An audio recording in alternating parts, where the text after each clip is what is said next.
Welcome to the Lowdown podcast 23 with your hosts, Claude and Justin. What's up, guys? So today we're talking about the enigmatic Inter 77, or as we found out, Inter 77, Right. which, I don't know, became less interesting. What do you think? I like the sound of Inter 77 better. Yeah. But no, it was good enough for me. Yeah, one of the things, this podcast, our podcast number 23, is, as we know, is a number, and my personal favorite number, and coincided with one of the better episodes of this season, which was cool. It was nice to have an episode that wasn't all about the action, but it wasn't boring either, and then it had a nice mix of everything that makes Lost good. The mystery and the action, the suspense. Will Locke press the button? Of course he will. He's that stupid, ladies and gentlemen. Of course he's going to. But Don't forget the comedy. Oh, and don't forget the comedy and the great Hurley scenes and and my favorite part of any Lost episode, the Nikki and Paulo scenes. Oh God, they're so good. They're so good. I wish they were on the show back in season 1 and season 2 because they add this extra je ne sais quoi that you can't live without. Yeah. When Nikki said, "It wasn't yours in the first place," I just melted. It was beautiful. I melted a little bit too, but then I congealed back into human form. Oh wow. Yeah, it's I didn't. I'm still a puddle right now. You're still a puddle. Well, yeah. It's a little gift I have. I learned that a while ago. I can teach it to you someday. Please, I could sure use your help. Three easy payments of $19.95. Sloshing around over here. Okay. How you're podcasting right now, I do not want to know. I just hope you don't evaporate. Me too. Oh God, we better hurry. Better hurry what? Better hurry, better finish the podcast. Why? You're gonna reform after that or something? No, because I'll evaporate. Oh, okay. So your concern is not necessarily evaporating so much as finishing the podcast before you evaporate. That's the most important thing. I agree, strangely enough. All right, so let's get into this episode, Inter 77. Pretty good. I guess I'll go for 4 stars. 4-star episode. Out of 5? Out of 5. Yeah. Out of 5,000. Yeah, no, I really liked it. I would probably give it 4. Maybe I want to give it a little extra. I'm trying to think of like the great episodes. It's probably not quite up there with those, but yeah, okay. I'll go with 4 too. That sounds good. Copycat. Sorry, I just agree with you. Original thought is lost these days. I'm not happy about it either, but okay. Well, let's just try to get past it. Okay. Okay. All right. So I should go look at my notes, right? Yeah. Because there's no transcript up. No, and I wish I had a transcript, but luckily I wrote down a few lines. Like when I take these notes, I have to, since there specifically is no transcript, but most times I do it anyway. I write down what they say, pretty much word for word, and it's just like, man, if I spent another 10 minutes, I could probably just make this into a transcript because I wrote down a whole bunch of stuff. Mm-hmm. But anyway, so the first scene we have Sawyer walking around on the beach. He's looking for Kate because he's bored. I don't know. Oh, I mean they're in love. I forgot. Yeah. Please. And he sees the sort of. I didn't know what to call them. I just called them the gang. I don't know. They all seem like they're friends now. Yeah, I know. Like Nikki, Paulo, Hurley, and then a whole bunch of red shirts. They're just like they're all friends now. Sun and Jin too. Oh, those guys. And they're bringing out a ping pong table and about to set it up. And Jin found it when he was searching for firewood and And Hurley says it must have been from the explosion of the hatch, and Sawyer's like, oh, well, I thought the hatch collapsed. Oh, man, all I know is the sky turned purple. And after that, I don't ask questions. I just make myself a salad and think about Libby. Oh, God. Yeah, I did. That was a weird. You just make yourself a salad like every time you think about the hatch. Oh man, I don't ask questions. I just go make myself a salad. Like, okay, Hurley. You keep saying you're eating healthily, but I don't know. Mm-hmm. No. And then there's always someone like Sawyer to say. I guess it always is Sawyer that says it's not working. Right. But but I love, like, he says, he doesn't ask like what happened to the hatch, but he still doesn't ask like what made the sky turn purple. Like, he doesn't care about that. No. Which is a very interesting question. Yeah. And like, specifically what made it turn purple. Like, not the fact that the hatch imploded or whatever, but like what could cause the sky to turn purple. Jeez. Anyway, it's something that doesn't happen very often. So. Well, I would hope so. So, I mean, and it wasn't just. I mean, there was this weird noise and sort of vibration, and it was, it wasn't just the sky turning purple. It was this weird, like, all-encompassing, like, something. I don't know.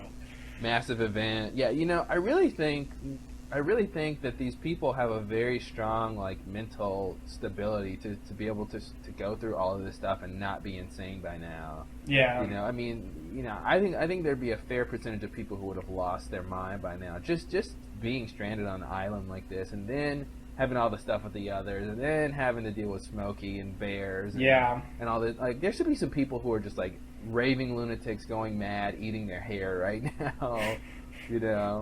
Yeah, and, definitely. Besides Hurley, of course, he's already crazy. I was trying to say that on the last podcast. It just didn't come out very well. Like, I was trying to say, I felt like if I were really there, I would really probably lose my mind with all the stuff that's going on. Oh, you tried to say that? Yeah, I did, but I don't think I expressed myself very well. I think I was sleeping at that point. Yeah, probably. Yeah. You sleep through most of our podcasts. I do. I really do. It's one of my other gifts. Strangely, it makes them better. Well, learn from your mistakes. What? Indeed. Okay. What? So then later, Paulo's walking by, and he's got some magazines that Sawyer recognizes as his, and he wants them back. And I love when Paulo's like, "Listen, hillbilly," like he says it really strangely, which makes me think, people from other countries should just stick to their own insults and not try to use like another language's insults, because it comes off strange. Just he should have just called them, I don't know, what's a Brazilian hillbilly? A Brazil Billy. I don't know. Yeah, Maybe I know what you hillbilly. mean though. Yeah, you know what I mean. There was something, very strange about that. I always felt that way about Arnold Schwarzenegger when he would say those catchphrases. It always seems a little odd because there's such a thick accent. What, like, I want to run for governor? Yeah. Uh-huh. Zing.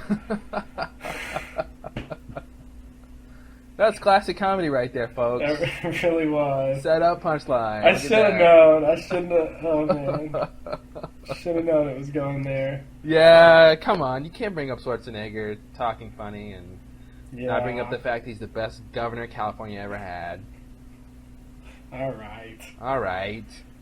Enough of the politics. You and your right-wing agenda. Yeah. Oh, God. So the next scene, all right, well, Sawyer wants his stuff back, and then he sees that, which was quite comical in a really weird, uncomfortable way. He sees Paulo had the Dharma brand toilet tissue, on a stick nonetheless, because carrying around in your hand just isn't good enough. You want it on a stick so you can pretend it's a roll. I'm assuming. I mean, it was still in the wrapper. But I guess, when people go camping, don't they, like, do that? Don't they like put toilet paper on a roll like that I don't. Do on they? some kind of stick like that? I feel like I've seen that before. That looked really familiar. Why would they just to make it easier to get off of the roll?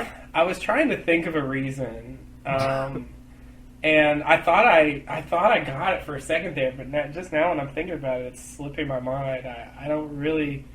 I mean, I guess like if you like put the stick in the ground, Yeah. you know, the toilet paper won't get dirty because you have to set it on the ground.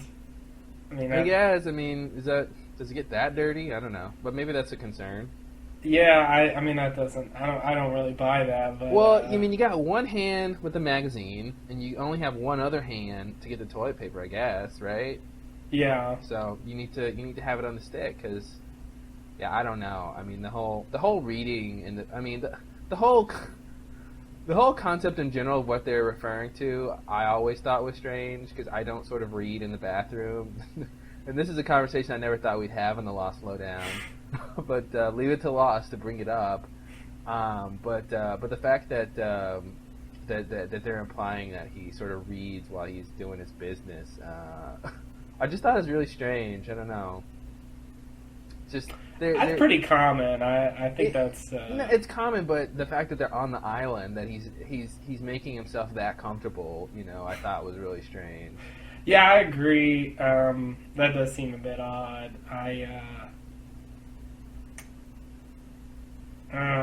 Okay. Well. I kind of got the impression that he was trying to hide the toilet paper with the magazine.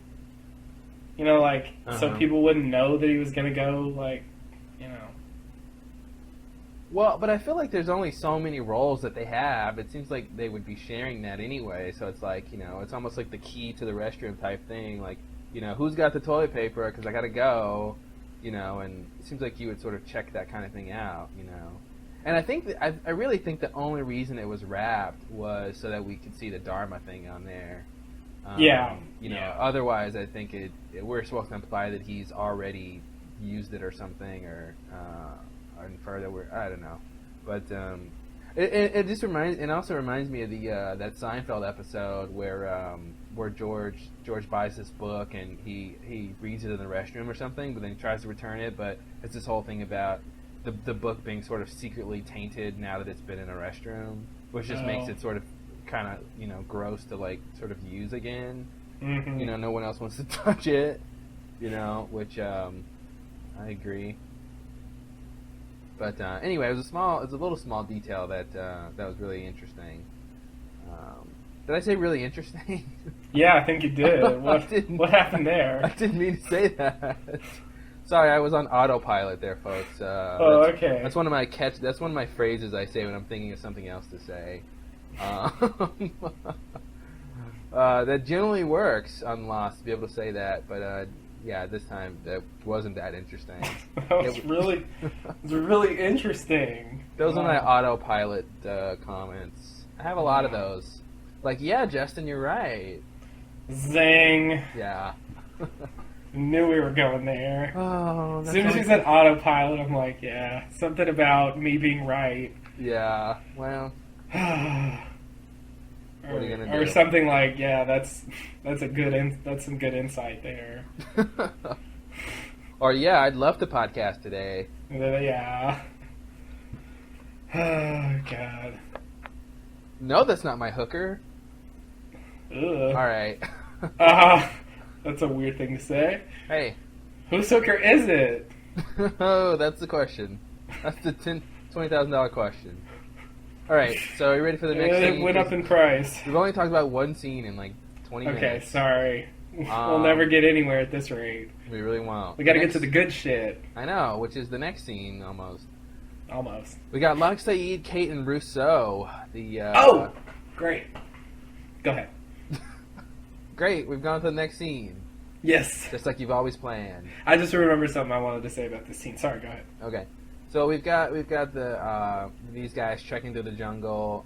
They're heading towards 305 on the compass, which I'd love to know what that means, because I don't know how to read a compass other than the coordinate system. But I don't know what. Do you know what that means?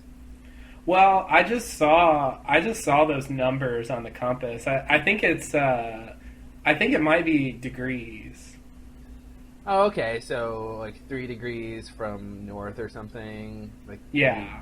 what's the No, five? like I'm thinking like all the way around the circle would be 360. Yeah. So I'm thinking, 305 305? means yeah. Okay. That's just a guess because it could be that. Okay, That that would makes that more would at sense. least make sense. Yeah, that makes more sense than like 3, and then there's this 5, and Yeah, and it fits the measurement too. And I think I don't remember what the compass heading they gave Michael was, but I think it was like 325. And I think last week I said 325, and it's actually 305, the one that was on the stick. So anyway, yeah. both of those fit the 360 scheme. So I'm gonna guess that's what it is for now, because it makes sense. But yeah, I just wanted to say this episode at least made it clear what he got from the stick. Yeah, no, it definitely made it clear. And I saw the light on the stick, and I didn't remember that the first time. But they definitely had that. I remember in that scene how when they have that sort of wide shot of the burial, there's that light coming through the jungle, the treetops, whatever, and it's very heavenly almost. Yeah. And then now I saw this time they have the actual light on the stick. Leave it to Locke to think that's a sign. I wonder if, I mean, can that really, have led them there, or did they just get lucky? See, that's the thing, and that's what I wanted to talk about in this scene was, Saeed's, Locke says, "Are we still going in the same direction?" And Saeed stops, and like some people on our comment section said, Saeed was just sort of going along with it. He didn't really believe that this heading was necessarily going to take them anywhere useful, but he said, okay, I'll give him a little chance to see, maybe, and then, but he's skeptical because he's a man of science himself. Right. And but anyway, I love when he says, well, I'm going to get some food, and then we're going to have a rational conversation about our next move. Which is this big sort of threat that's really sort of empty because they don't actually have to have that conversation because they happen upon the place that they're trying to get to, somewhat. And so, what was your point? Oh, you said, did that really? And see, that's the thing. I think they just chanced upon it. I mean, I guess my two thoughts are one that, one is the idea that the island sort of led Jock. Yeah, I said that. Locke and Jack, I guess, if they ever date, they're gonna be Jock. I don't know. Opposites attract. It could happen one day. I thought you were just combining his first and his last names, but oh, maybe that's what I works did. too. Maybe that's what I did. I think you're right. I think I just did that. That makes more sense than Jack and Locke. Jack and Locke. Jock forever. I'm a Jock fan. There's one idea that the island led Locke to where they, to the flame hatch, and it was the one that sort of, made him see that and then led them to that direction.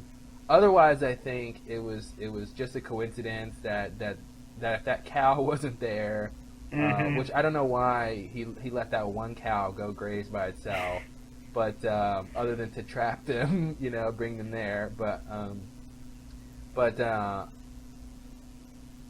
lost my point. It had been a long time since I thought about why they call a cowbell, and this episode made me remember why they do that. It's like, oh, that's what they do with those things. I couldn't remember why they had anything to do with cows. Yeah, no, you gotta make sure you can find your cows. Like, oh look, it makes them rattle as they go along. That's gotta be really annoying for the cows. Yeah, you would think so. Oh, but my point was that, the other idea is that they would have basically, if the cow wasn't there and Saeed not looking for food where he was, they would have just passed the place and kept heading in that direction.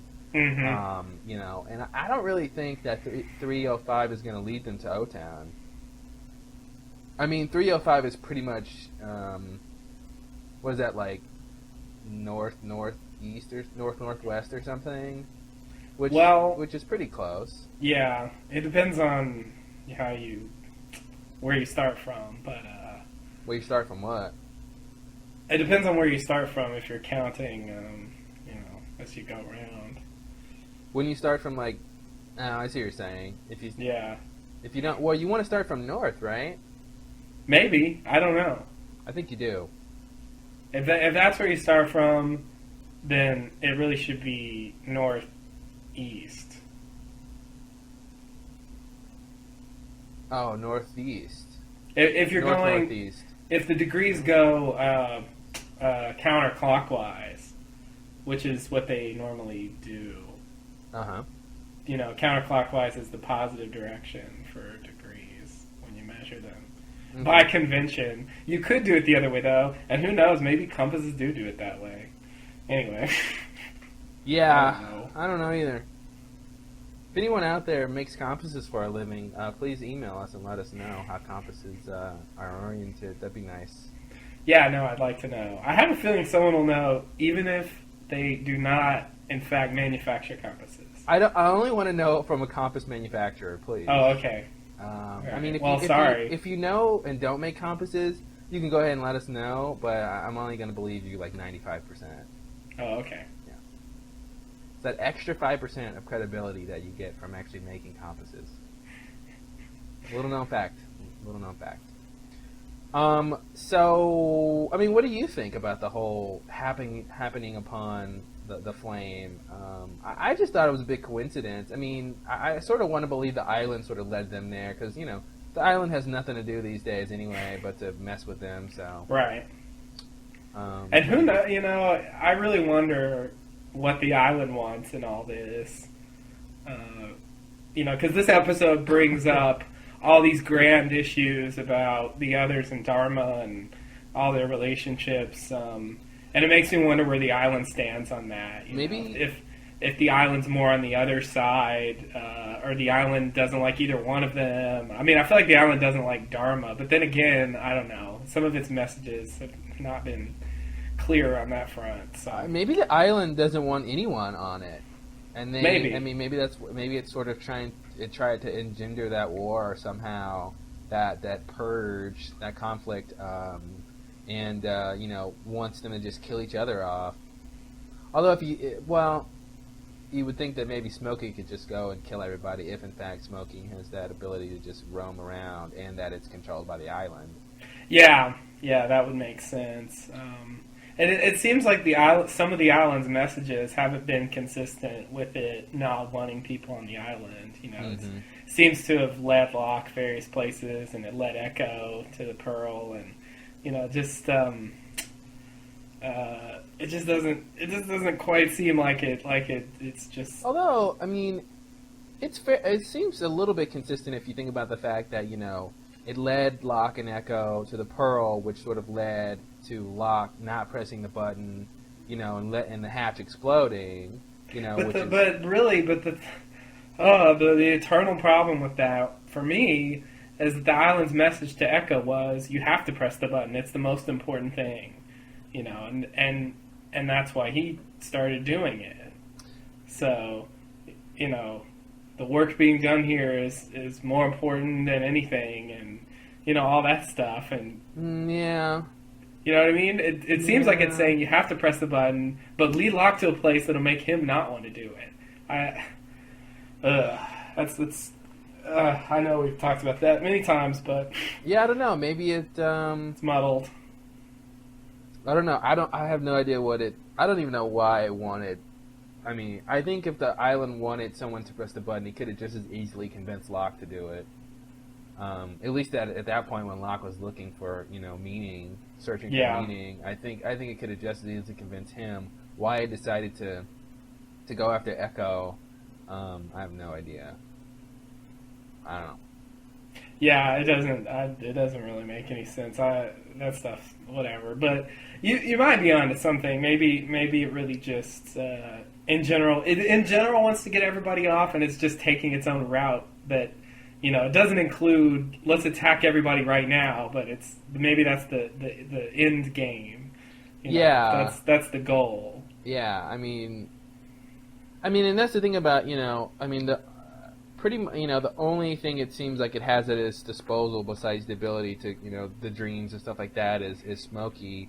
And Smokey might, be a part of the island, but the island might not necessarily be able to control it, directly. Like some sort of dog or something on a leash or something, so. I don't know. It'd be interesting. I would think if anyone, the island has a kinship to the others, who they're painting as having been there a very long time. Yeah, that's what I would guess. But I mean, I ruled out the idea that they'd be on Dharma's side. Yeah. Because I just don't think that's possible. I feel like the island doesn't like Dharma, even though, go push the button message notwithstanding. I don't think. I feel like they can't be too mad at the plane crash survivors. I mean, it's not fair. I just had a crazy theory. Oh no! What if with all of Dharma's sort of paranormal research and stuff, say for instance the others got a hold of that stuff, that information, and what if Dharma figured out a way to communicate to people in dreams, and some of those dreams that people had was the others, and some was the island. Like the others telling Echo to press the button, but the island, trying to do the opposite. Okay, and then you have Ben telling Locke not to press the button, basically. Mm-hmm. By saying it doesn't do anything, so that's kind of weird. But that doesn't make sense either way. So yeah, that's in its own category of strangeness. That's not much of an argument, because if your theory's true, it doesn't make sense, and if your theory's not true, it doesn't make sense. So, yeah. I might as well throw that out. Interesting theory. We'll have to see where that goes. Stick it in our hats, and we'll think about it. Yeah, well, I think we're gonna see. It looks like they're gonna get in with the others, and hopefully by the end of the season, we'll have a better idea of what's going on with them. This episode was more about Dharma than about the others, even though everybody in it was. Yeah, it's interesting how that worked out. I'm still hoping that the others have some sort of powers. I don't know. I just feel like they should. This old group of people on this weird mystical island. I don't know. I feel like they should have some sort of powers. I do too, but I don't know. They either. certainly don't seem to. Although this guy is pretty crafty. Mikhail. Mm-hmm. Mikhail. Yeah. Oof. I call him Mickey. I like Mickey. Of course. I'm gonna call him Mickey the whole time. Although I was partial to Patchy. Patchy, yeah. We called him Gag for a while. Oh yeah, Gag, old Gaggy. Mm-hmm. Gagmeister. The Gaggerator. Alright, enough of that. So we have the next scene. Saeed is he's picking this weird fruit or something from the tree, which I'm assuming is edible. It looks weird, Saeed, but let's hope. Let's hope. He's like, this is a pretty color. Let's eat this. And then he hears this, here's the cowbell, and then he follows the cow to the little farmhouse, and he sees more cows and a horse, and our old friend Patchy. And so the next scene, Sawyer.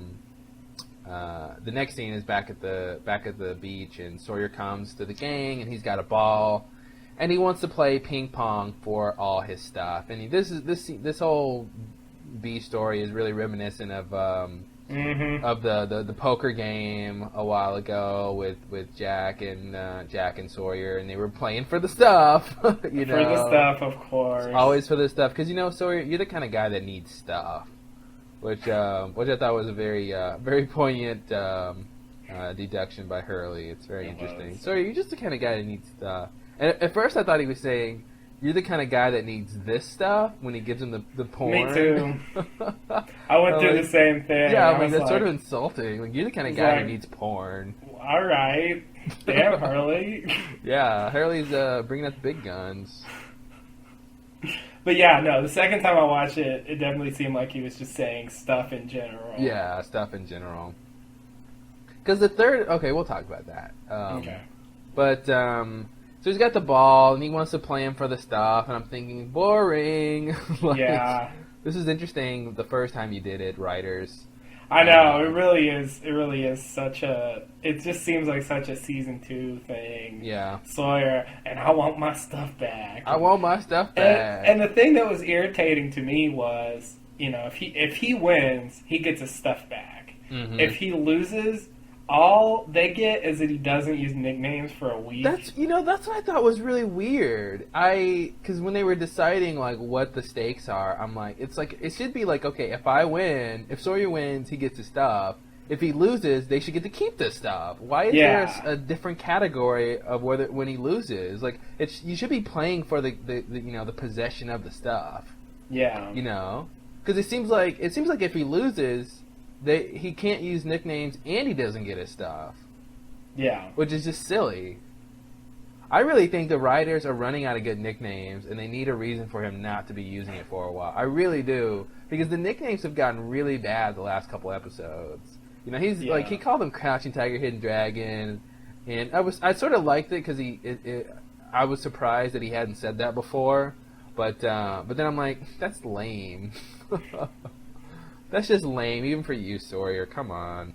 Yeah, I think Mr. Clean, that was a great one. Mr. Clean's good. Where'd you get that name? All you need is a mop and an earring. Yeah. It was great because I didn't even think about it until he said it, and then I look at Walker and I'm like, wow, he's Mr. totally Clean. Mr. Clean. Like, that earring would totally do it. Yeah, it was like uncanny, and it's just I think they have worn out their welcome. But the thing is, it's only for a week, so they're not going to give them up forever. Well, they're yeah, not but willing that's to go several that far. episodes, so Yeah, it is, but they're not going to give up that altogether. They're just going to probably take their time and work on some new ones, and then unleash them after the week's over. Because they're not willing to give it up completely. But yeah, you might be right. And it was, I think we commented in the last episode that Sawyer was just way over the top. Yeah. I think they're really stretching on what they can do, because he's done them all. Yeah. It seems like, the thing about nicknames, it seems like once you get a good one, you would just stick to that, not keep coming up with new ones all the time. Yeah, and he had a few that he would use over and over again, but yeah, when you come up with new ones all the time, eventually you're going to run out, and eventually it just gets ridiculous. Like, it's not realistic at all, and it just makes the character seem cartoonish. Yeah, exactly. It makes it seem like a caricature. Yeah, and that's always been my problem with Sawyer. And when they push him really far in that direction, it really puts me off. He called Paulo Zorro, and that's a stretch, dude. Like, what are you talking about? Like, oh, whatever. Yeah, Zorro. Yeah, that is a stretch. But he didn't have anything. He didn't have anything. I would love to see him, like, one time go for a nickname and just be stumped at what to say. Yeah, I think that'd be nice. It would be nice. Just have him stumped for a second and then just like walk away or something. Yeah. Oh, enough out of you. I'm going to look at my porn. So I think a lot of our fans know how we feel about Nikki and Paulo, and I don't know who I dislike more, but I guess I have to lean towards Nikki. But they're both almost the same character. Yeah, I think you're right. I dislike them for different reasons, so it's hard for me to decide. I think Nikki has been like, she's crappy because she sort of hasn't done anything, and I think Paulo hasn't done anything either. But he also gets like major points off for the line about, oh, computers, you were running computers, right? There's a picture of computers. All right, let's go. So he gets some points off for that one, but the writers get points off for writing that because that makes no sense. Yeah, I can't even believe they wrote that. I feel like they wrote it and it made sense when they wrote it, but like somehow the actor couldn't pull it off or something. Yeah, I don't maybe know. so. Maybe so.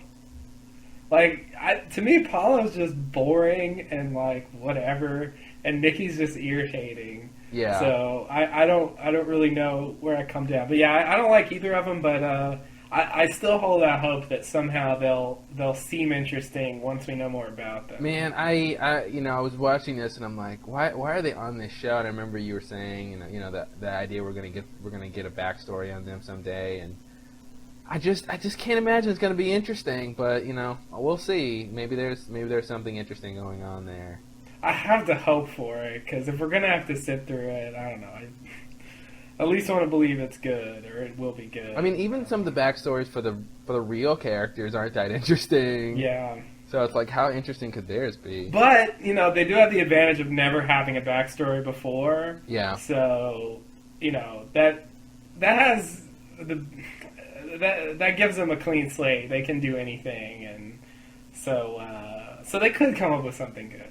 And it is nice that they sort of knew each other before the plane crash, and so they're one of the only few people who have that trait, which is kind of interesting. So we'll see. But I love Sawyer. He's talking about his stuff, and he goes, A was mine when I took it, and when Nikki says it wasn't your stuff in the first place, na.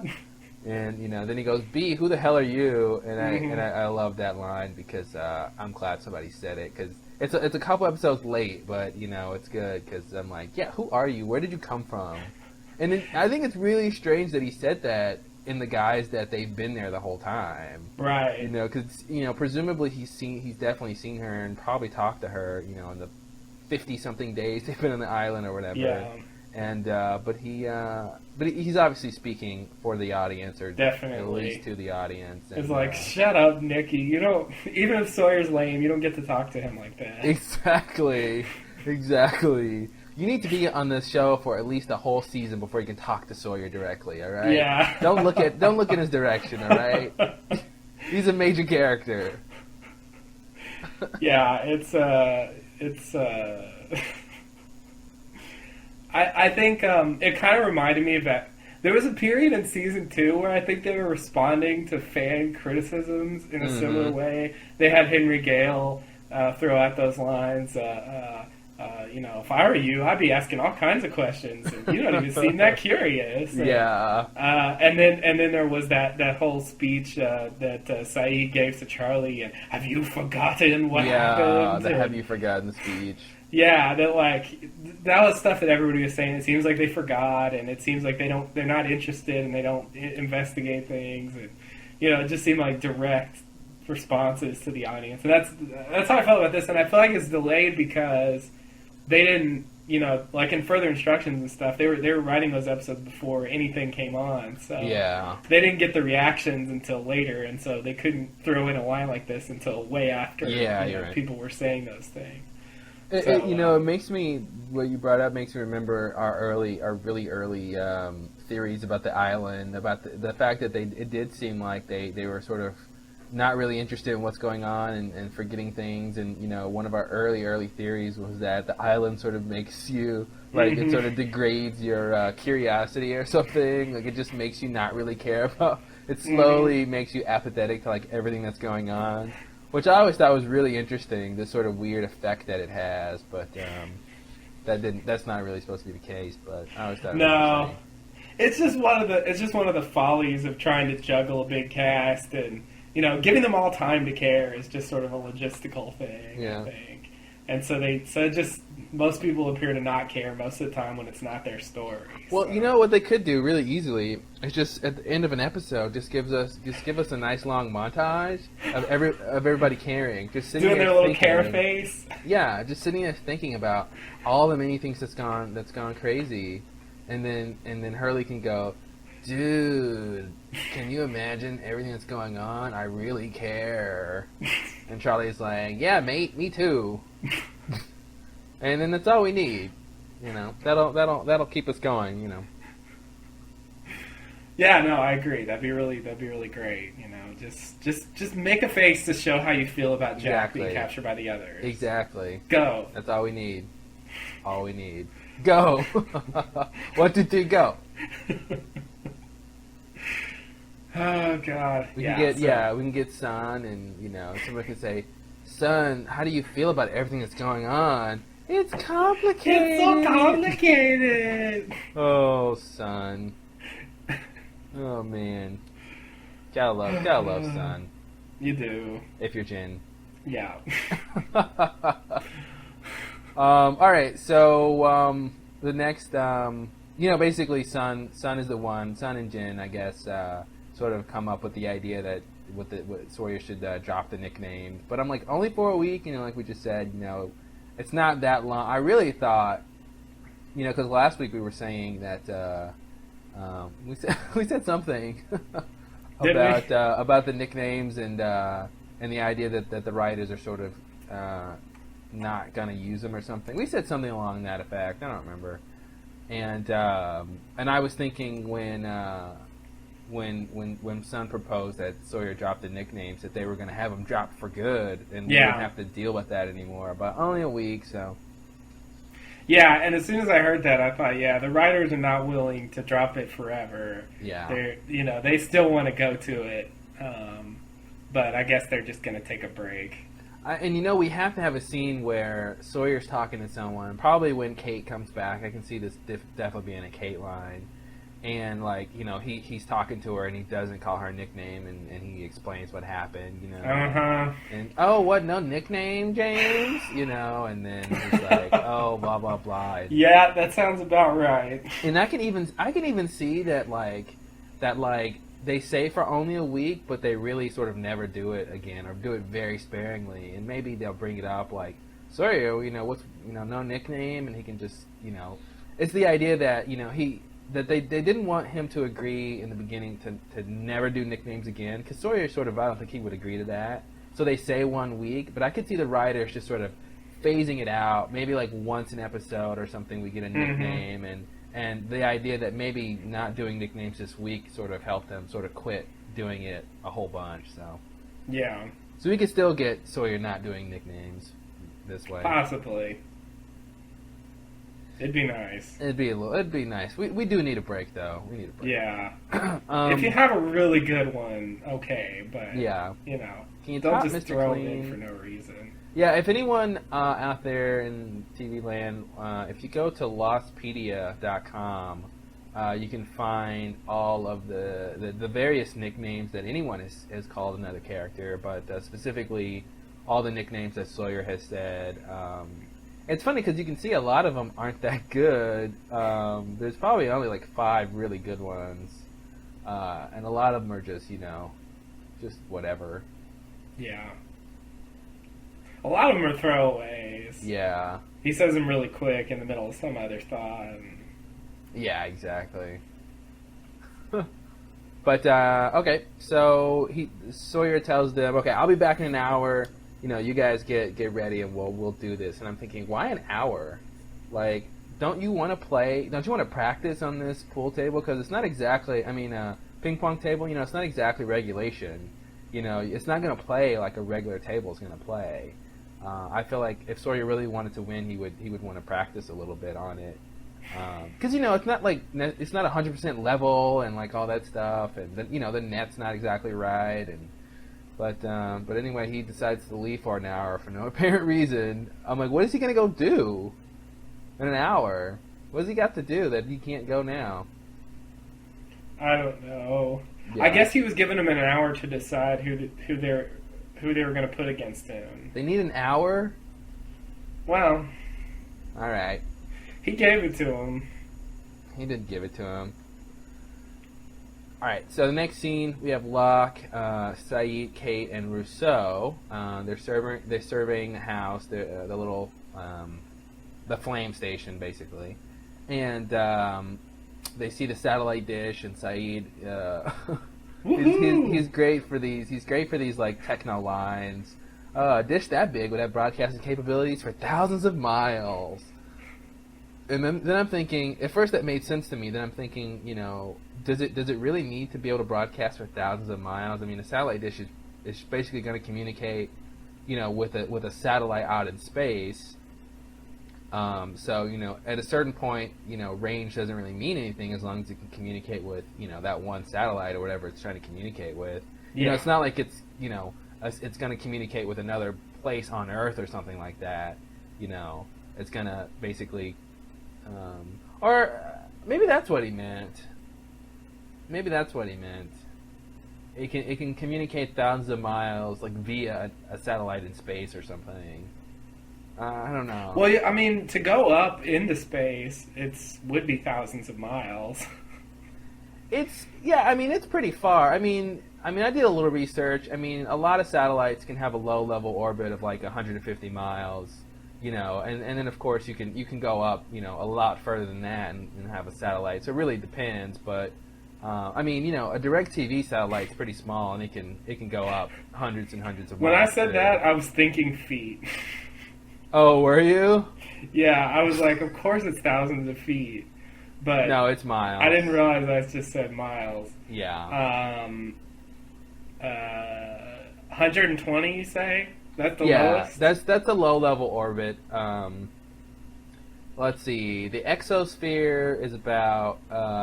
the end of the exosphere is about 400 kilometers, which is however many miles. And, outside of that is where you have real space. The exosphere being the last part of the atmosphere. Of course. But planes fly. Several tens of thousands of feet in the air, which is several miles and stuff like that. But anyway, it makes sense. But I was just thinking, like, the fact that it's big doesn't really mean a lot because regular satellite dishes that people have in their homes, can communicate in space too. Yeah. Minor point. I don't know if bigger ones are better or. And I guess like I was saying, I thought maybe he meant the fact that it can communicate thousands of miles, via another satellite. Not just from this satellite to one in space, but this satellite one to space, and then that goes to somewhere else. Yeah. And that gives you the range he's talking about. And it's old too, so. It's old. It's the old satellites. I would expect an old satellite to be even bigger than that, but. Yeah. And there's a lot of weirdness with I don't know a lot about satellites, but I looked it up, and there's a whole thing about satellites and whether or not they have geosynchronous orbit, and if it's not geosynchronous, you need several satellites so that they can be in communication all the time and all this other weirdness. But but I think you talked to, I think it was the week before last, or the podcast before last, I think, where we were talking about Dharma and their communication abilities and stuff like that, and so now we know that they or the others specifically we were talking about. Yeah, it was really the others. Yeah. But I didn't really understand. This episode makes it seem like whatever they have because of Dharma. Yeah, I think that's pretty true. So it's really Dharma stuff, but I didn't know that last episode. Yeah. So my theory, which wasn't quite right, was that they might have satellite for TV or something. But but hey, it was in the neighborhood. Yeah, it's pretty close. Presumably, I don't know how they get their video stuff, but presumably if they had someone else in the real world, with access to a satellite, they could upload a feed or something like that. Yeah. But just I was thinking if they're gonna use something, they'll probably use a satellite. So yeah. I was at least right about that, but I did have slightly different ideas about how it would work, and I didn't see the sonar thing coming. So anyway, whatever. And the other thing about that, which was one of the main reasons I didn't really buy the satellite idea, was that if Dharma's gone, because operating a satellite system is really expensive, and those satellites in space have to be maintained, they degrade and stuff like that. And it's like, if Dharma's gone, like who's operating now stuff? Who's making sure that these satellites are keeping the orbits and stuff like that? Middlelos, you think? Well, if Dharma's gone, Middlelos should be gone. I don't think so. I think Middlelos is affiliated with the others, based on the fact that Ethan was a part of it, and Juliet, and they both ended up with the others, and I think also when they were recruiting, Dharma was dead already. So, so you think Middlelos is I don't know. I don't buy that. I don't. I mean, I don't quite buy that, but I think the others have like their front in the real world, and whatever that is, I feel like is able to arrange for these things. I don't think the others / Middle Earth has as much money as Dharma did. Maybe has not as many resources as they did. Probably not. Yeah. Because Dharma had. But I do backing. think they have something going in the real world. Yeah. That's like Dharma, but yeah, maybe not as good. But in that vein, recruiting people, to do work for saving the world and all that. Supposedly. So. Or I mean, why do you say that? Saving the world. What? Why do you say recruiting people for saving the world? Well, just because that's what Patchy says. I know he's lying, but. Well, I figure in that he was talking about Dharma, not the others. He was, yeah. He was. I mean, even when you found out he's lying, I mean, I still think he's talking about the others, right? I mean, Dharma. Yeah. Oh, okay. I do, but I also think the others feel like they have this higher purpose as well. So not necessarily saving the world, right? Well, not necessarily saving the world, but some similar sort of goal for the world. But yeah, I don't know. But I get the sense they feel this righteousness because they feel like they're doing something that's vital to the world in some way.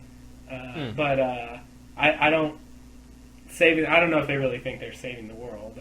Maybe not.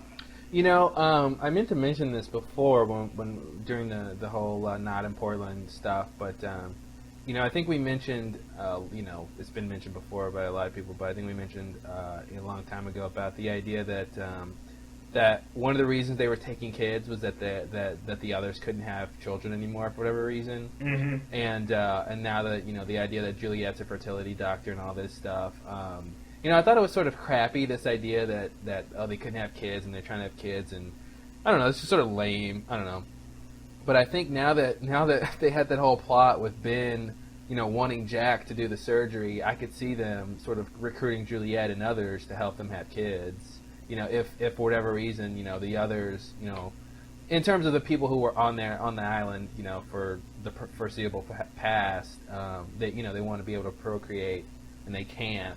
So I could see that being part of what they're doing now. Before I didn't really want to believe it because it's just sort of lame, but...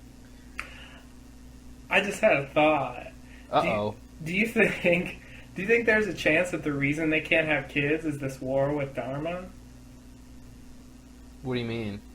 That, Dharma used some sort of weapon against them or something that caused them to not be able to have kids? I don't think so, only because I think, that's a long-term solution, and I feel like if you're in a conflict with somebody like that,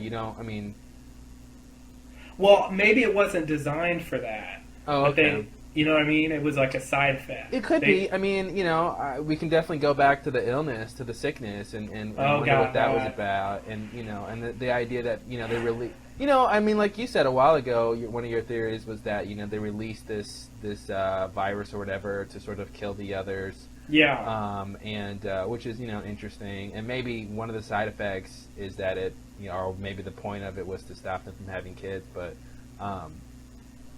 I would say I'd buy it being a side effect more than the point, because if you're in a war with somebody, making them not able to have kids is only gonna kill them off the next generation or something like that, which would be a long time. Although it does remind me of oh man, what was I? It reminds me of what was it?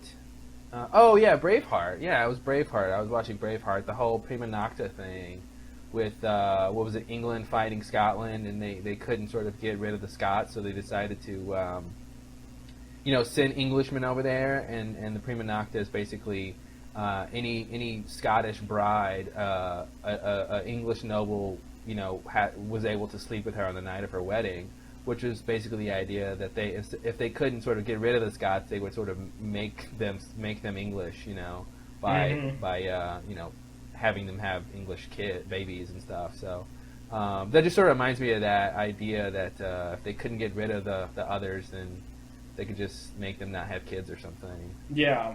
It's one of those things where they're losing for now, but in the long run, the others will be gone too. Yeah. Sort of like, the last thing you do before you die is to do something to kill the other person. I don't really. I could buy it. I agree. It seems to me more likely that they had some kind of biological weapon, and that this was a side effect. That's and maybe it was the sickness. Maybe, but that seems more plausible. I agree. If they just develop something so they won't have kids, that does seem like a weird weapon in a war. Yeah. But it just, I don't know. It seems like, I feel like there's a possibility that's the case, and so I'm going to go with it for now. Pending further notice. I got a ton of questions on that whole thing. I mean, one of the things I'm wondering is, where were the others living before Dharma got on the island? That's such a question. And I was thinking, what kind of fight could they really have put up? With you got Dharma with their guns and weapons and stuff, and I mean, presumably the others didn't have that kind of stuff. If they're sort of been on the island their entire lives, how much of a fight could they really have put up? Putting aside obvious issues with, if the others really, I mean, depending on how far back they go, they shouldn't be speaking English and having American accents. And of course, this guy's Russian. If he's another, where did he come from? It doesn't really make sense that they've been there forever. But or at least not him. But I got to think about that. How do you get a Russian accent if you're born there and no one else has it? I think part of me thinks that Mikey was lying when he said he was never a member of Dharma. I like his story of what happened to him. He was in the Russian army, and then he got booted out, and then he joined Dharma. It seemed very Kelvin-esque. I must say. Exactly, right. And so I think, and I feel like Dharma would have appealed to people like that. And I feel like Dharma would have had a worldwide reach. They wanted the sort of multinational community and all this stuff. And I could see that actually happening to him. And then basically what happened was, when the war started, he joined the others. Maybe he didn't agree with Dharma trying to kill the others, so he joined the others. Yeah. And he identifies as one of them, but he used to be part of Dharma. Could be. And that's the thing about my theory that this episode seems to blow apart, which is I always thought the others were all part of Dharma originally. And this episode really specifically says that's not true. Yeah. So that's interesting. It makes me wonder, what the other's deal is, obviously. But I like that, and I agree with that. And of course, the whole reason I bought his story from the beginning, I didn't suspect him, even when Kate was saying her nonsense. It doesn't add up. I'm like, shut up, Kate, it's fine. Until Saeed said, no, you gotta love Saeed. Certain that he's not alone. Yeah, let's save that for a couple minutes. All right, I'm sorry, I'm getting way ahead of myself here. Let me try to finish my thought. What was I saying? The reason I believed him initially is because his story and calling the others the hostiles and stuff, made me was so similar to Kelvin, and I really believed Kelvin for real, and so I was fully ready to buy everything he said. And, Mikey has. Oh, sorry. And so I think the idea that maybe that's true is it's plausible to me, although. New Year's me doesn't want to believe it because he just flat out states that that's not the case. New Year's Justin is that guy. Well, I noticed this one line that Mikey says that sort of I think if you're listening, I think you can infer from what he says that you can tell he's another that I'll point out in a second here. But I definitely bought it the first time around too. You know why? Because I wanted to buy it. I love the idea. He was the last surviving member of Dharma. Yeah. And, okay, let's save that for a couple minutes here. Me too. Okay, so let's go. What are we doing? They're surveying the house. Okay, Saeed wants to go in and talk to Patchy. Although I should not call him Patchy anymore because it's Mikhail. Sorry. Oh my God. Michael, please. Mikhail. Russian pronunciation is rough. He wants to go talk to him, and this is I thought a really funny line. Is he hands Kate his gun, and she's like, "What are you doing?" He's like, well, if I'm alone, he won't feel threatened, but in case he is, you can cover me.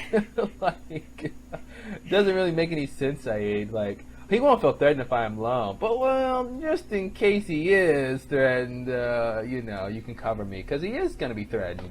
Mm-hmm. I just thought that was really funny because he seemed really confident this plan was going to work. But just in case it doesn't work, you can cover me.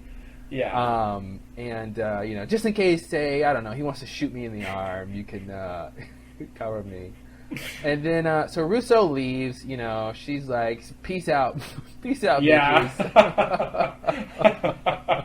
One love, gotta go. Yeah, exactly. She's like, I'm down, but not for this. And she's like, she survived precisely by avoiding these type of encounters. And I'm like, oh, really? Yeah, How many of these encounters have you been in, Russo? Miss, I've never seen one of them before, Like, I know. What is that. this? Well, I don't know. I've never seen what. How did we get here? Exactly. Who am I? What's going on? I don't think. It was really strange. I think what they're trying to do with that is to explain why she doesn't know shit, even though she's been there forever. Yeah. Oh, that's a good point. I think they're trying, because if people have been asking, like, man, she's been there 16 years. She doesn't know. She's never seen the others. She doesn't know where they live. She's never seen this station. She doesn't seem to know anything about the Dharma stations. For a scientist, she's not very curious. No, not at all. Not at all. She thinks this group has her daughter, but she doesn't try to look for her. Like, it's just. It all seems very strange. So I think that line is trying to justify that by saying, that's how I survive, is by staying away from. I wonder if maybe Rousseau gave up Alex. I'm starting to wonder if maybe she gave her up, and there's, for whatever reason they said, we have to take her. There's a sickness or something, or whatever reason she gave her up. Like Claire was going to give up Aaron, and maybe there's as fast as possible. Maybe part of and she feels really guilty, and part of her guilt is what sort of made her go a little bit crazy. The fact that she gave her up, and she sort of concocted this whole idea that they stole her, that they stole Alex. But maybe she sort of gave her up, and maybe she was duped into it, but nevertheless she sort of volunteered to give her up. Drugs. And that would explain, like why they know Alex's name. That would explain a couple things regarding that whole thing, and it may explain why she sort of hasn't gone to look for her, right? Presumably.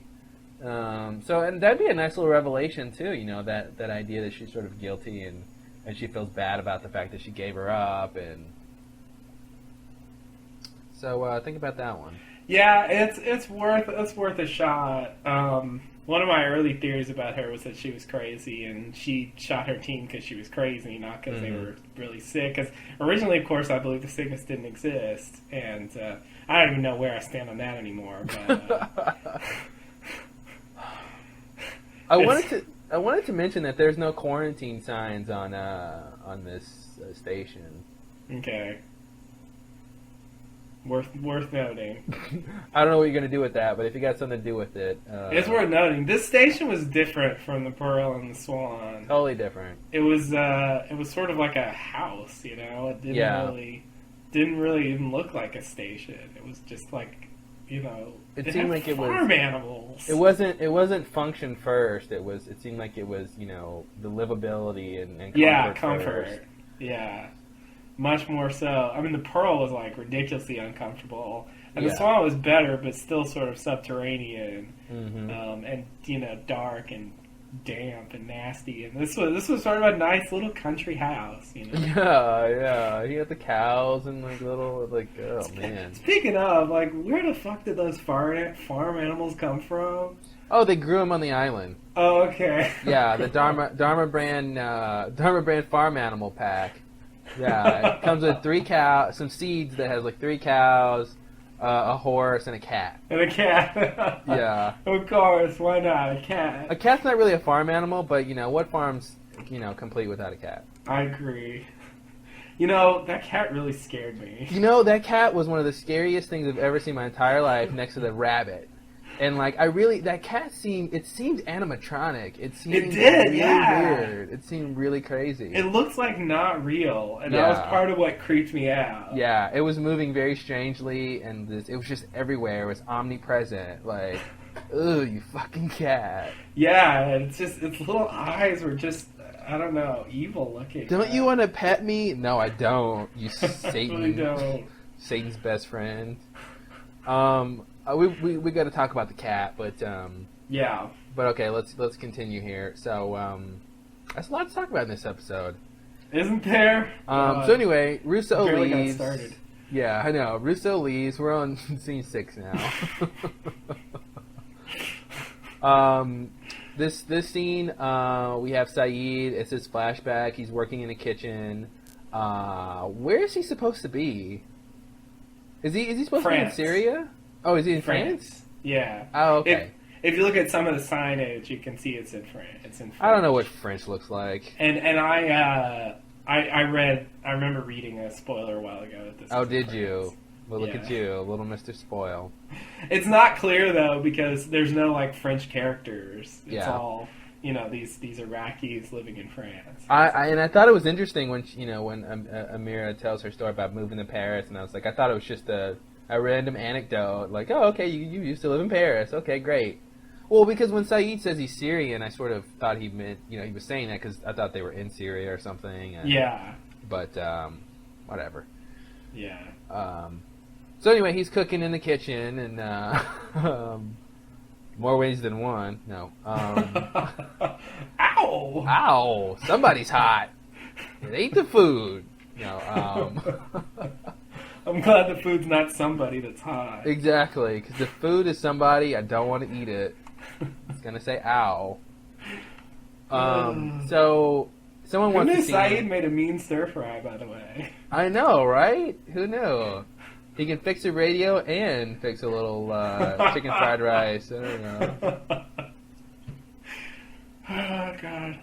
Saeed, man, a jack of all trades. Indeed. Yeah. So someone wants to see him, and he goes out and he sees he meets Sammy, who wants to offer him a job in his restaurant, and they're both Iraqis, they're both outsiders, Oh, perfect match. Strangers in a strange land. I know. You know what? This could have been a sitcom. I could totally see if they ever want a spin-off. It's Saeed. He gets off the island and he goes back to Paris and he works at Sammy's restaurant. And Sam and Amira are the crazy bosses, and she's always bringing up the torturing. And he's like, "Oh, Amira, you're so crazy." And I think it's really good. They all run a restaurant together. They have the big food critic comes in town, and he comes to the restaurant, and it's Ben, of course. The cameo. And this food is awful. I don't know why.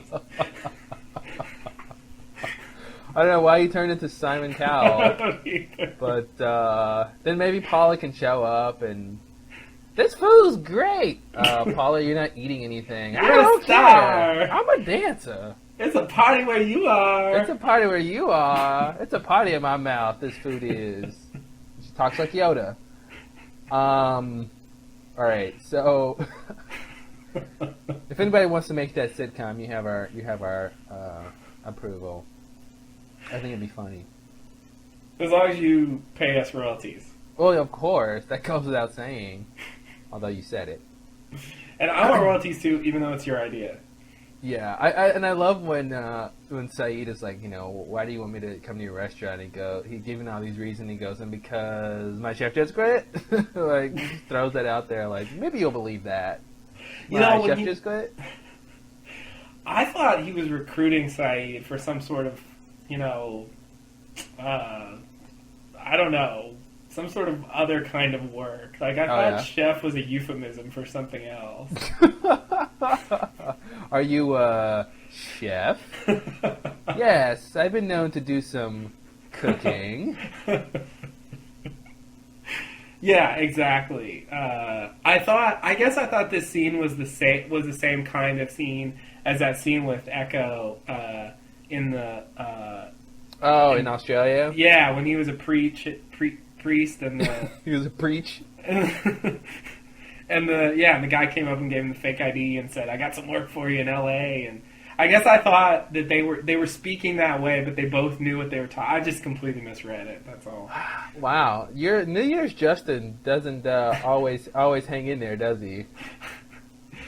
Yeah, well, like I said, the sacrifice for New Year's Justin is that he's going to be wrong sometimes. Yeah.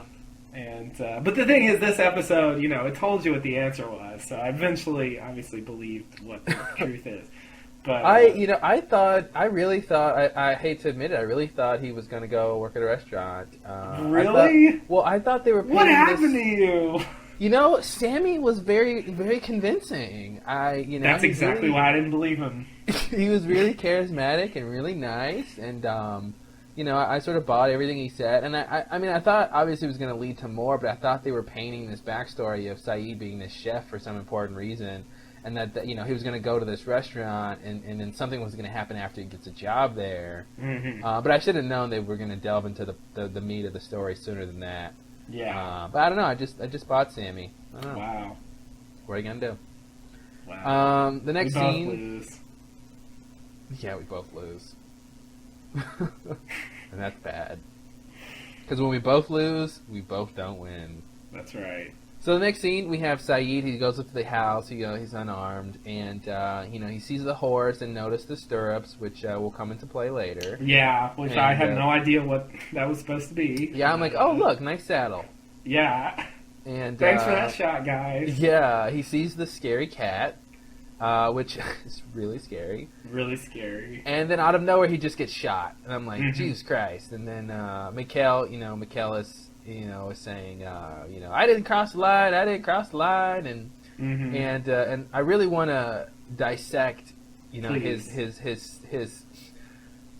his train of thought and his dialogue here to see what's really going on, because I think some things don't add up with what they're trying to tell us was going on. Oh yes. But he gets shot. So he gets shot, and he tells him he's not who he thinks he is, and that they crash landed there, and then so Mikhail comes out and then gets ambushed by Locke and Kate, and they get they have the power in the situation. So I guess my first question, how should we do this? Should we recap the whole thing, or should we? Because I already have a question. About what's going on in this first part of the scene with Mikhail. Well, go ahead with that. Okay. Well, but it leads into the bigger question though about what's really going on with him and Dharma and the others. Oh, jeez. Okay. I don't know, man. I say let's recap his whole thing up until the point right before Saeed starts to question what's going on. Okay. And then we'll come back and talk about the questions and stuff like that. Okay. Well, the other thing I wanted to say about, he shoots Saeed, presumably thinking he's another, and I'm thinking, if he was another, wouldn't shooting him be a really bad thing to do? Since they're the ones that are letting you live there. Thought that was weird, but we'll talk about Good that. point. That goes along with I don't know. That goes along with some weirdness. Let's see. Gotta skip that. And then, of course, at the end of that scene, he says, I'm the last surviving member of the Dharma Initiative. Mm-hmm. Wrong accent, but what are you gonna do? Yeah. The next scene we have Mickey working on Saeed's arm. He's got. I didn't understand what he said. Did he say some sort of like field medic training or something like that? I thought he said he had experience working on field mice. No. I don't think that's what he said, but then it started making me think of Juliet. I thought he said field mice. I think he said something like field medicine. Oh, okay. I'm like, I worked on field mice. I'm like, okay, you should talk to Juliet. She's worked on mice too. But you probably know her, don't you? So his whole backstory is that he grew up in Kiev. He was in the Soviet army, and after the Cold War, I love how he adds that little note after we lost the Cold War. Mm-hmm. I don't know, a little political stab in the back or something. A little twist of the knife. I don't know. Take that, you commies. I don't know what that was supposed to be, but it was weird that he said that. Mm-hmm. After the Cold War, his unit was decommissioned and he was booted out. Then he saw an article in the paper, would you like to save the world, which I thought was a very interesting way to promote the Dharma Initiative. Mm-hmm. But I guess, I don't know, it's very strange, but I don't know how else you would do it, but... Right. I have to say something about that. Okay, you want to say it now? Sure, why not? This is very reminiscent, if any of you are Stephen King readers, this is very reminiscent of the corporation that goes by various names that's in the Dark Tower. They recruited people by very similar, putting ads about saving the world, but they were really evil kind of process. Really reminiscent of that. That's what this whole thing reminds me of a lot. And since I know they're influenced by him, I feel like it comes from that to some extent, at least partially. So anyway, I just want to throw that out there. Nice. It's Transcorp, and there's like 10 names for it in the books. Anyway, that's interesting. Yeah. So just a little comment. Thank you very much. Justin's comment corner. Little tidbit. It's good. Read it. He says that Dharma, is very secretive, very rich, and very smart. And I thought it was interesting how he put it in that order. Seems important for some reason. I don't know. But probably not. Yeah, given who he really is, I take it as a comment on them. Yeah, exactly. Like of all the things, or again, I don't know which is more important, that they're secretive or smart. I don't know if he said it in increasing order or decreasing order, but I don't know. Whatever the reason, Rich is in the middle. So it's been. I guess I would say increasing order. Increasing, so they're, of all the things, they're smart. Yeah. Yeah, I'll buy that. He seemed to emphasize that one a little more. Yeah, and that's usually how those phrases work. Yeah. So it was 11 years ago that he came to the island, which I thought was very short. I feel like the Dharma, if he was part of Dharma, it should have. Well, I guess he could have come towards the end. Yeah, it was the tail. It's pretty close to Calvin, really. Yeah. Around the same time. And since he had a similar background, it was just like I said. I was buying every word. Well, but when did the Cold War end? That was like the late '80s, right? Yeah. Well, I don't know. Officially, I don't know. I think it was a slow process. But I think when did the Berlin Wall come down? Like 88, 89? What does that have to do with the Cold War? Well, the Berlin Wall was up because East Germany was a part of the whatever, Wait, what's Germany? What? No, I'm kidding. Sorry.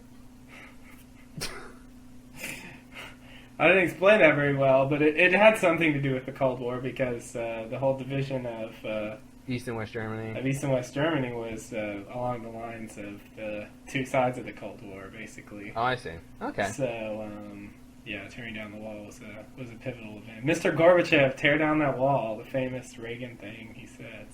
So I guess, the Soviet Union had control over East Germany, and West Germany capitalistic, I guess. And Mm-hmm. anyway, it was towards, it was after that, shortly after that, that the Soviet Union quit, and divided up, and They quit? yeah. We quit. We're leaving. We're And gonna I'd go say, join drama. and I'd say the end of the USSR was the the end of the Cold War. Yeah. So yeah, I don't know the year, and I'm not a history expert. I probably sound really silly. Anyway. Yeah, they say early 90s, like 91, probably. Okay. So, I guess that, let's see, 91 and 11 years would be 2001, 2002, and then a couple years, because he probably didn't join right away.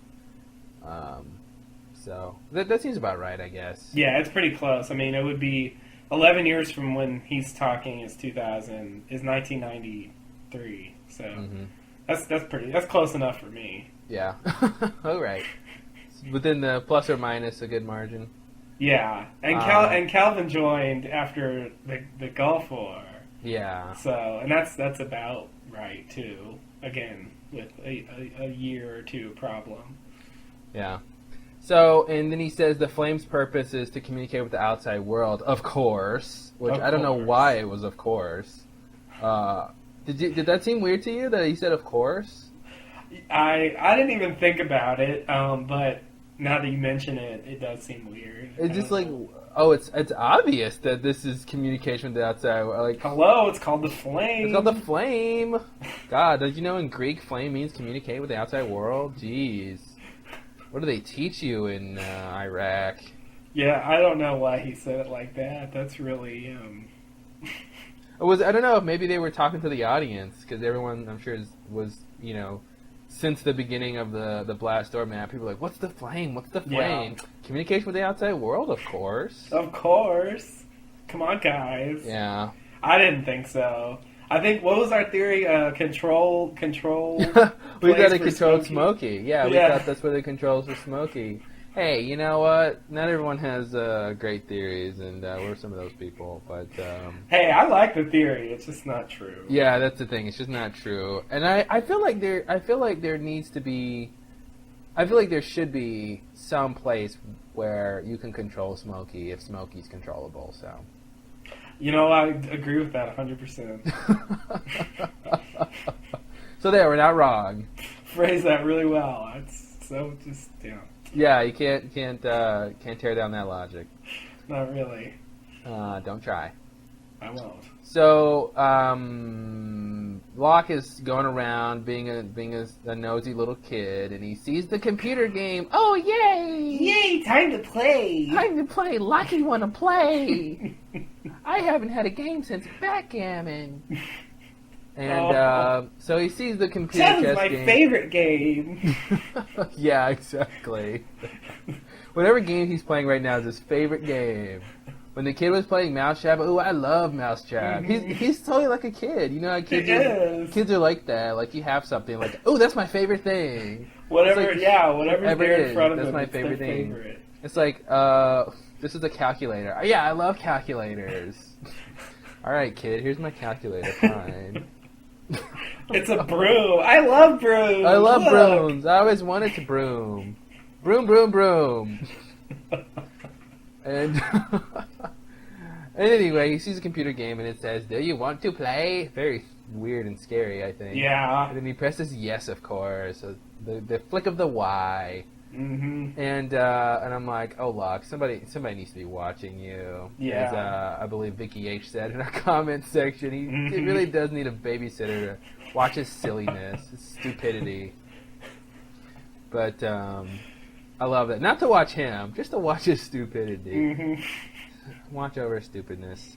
Because he's, oh, God, Locke. Oh, man, I just rack my brain wondering what happened to you. I really want him to be good, and Saeed was really good in this episode, and so it just made Locke look that much worse. Yeah. And Bruce said something I think very very apt in the comments that that Locke is sort of addicted to games, and that so it's not him being sort of stupid or whatever. It's just that he sort of can't resist the temptation to play, which in that sense, I mean, it's still stupid to do, but it's not out of line for his character. I don't mind him playing chess one bit. Yeah. I just take issue when he starts entering codes that he doesn't know what it's going to do. I mean, definitely that's the point of no return. He goes off the deep end, but I still think that, you're in this weird situation. You don't really know if you can trust this guy, and you haven't, I mean, he didn't seem to really secure the place before he sits down, unarmed, doesn't have a gun on him, and decides to, have a game. Like, there's mysteries going on. This is a guy sitting in the middle of the jungle that has answers to questions I'm sure you want to know. But instead of asking and being involved in that, you go and play this game, which of course it's all contrived for the plot, blah blah blah. But still, it's just a little crazy. Then of course when I think he thought it was going to lead to something, which it did. So I mean, I don't buy that. I don't buy that. I mean, I don't think he thought it was going to lead to something. Really? No, not at all. Not at all. I think he just wanted to play a game. I really do. I think he was really surprised when first of all, I think it's really stupid that it did lead to something, because if you need a manual override, why do you have to go through the trouble of beating the computer, which you can't necessarily do, It's not like there's a default way to beat the computer or something. Playing chess against a computer is pretty hard, and it's if the others are if the hostiles are attacking the place, and you need to press 77. Can you hold on a second? Hold on. I gotta go beat this computer. He just took my rook, and hold on. It's game over. I gotta start over. When you guys are doing this hostile takeover, it's really hard to concentrate. It's hard to concentrate. He's got me in the classic Gorbachev maneuver, and I'm trying to beat that with my whatever. And yeah. It's insane that they and I thought that was actually sort of crappy that they had that failsafe built into the chess game. I mean, obviously it was cool, but it was just sort of unrealistic that they would do that. It's very impractical. It seems like there should be a manual override or a failsafe. Yeah, well, it seems like that was the failsafe. The fact that he called it, we're getting ahead of ourselves, but the fact that he called it a manual override makes me think that there's another way and an easier way to sort of do those things. But if those things are down or you can't do them that way, then here's the manual override for the controls. You know what I mean? Yeah. So I mean that's the take I have, is that maybe there's another way. Maybe there's a code or something where you can get to it easier. Oh, I see what you're saying. A manual override for the game itself. Yeah. You could just maybe. I mean, I know there's no basis for that, but just realistically speaking, there should. I see what you're saying. It would. I almost buy that, but it's just the fact that you beat. I mean, if it was the case where he accidentally pressed something and then the guy comes up, then it'd be okay, well, he just sort of did it, but and then I don't want to buy that somehow beating the game accidentally made him access that thing. It just seems like it was programmed to do that, which is weird. But I see what you're saying. Maybe there is another way. But why would they have two ways of accessing the same thing?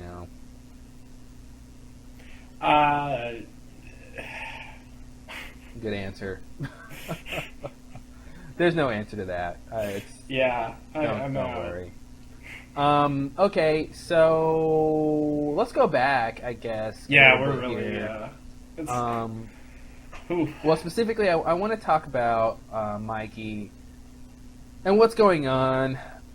Okay. Because I think we got enough to talk about, right? I mean, there's more that happens with him, obviously, but in terms of his backstory and what's going on, he claims that he's Dharma, and then we come to find out he's not Dharma. He is another, basically. Yeah. Okay, now what's going on with his being stationed at the Flame? Now I feel like we should finish the whole thing and then talk about this. All right, let's just go through the whole thing. Yeah. And be done with him, and then we'll surmise what's really going on and with what he's doing here. Right. I don't think it adds up, but okay. It's a very general question. With a very specific answer. that I hope you have. Yeah, I mean, I have a few thoughts, but we'll get to it. Okay.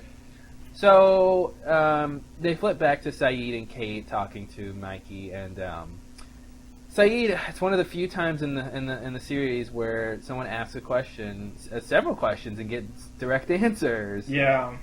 They might be lies though, but at least they get answers. He says, what happened to Dharma? And Mikey says they're all dead. They foolishly initiated a war against the hostiles. Right. Which this was the line that made me realize that he is another. Yeah. Because he says they. Well, because he says they, not us or we. Yeah. He says they, separating himself from Dharma. Yeah. And he says foolishly initiated, putting the blame on Dharma. Yeah. Which, presumably, he would think he was in the right if he was part of Dharma. But then again, I sort of want to believe he was part of Dharma but thought that the war was foolish. Right. Which would make this line make sense. And then, so anyway, then he says, 4 men, during the purge, 4 men appeared in the yard and told him not to leave the valley. And which I thought was interesting. I sort of was trying to think of who those 4 men could be, like Ben, Tom, Pickett, and I don't know who. Aldo. And Aldo, yeah, I'm sure Aldo's coming along on that kind of trip. I couldn't think of another.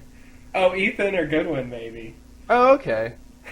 Forgot about them. Forgot about those guys. Sorry. Actually, maybe it was Ethan, Goodwin, Pickett, and Tom. Yeah. I could see Ben staying back. I could too, but apparently he goes out sometimes. He's always going out. Oh, God. I need to get out of the house. I need to walk. Mm-hmm. I'm gonna go talk to Locke in the hatch. Why? Oh, because. I'm gonna go tell him not to push something, and I'm not sure if I know what it does or not, but. Well, I'm not sure what I'm going to do, but I know it's going to be fun. Hopefully I'll get a little reading in, a little Stephen King maybe. Mm-hmm. He says that the satellite hasn't worked in years, and that the hostiles were there a long time before they were. Right. A very long time. A very long time, yes. 15 years. So he takes the. That's it. The next scene, Saeed is going to look at the restaurant. It's the flashback, and Sammy comes out and introduces his wife. And oh no, it's a trap! And they take him down. Pretty quick little scene here. Yeah. And the next scene, we have Saeed's getting the bullet taken out of his arm, and I love how Kate is like flinching when the bullet comes out. And I'm like, with all the stuff you've seen, you should be used to stuff like that by now. She had to sew Jack up and all that, and and all the other blood and guts she's seen. Come on, Kate. Mm-hmm. Don't be such a girl. Nice. Mikey sews up the hole, and then the cat. Then he sees the cat, doing what cats do, which is tear up shit. And what are you gonna say? I'm sorry. There was something I really wanted to say about that thing you said before, the line about the others and Dharma and all that, and then I forgot what it was, and I just remembered. Okay, this story sucks. Thanks, Grandpa. But I wrote it down for later, so I'm sorry. Go ahead. Okay. Anyway, we see the cat. The cat's named Nadia after Nadia Comaneci, the Russian. Of course. Of course. I mean, I knew that. After the Russian Olympic, whatever you call it. Oh, gymnast. Yeah. Olympian. I gotta wonder why there's a poster of Nadia Comaneci there for any scenario of why he's there. I don't see why there's a poster. How you would ever have that? All right. Yeah, that was really weird. Yeah. That was like a scene from another show or something. Yeah, it was like a sketch. It was like from a sketch comedy show. Yeah. Like, they just cut to the poster of some random absurd thing. Yeah, like Nadia? Yes, after Nadia Comaneci, the famous gymnast. Yeah. To see her on my wall. What? I mean, I can, I know for a lot of country, I mean this country too, but a lot of people, with the Olympics particularly, those athletes who win, a lot of times it's, they're not only winning in this like athletic competition, they're winning in this like political thing too, and I can see, her being a really big star and winning all this stuff for Russia being, this sort of big like patriotic boost, so yeah. I've seen that a lot in things, so it sort of makes sense, but it just came out of nowhere. I agree that he has reason to care about her and all that. It just and maybe name the cat and all that's fine, but just the idea that he has this poster up in this station, it just seems silly. I don't know. It came off very I don't know, lighthearted or something. There's something very odd about it. Anyway.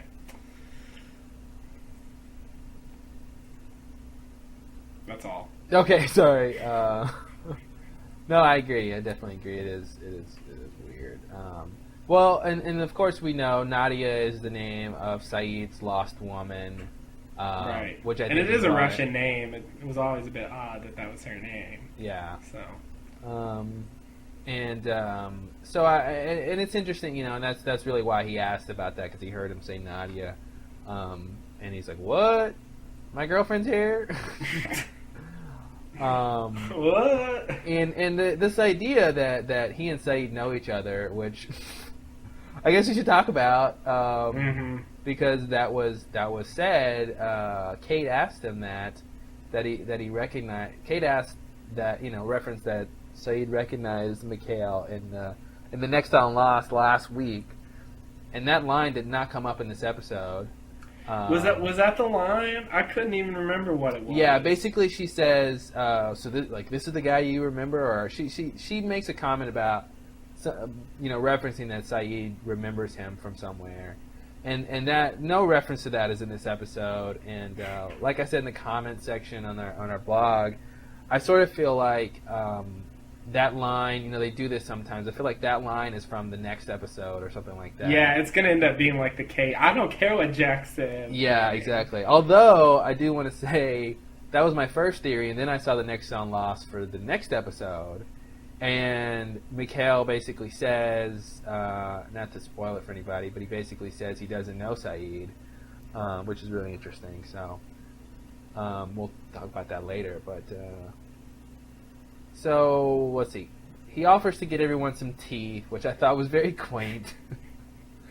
And he grows the tea himself, of course, and he offers to go check on Locke. And he comes in, he sees Locke's playing the game, and Locke is losing. And he tells him, "Oh, don't bother. It's programmed by 3 grandmasters, and not only that, but it cheats." And I love Locke's line about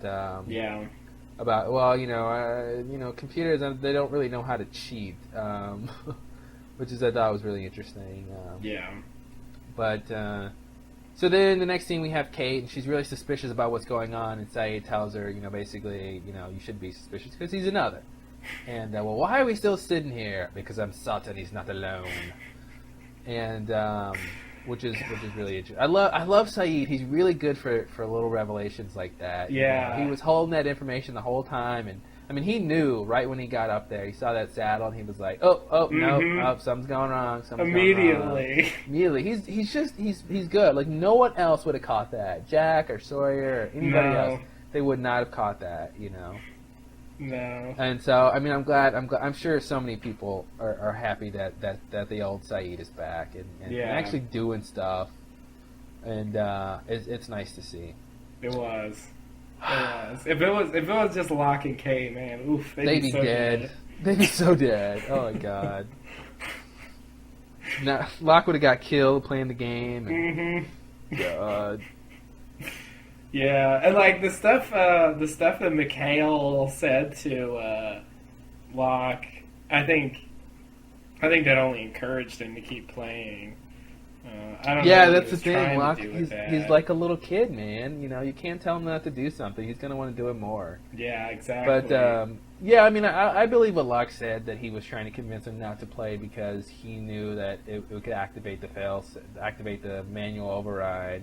Yeah. I believe that, but at the same time, of course, I don't really know, because he did say he's been trying to beat it and never did. That could just be a lie, but I could also believe it. But then, like, is Locke really that good at chess? I don't know. Yeah, I know. I'm not sure about that either. I'm not sure if he was lying or not. And it's like, how does he know it was programmed by 3 grandmasters? You know, I feel like that's just made up. Maybe the orientation video says it. Oh, yeah.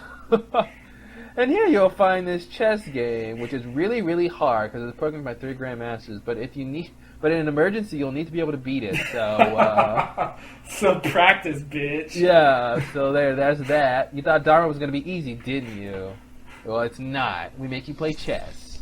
Over at the Swan, they just have to enter numbers. Exactly. Play chess or die. Oh man. So we have to talk about that, but okay. Yeah, we have to talk about a lot of stuff. There's like so many things I want to bring up, but okay.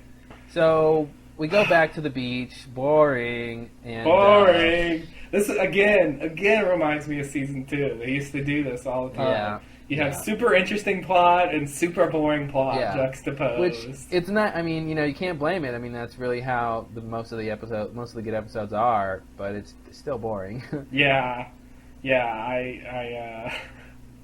God, that poker, man. Oof. I thought poker was more. I think it's more fun to watch than this.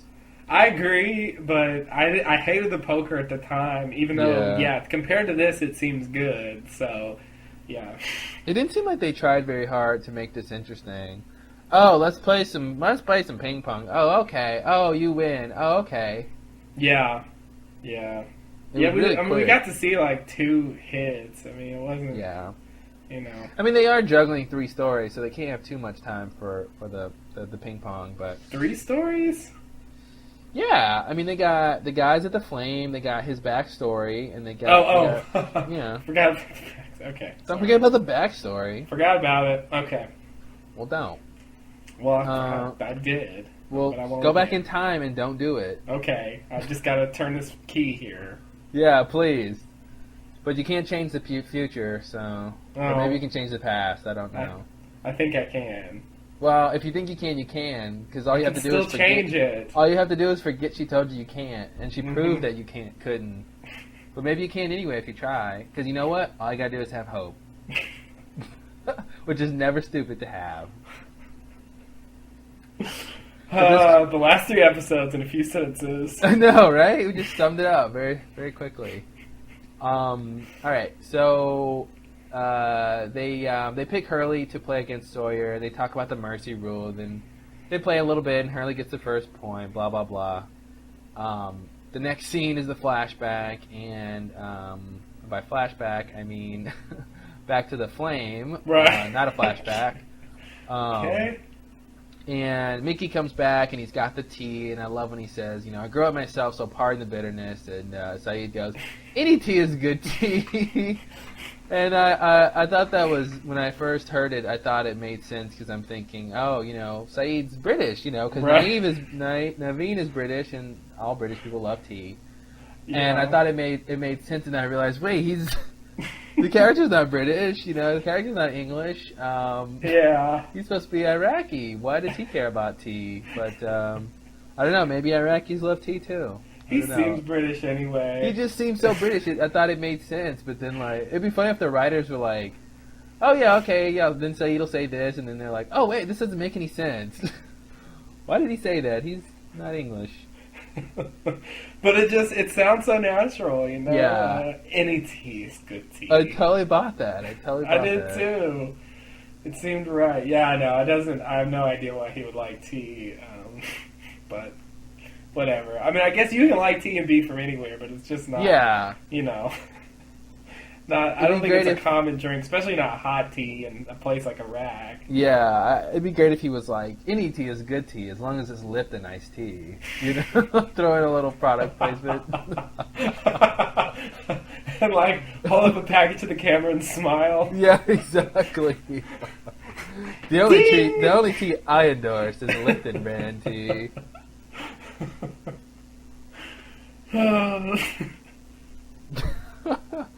That'd be awesome. That would be. God. The tea did look tasty, but it looked very orange. Yeah, it was kind of an odd color, but yeah. But hey, he grew it himself, so. Hey, and ice. You know how long it's been since they've seen ice? Yeah, and then I was thinking, well, not that long for you, Kate, since you had that wonderful breakfast a little while ago. Oh yeah, bitch! I forgot about that. Well, I looked back at it, and she had orange juice, and I couldn't tell if there was ice in there, but I don't think there was ice in there. So. They have ice though. She could have had ice. She could have had ice. She had a very lovely breakfast with coffee from a French press. Come on. Yeah, and I love that. And if I don't put on the cuffs, what then? You don't get any coffee. Oh, I love that. That was a great scene. That was very good. Too bad it's over. That was back when I liked Ben. Yeah, that's before he was muddled in crappiness. Yeah, he's lost all his charm. Yeah, she says, long since we've seen ice. Ooh, what a great line, Kate. Yeah. That's the kind of stuff they give you to say. And so Saeed mentions the thick wires he saw running around the place, which I didn't see, but I'll take his word for it. So he says, basically, Mickey says that the flame is the hub and the wires go out to all the other stations. And that one goes into the ocean, it's the underwater beacon, it emits a sonar or something. I think he said pings or something. Yeah, pings. And so it basically guides the submarine, which brought them to the island, and that he thinks basically the hostiles either have taken it or destroyed it by now, which he should know. He really should. Although we haven't seen it, but we'll see. And it's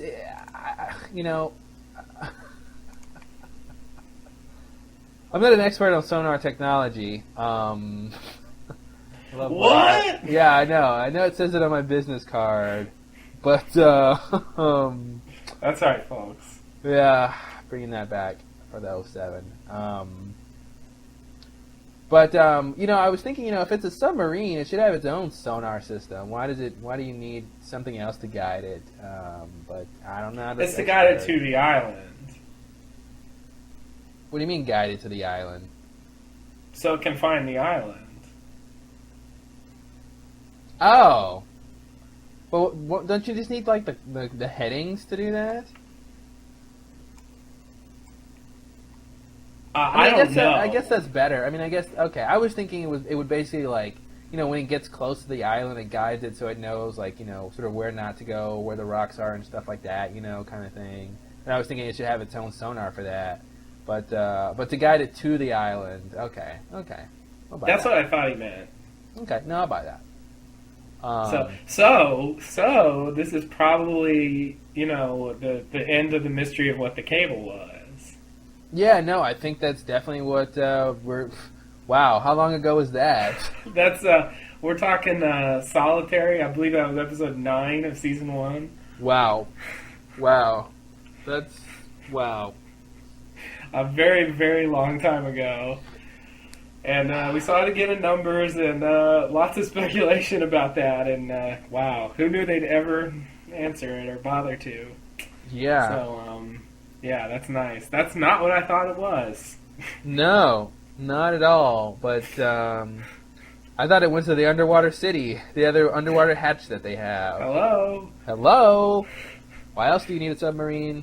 Yeah, I thought it was some kind of power cable or something. Well, it is a power cable.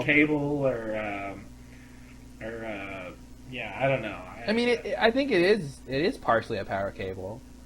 I mean, basically, it just gives it power so it can ping.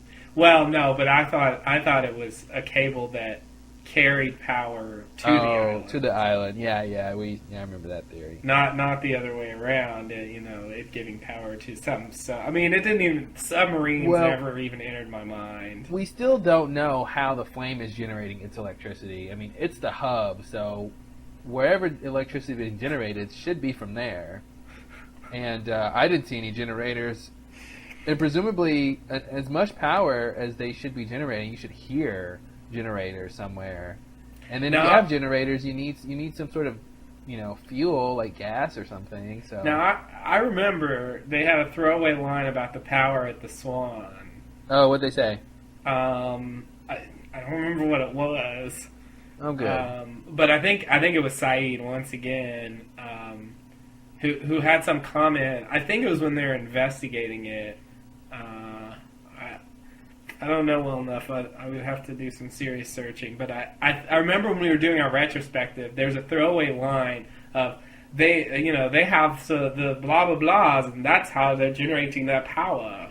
There's some line. Oh, there was a thing about how they got their power. God, what was that? Yeah, and I can't remember what he said. That was season 2, right? Yeah, yeah. It's earlier season 2, definitely. But when, I don't know. Probably not the first 2 episodes. Definitely not the first 2 episodes.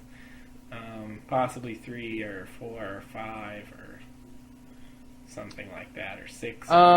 He says it was episode 4. He says, my best guess, there's geothermal generator behind this wall. That's the power source. Geothermal generator. So there you are. I don't buy that though. I don't buy that. Why? Because that means that he was saying that the Swan hatch had a geothermal generator, which I think he's wrong though. Because it seems like the power is coming from the flame. That's what he said. Or maybe it's just the communication is coming from the flame, and that each station has their own power. Yes. Okay. That's what I thought. Yeah, the flame wasn't generating the power. It was just just communicating. All right. They weaseled themselves out of another one. Barely. Barely. I mean, the power is too good, I think, for a geothermal generator. But oh yeah, you have experience with geothermal generators, and well, it's not actually, good enough for you. Didn't you go to geothermal generator camp back in high school? Yes, I did. Nice. I did, actually. But I slept through most of the classes. So. Well, it is geothermal camp. Yeah, so I didn't learn all that much, but you did bring home that nice paper mache rock you had. Right. Yeah, and you're really quick on your feet, buddy. Sorry, I'm. What are you trying to say? I'm trying to say that I guess I feel like normally, like if you have solar panels or something, or you have a windmill or some sort of, or a geothermal generator, I don't feel like that power can be that good. I feel like it would be like mild power. Like you couldn't really use it like normal electricity.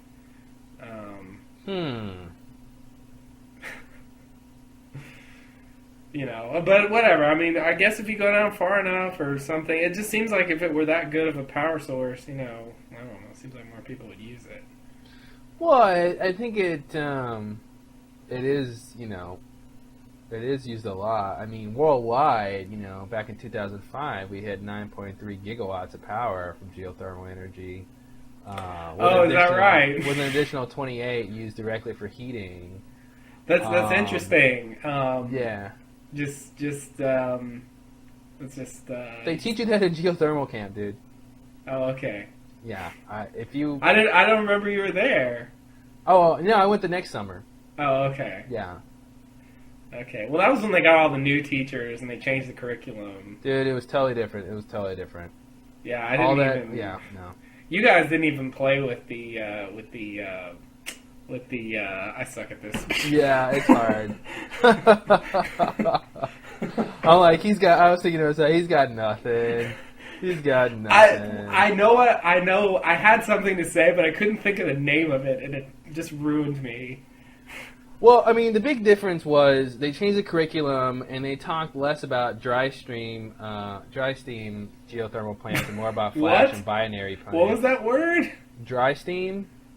Oh, okay. Yeah, I mean, you should remember that, but you were sleeping the whole class. Yeah. Because, the dry steam plants take steam out of fractures in the ground and use it directly to drive a turbine that spins a generator. Well, yeah. Yeah, I mean, you should remember that. But, that's current research is saying that those things are true. So current research is saying that. Yes, I agree. So where do you stand on that? True. That's my question to you. What do I say about what? That current research. I mean, there's this whole thing. Current research is telling us that this power from the dry spell is making from the dry spell it's making the power that what was the word?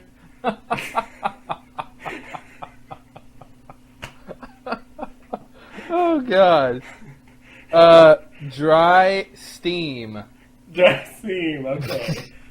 You really were asleep in class. From the dry, what do you call it? Anyway, back to the podcast. What do you mean back to the podcast? Was that not the podcast? No. Wait, yes. I tricked you. Yeah, you got me. You got me. I didn't trick you so much as misspeak, but yeah. I'd like to pretend that was a ruse. It was a ruse. It was a rousing ruse. A rousing ruse. That's odd. Okay, back to the podcast. Yeah. Hey! I'm in control of this. I'm driving this boat. Alright, fine. Lead me. So, bada blue. And then Saeed says, well, at least, he was saying, that they had a submarine, so that's how they were able to get around his position. And he goes, well, right. at least we were able to kill one of them. Oh, yeah. Talk about, whatever that thing is. What's that called? Dramatic irony? No.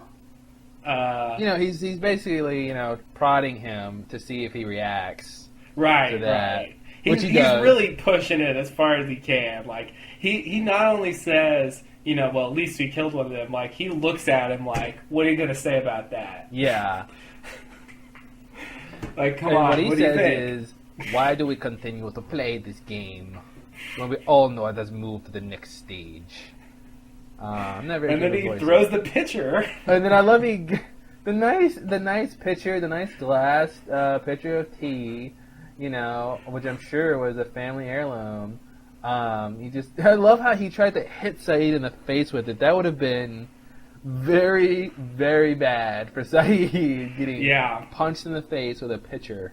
Yeah, that really hurts. Yeah, you can't. That's not the kind of thing you can recover from really quickly. But the fight ensues. I love how Kate stands up only to get slapped to the ground immediately. She didn't sort of stand up and attack. And she's like, "What's going on?" Slap. Okay, you need to be a little quicker, dear. But what about the I wanted some more tea. Oh. Okay. Oh no, not the ice. So I just love. Okay, they get into the fight, and he's beating up Saeed pretty well, but then Saeed comes back and knocks him out, and I just love it. Like Saeed's one arm down and can still take this guy. He was hitting him in his arm too. I love how he hit him in the arm. That was nice. He hit him in the arm. Oh, that arm I fixed up for you. How about this? Yeah, this doesn't hurt, does it? Oh god. So yeah, no, Saeed's pretty scrappy, man. You can't really beat him. He's the perfect character. He's smart. He's cunning. He's intuitive. He can fight. He can shoot. I mean, the only thing is he has yet to prove if he can hunt. Yeah. And he's a perfect survivalist. Yeah. It's crazy. I think we should all join the Republican Army, Republican Guard. I'll make better people out of us. Mikey put up a pretty good fight, though. He did. And he's a bigger guy, too. He was rough, yeah. I mean, he flipped them over in the air. I mean, yeah. Geez, Saeed. All right, let's continue. Mm-hmm. Do. So then Kate comes and puts a gun in his face, and she's like, "I'm gonna kick you because you hit me." Right. And then Locke comes out late as usual. What's going on, Oh, guys? I'm trying to play this game. Who needs my help? I'm here. Locke's here. Ready? Yeah, Locke's here. What? Oh, he's such a fuddy-duddy, man. He's totally Mr. Magoo. What? I mean, if they're trying to bring back old Locke, they're really not...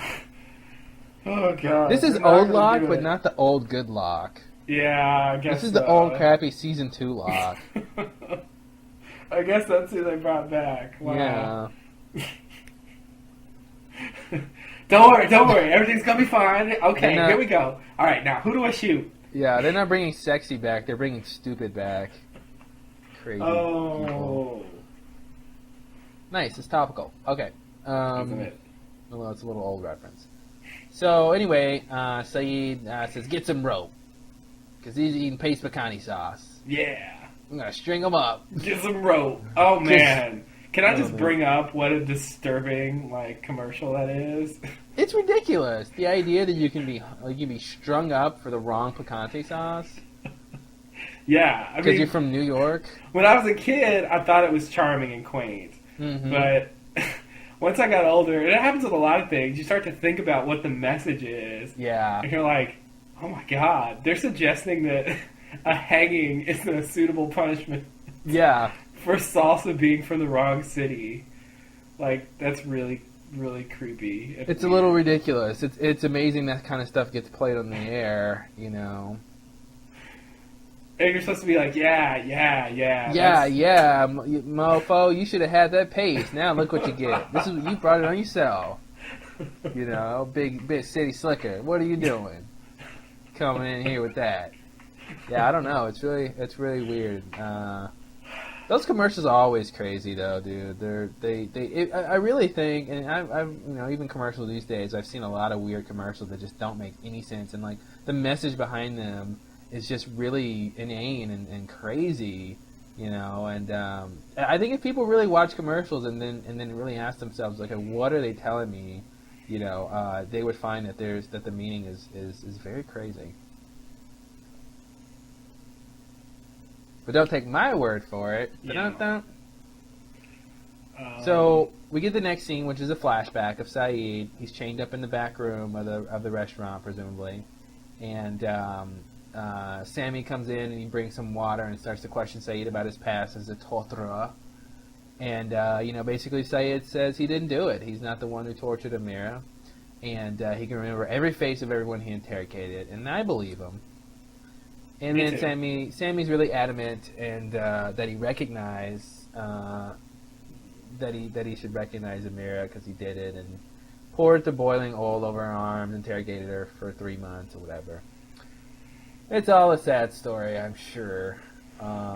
Next scene, we have they've tied up Mikey, and Saeed tells them they're not alone because of the stirrups on the horse, except for someone a lot shorter.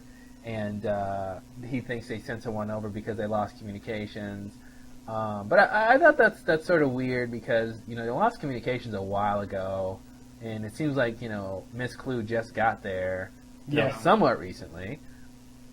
So I thought that was a little interesting. And then Locke says, wow, if there's someone here, they're hiding pretty good because I've looked everywhere. Let me tell you. Oh. I was always good at hide and seek, and I would find them. If they're here, exactly. I would find them. Exactly. There's no way on earth that anyone else is in this place. I guarantee it. I say that on my once unusable legs. What Locke? Nothing. I said nothing. And then, of course, Saeed flips over the rug. And what about this, John? Yeah, how did that fit into your steel trap theory? Did you check this? I don't think you did. I don't think you did, John. I don't think you did. Yeah, John he's really, God, Locke, he's... They're making him look stupid. Yeah. Like, in their writing, they're making him look like he could look less stupid than he does. But they write scenes like that and make him just... Oh, yeah, really, John? What about this? Yeah, I mean, he just says, like, I've checked everywhere. Well, did you check here, And you gotta wonder how Saeed knew that was there. I know. I sort of feel like maybe when he walked over it, he felt the difference in the flooring.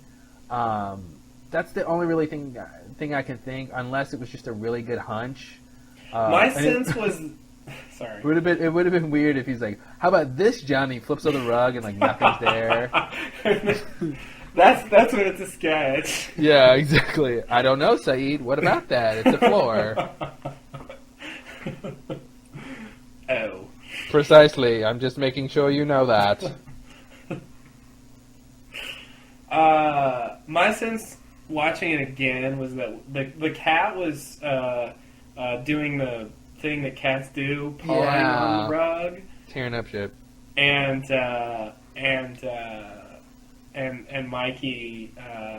I'm glad you said that because it's so much easier to say than his actual name. Yeah, I like Mikey. And that's obviously where the name is. That's the corresponding. Anyway, and he tells the cat not to or whatever, and I guess since maybe Saeed thought he was hiding something under the rug because of the cat. I mean, that it's makes a stretch, sense. But no, I think I mean it's a stretch that he would think that, but I think that's what they were sort of going for.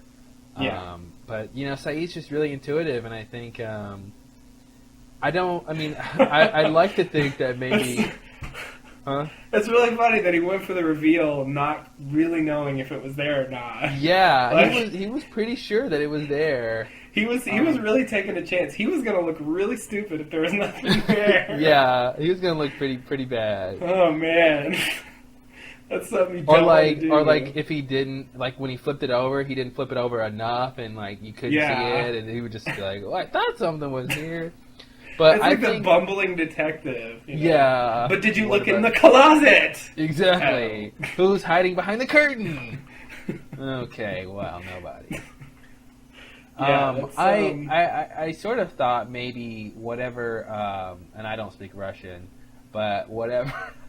I love my disclaimers. What? I know. Let's not do it again. Okay. Till later. All right, we're gonna become like Sawyer with that bit. I know, right? Too late. I think I thought maybe something that Mikey said to Nadia. I mean, I don't think he said, "Hey, Nadia, don't paw at that. There's a secret door under there." Right. But maybe something.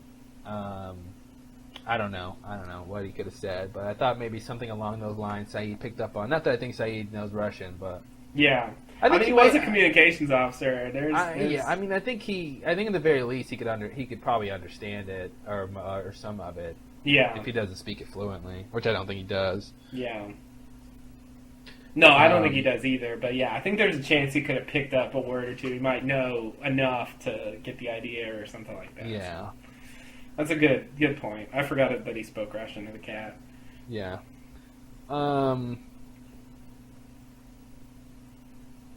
What's is that the end of the show? That's it. That's Lost. Oh, great. All right, so the short be back one next week. All right. So let's see. I lost track in here. Okay. Okay. So they find the trapdoor. The next scene is a flashback. Sammy comes in. This time he has Amira, and Sammy says, "Are you ready to tell me the truth?" And this reminded me a lot of Saeed, interrogating various people, specifically Ben. Yeah. Whether or not Ben was an other, which I guess the answer was no, right? Oh, just kidding. So and he punches him, he beats him up a little bit, and Saeed says, I can't admit to something I didn't do, and Sammy goes to get to beat him with the truth stick, as it were. That'll make him tell the truth. Beat him with this.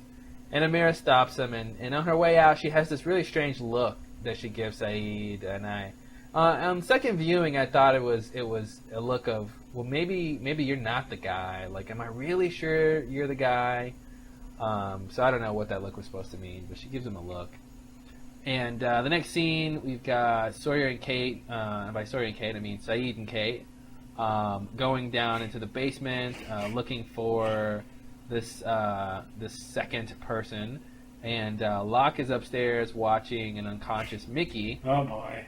And of course, he hears a little game.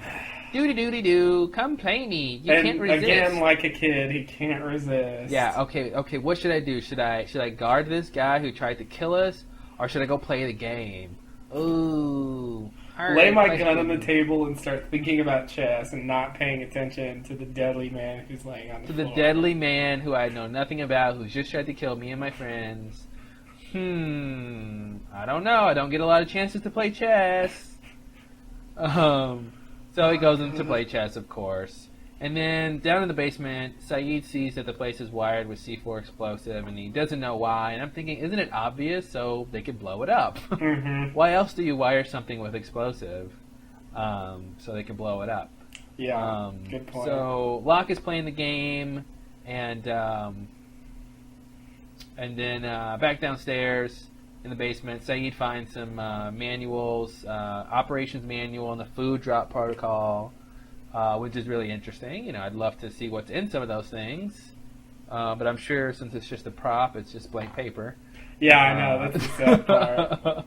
That's what I love about the artifice of things like this. They have this wall of notebooks, and in my mind, there's just a wealth of information. Yeah. There, you know, everything I ever wanted to know about Dharma, you know, but was afraid to ask is there, and I could just spend hours reading those things. And I'm thinking, like, God, I'll take a show where they just flip through one of those.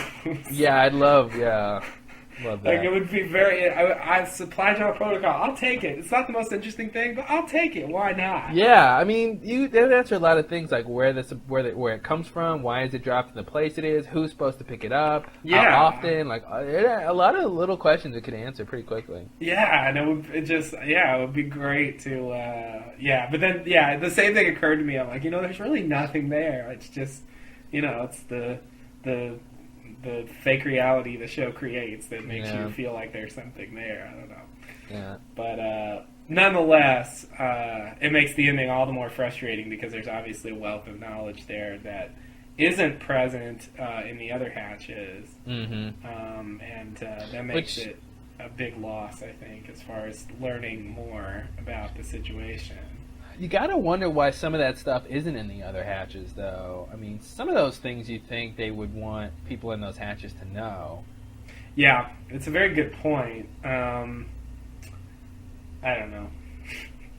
Yeah. I don't know. Like, I'm not clear on, as far as the supply drops at least, if those were... I mean, I think we came to the conclusion that people don't live in the Pearl. Right? Yeah.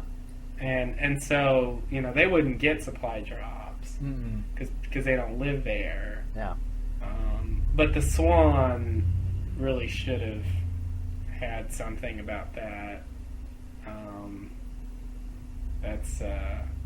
Yeah, you think in the orientation video it would have said, you will get a supply drop. Well, that's the thing, though. How long were they supposed to be at the Swan? It wasn't that long, right?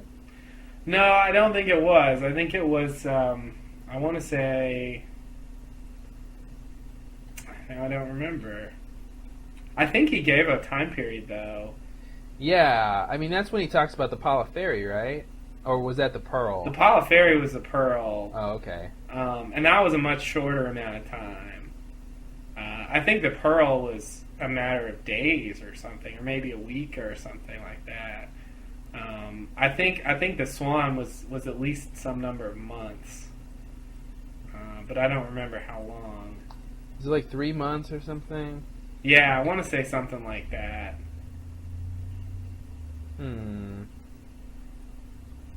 But I don't remember, unfortunately.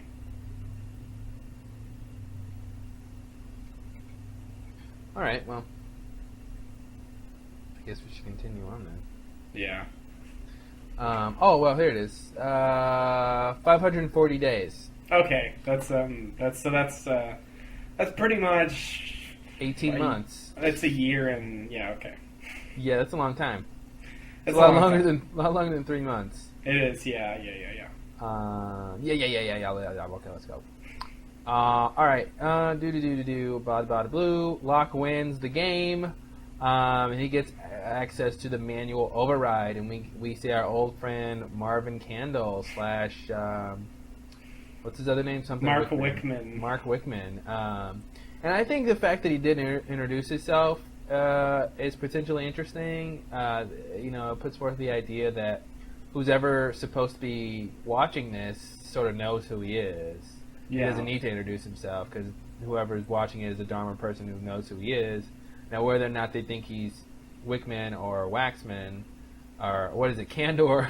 Candle Waxman is his next name. Yeah, Waxman's the next name. Yeah, Wickman or Candle. Whether or not they think he's either of those two guys or not, I don't think I feel like anybody in the Flame would know who he really is. Which is why he doesn't use one of those crappy pseudonyms. Hey, those crappy pseudonyms are genius. Oh, I only say crappy because we don't know who he really is. Oh. I mean... That's such a weird mystery. I of all the things, that one really... really catches me off guard. Like, I don't know why they even bother to put that in there. But I don't know. It seems like maybe they're like, if any two of the, like, if people in the Pearl and then people in the Swan ever met or something, they can be like, did you have an orientation video? Yeah, I had one too. And mine was, Marvin Candle. Oh, really? Well, yeah, mine was totally different. I had this guy, Mark Waxman, and, or Wickman. And so, I don't know. That's the only thing I could think that would benefit is that they couldn't tie the two people or the same guy to the two different tapes. Yeah. Without seeing them. Right. And then could he use his arm in one and not in the other? Yeah, I think I don't remember which. I think the first one. I think in the Swan he couldn't use it. I think you're right. Yeah, I think it was strangely immobile the whole time. Yeah. Craziness. Yeah, and I want to point out that I don't know if this is the right time, but whatever. He comes on and says this pretty soon. Since he actually uses the term the hostiles, if the hostiles have taken over, then enter 7-7 to whatever. He doesn't say what it does, obviously. I think the fact that he actually says that term, I think it does two things. Number one, it legitimizes that term as a term for the others. Yeah. Because, Calvin used it, well, he could have made that up, Yeah. For whatever reason. But if you got Mr. Orientation Video using the term, then it's really something Dharma people call them. Yeah. That's a real thing.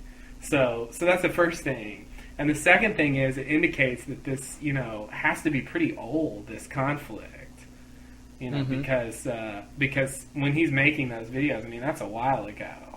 Yeah, definitely. But I mean, that video could have been made at any point before Dharma, dissolved, though. It could have, but I guess I'm assuming that they're all around the same time. Yeah. I think I would buy that. I definitely would buy that.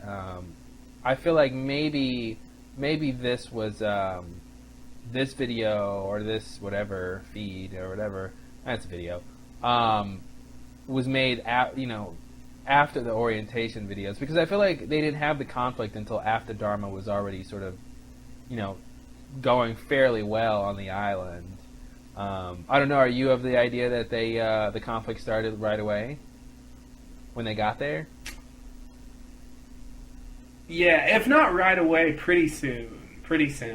Because, I mean, it would have taken time to build all those stations and bring all the resources and bring all that stuff. And I feel like they were there for a while. They had no idea anyone else was on the island. Because the thing is, I agree, but they had, the incident. So, the orientation video the Swan one refers to the incident. So, so they had like an original Swan orientation video, presumably, and then this amended one, where after the incident, here's what we do, so. Well, presumably they didn't need anyone to do anything before the incident, right? I mean, the only reason for the Swan is to press the button and that was only needed because after the incident. So they don't really need an orientation video before the incident. I don't think they built the Swan just because I think the Swan caused the incident, and that their solution was this number pressing scheme. Do you think they? But that's weird though. I mean, what would the Swan be doing? What would the Swan? I mean, what would you do in the Swan if you're not pressing the button? There didn't seem to be any other function, any other scientific tools or anything. I mean, the electromagnetic stuff was behind thick walls of concrete. Like, what could they be doing in that hatch if they're not? It had like the sleeping quarters and all that stuff. And what would they be doing in there before the need to press the button? Something like electromagnetic research. Okay, I mean, I'll buy that. It just didn't seem set up for that, really. Well, I agree, but I think things changed once the incident happened. Okay. Well, I'm going to go, and my theory is that they didn't need the Swan before the incident, and they sort of, because I think they sort of... I mean, how would the incident even happen without the Swan? That's well, what was the incident anyway? I mean... Well, okay, that's a good point. I'm talking about a thing I don't even know what it is. Yeah. But I guess, my assumption is it has something to do with whatever power, the Swan was controlling and keeping from doing whatever it did. Well, I could see... Well, I think what I'd like to think of this is that something happened... with electromagnetic energy, and they figured out the focal point was the area where they built the Swan, and that they built the Swan right there to sort of keep this energy contained. That's part of the reason why it's trapped in all this concrete, and then they have to press the button to keep it, to keep it regulated. To me, it makes more sense that there was something happened, and they built this to regulate that energy versus like. They put it there, to study this thing. I mean, either way is fine, but I think it seems to make more sense that they were trying to specifically regulate it. I feel like they were there to study things originally, and I think the idea of them building a hatch only after, I don't know, that just seems weird to me. I want to believe... And I feel like they had this sort of general plan for all the stations, and it was sort of ready before they got there, Mm-hmm. And it included the Swan, and it had a purpose. And I feel like they were doing something there. I know it doesn't look like it, but I guess I want to believe that's either just sort of a writing thing that there's just something weird about the writing there, or. Once the incident happened, they cleared out all that stuff. Well, I do want to mention that the stuff in the Swan hatch looks a lot newer than any of the other hatches. It has like the washer dryer thing and all that stuff. So with the idea that it was built after the other hatches, but yeah. Well, the washer dryer was originally a prop error that they worked into the show. Oh so, yeah. Yeah, they designed it to look 70s. If you watch the thing about the hatch, it was supposed to be contemporary with, everything Dharma was doing. So, that doesn't mean that they couldn't have gone to the island and then after a couple of years built it. It still would have been in the 70s. So, whatever. Your theory is possible. I just, I believe mine, obviously. You believe your theory? Yeah. Well, screw you, buddy. Just for now, we'll see where that goes. But that's I guess the idea of building the hatch on top of the incident, I don't know. That just seems very on top of the incident. Something to me. Building the Swan there because that's where the incident is. Yeah, I'm trying to see. Okay, let's see. Trying to see when did the incident happen? Was it 85? Are you trying to look at the Blastor map? Yeah, it says Catecas Station believed to have been abandoned due to AHMDG incident of 1985. So presumably that's the incident happened in 85. I don't know what to do with that information. See, that seems too late. I don't feel like it happened that late. Because I think the video was dated earlier than that. That's apparently what the Blastar map says is 85. Yeah, maybe the Blastar map's wrong. There were multiple incidents, weren't there? I mean, it's a word that can be applied to a lot of things. It really should be the incident, but that year just seems too late to me.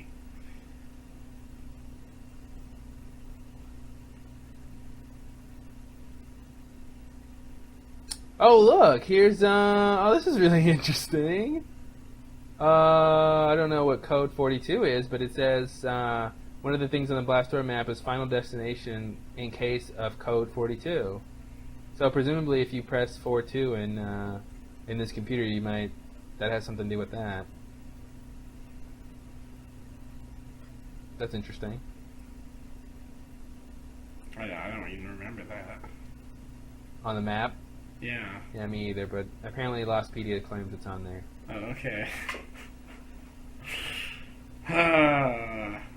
But that's interesting that they thought about this way back then. It is interesting. And, I mean, Radzinski, whoever he was, started that map, and then Kelvin took over. I don't know how much they really knew and where they were getting their information from, and, I don't know how to take the Blastor map. I guess I want to believe the orientation videos more than the Blastor map.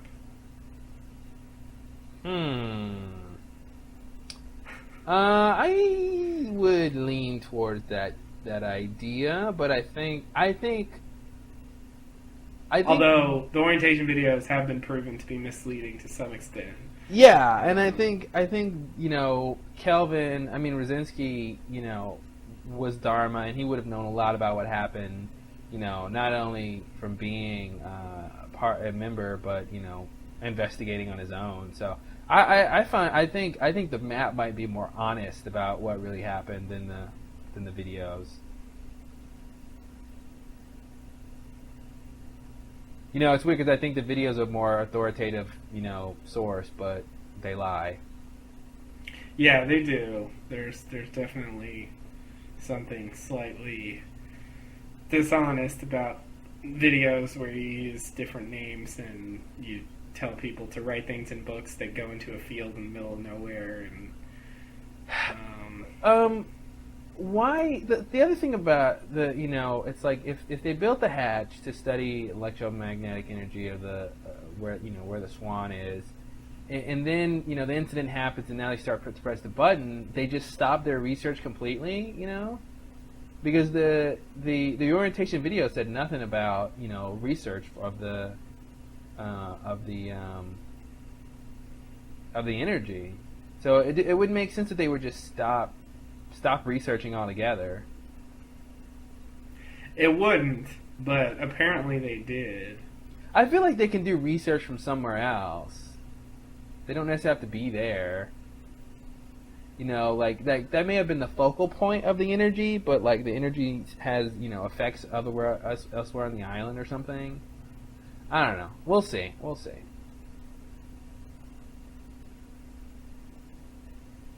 Yeah, I agree. There, thinking about the other stations, I think the Hydra seems pretty clearly designed to study animals. Mm-hmm. You know. Yeah.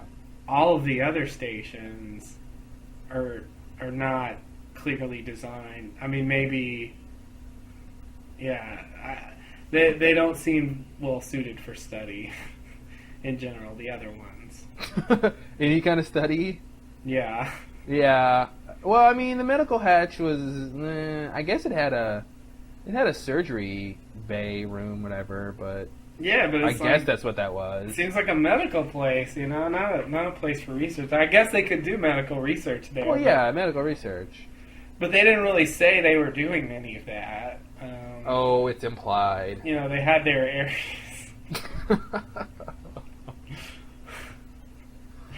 So, I mean, I even though I think it's a fair point, I still want to believe it, I guess, for now. Okay. I don't disbelieve it, but I don't know. It's far from airtight, but it's my working theory for now. All right. Yeah. You know what else is a working theory? The whatever you're gonna say next. Yeah, it is. How'd you know? Let's see. So, yeah, we already talked a little bit about the manual override. How it seems like a bad way, or the chess game seems like a bad way to get access to the manual override. But maybe, presumably he calls it a manual override, so maybe there's another way to access the same things, either on that computer or with some other type of interface. So the options that he gives are the pallet drop, press 2-4, station uplink 3-2, which gotta wonder what that means. Station uplink, I don't know. Mainland communication 38, which is really interesting. I think that I don't know what they mean by mainland. I don't know if they mean another island that's near one of the big ones that they talk about, Fiji or whatever, or if they mean the United States, which would be a long way to talk. But you got a satellite, so I guess not too bad. What is he? He presses mainland communication, right? And Yes. he gets satellite inoperable. And then he goes sonar access 56, and Locke tries that, which I don't know why he tries to go for sonar access.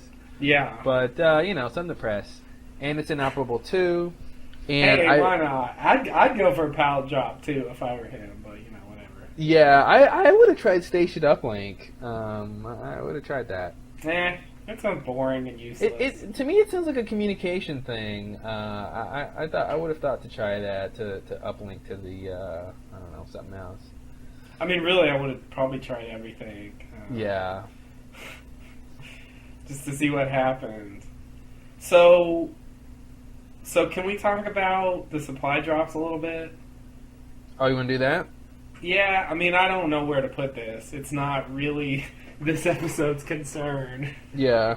But nonetheless, since this episode makes explicit reference to it a couple times, Mm-hmm. I just want to quickly bring up, and readdress. This is what we have to do as shows come, sort of readdress past events, and quickly look at the supply drop situation. Mm-hmm. So there's this option on the computer for a pallet drop, right? So if they do that, where do you think the drop goes? Well, I don't necessarily think pressing that is going to initiate a pallet drop. Is that what you think? What do you think it does?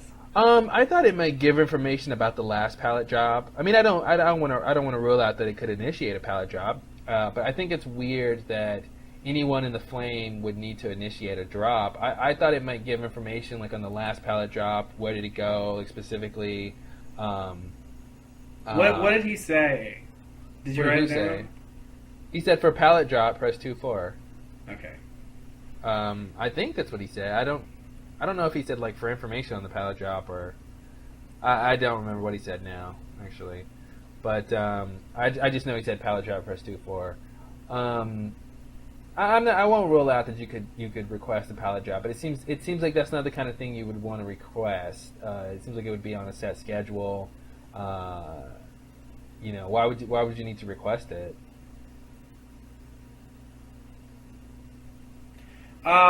If something happened and you lost a large supply of something,